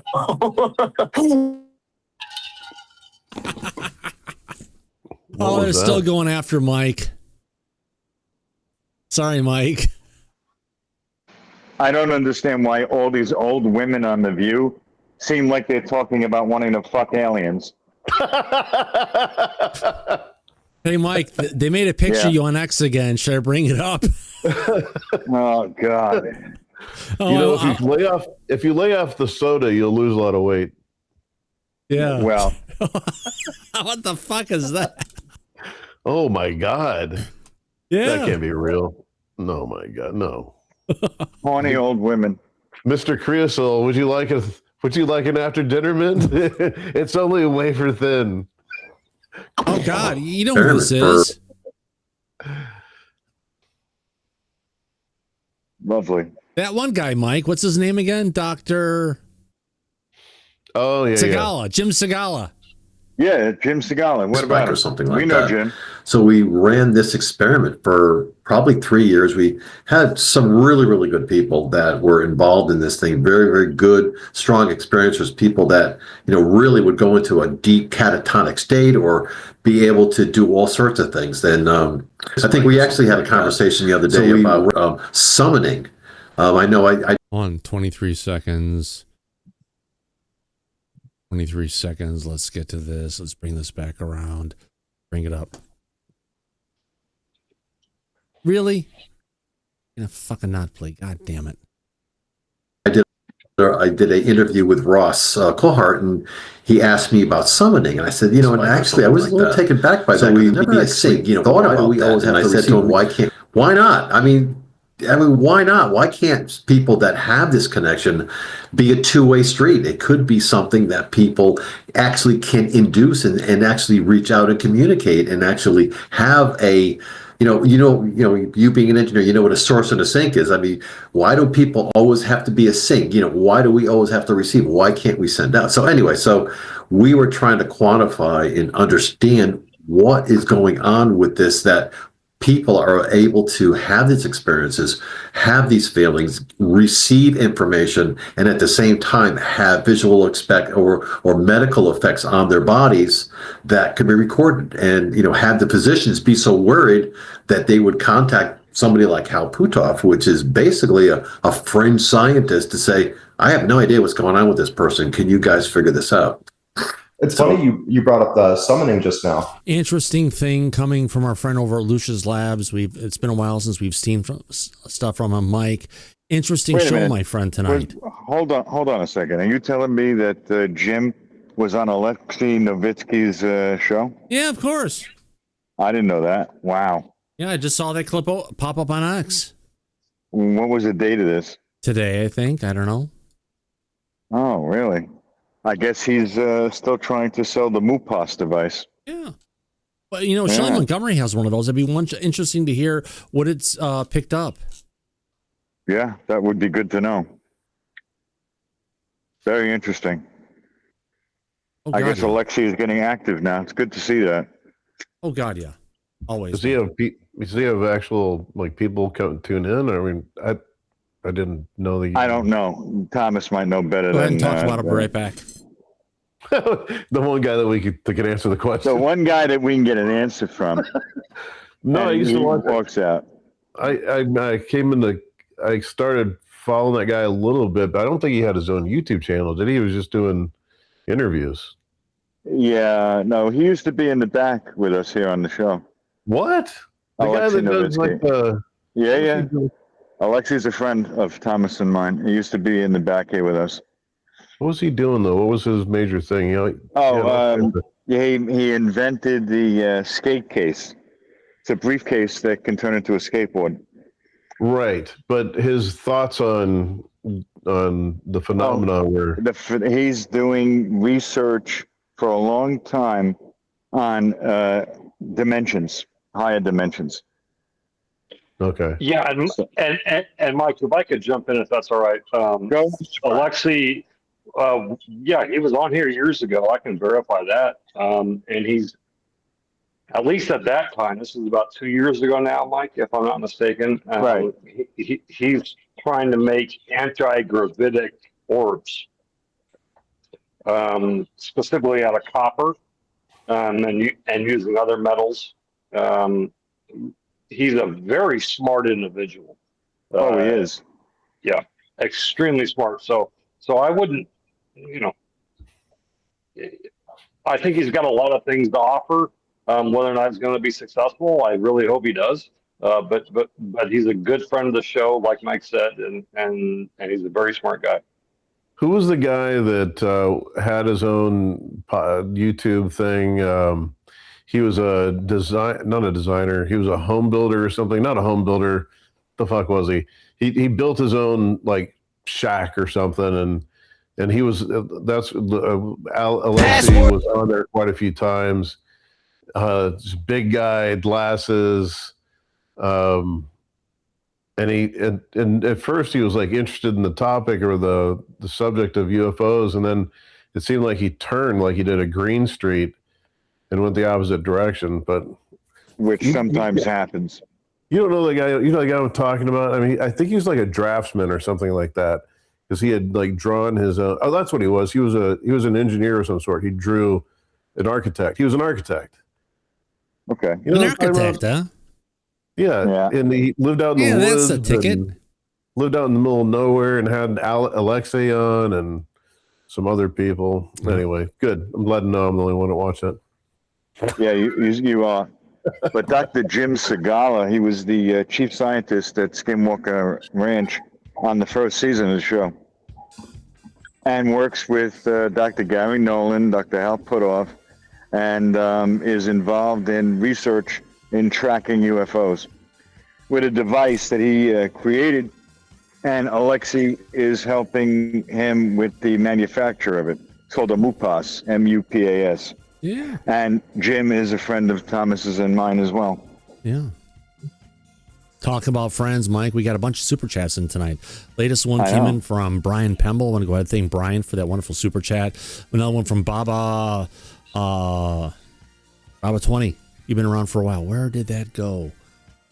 Lost the controls to turn the chat off. Actually, it's right down here. And then auto chat on and off. Who else we had super chats from? We had Banana Bowie. Thank you very much. Let's form a coalition to put pressure on Corbell. Yes.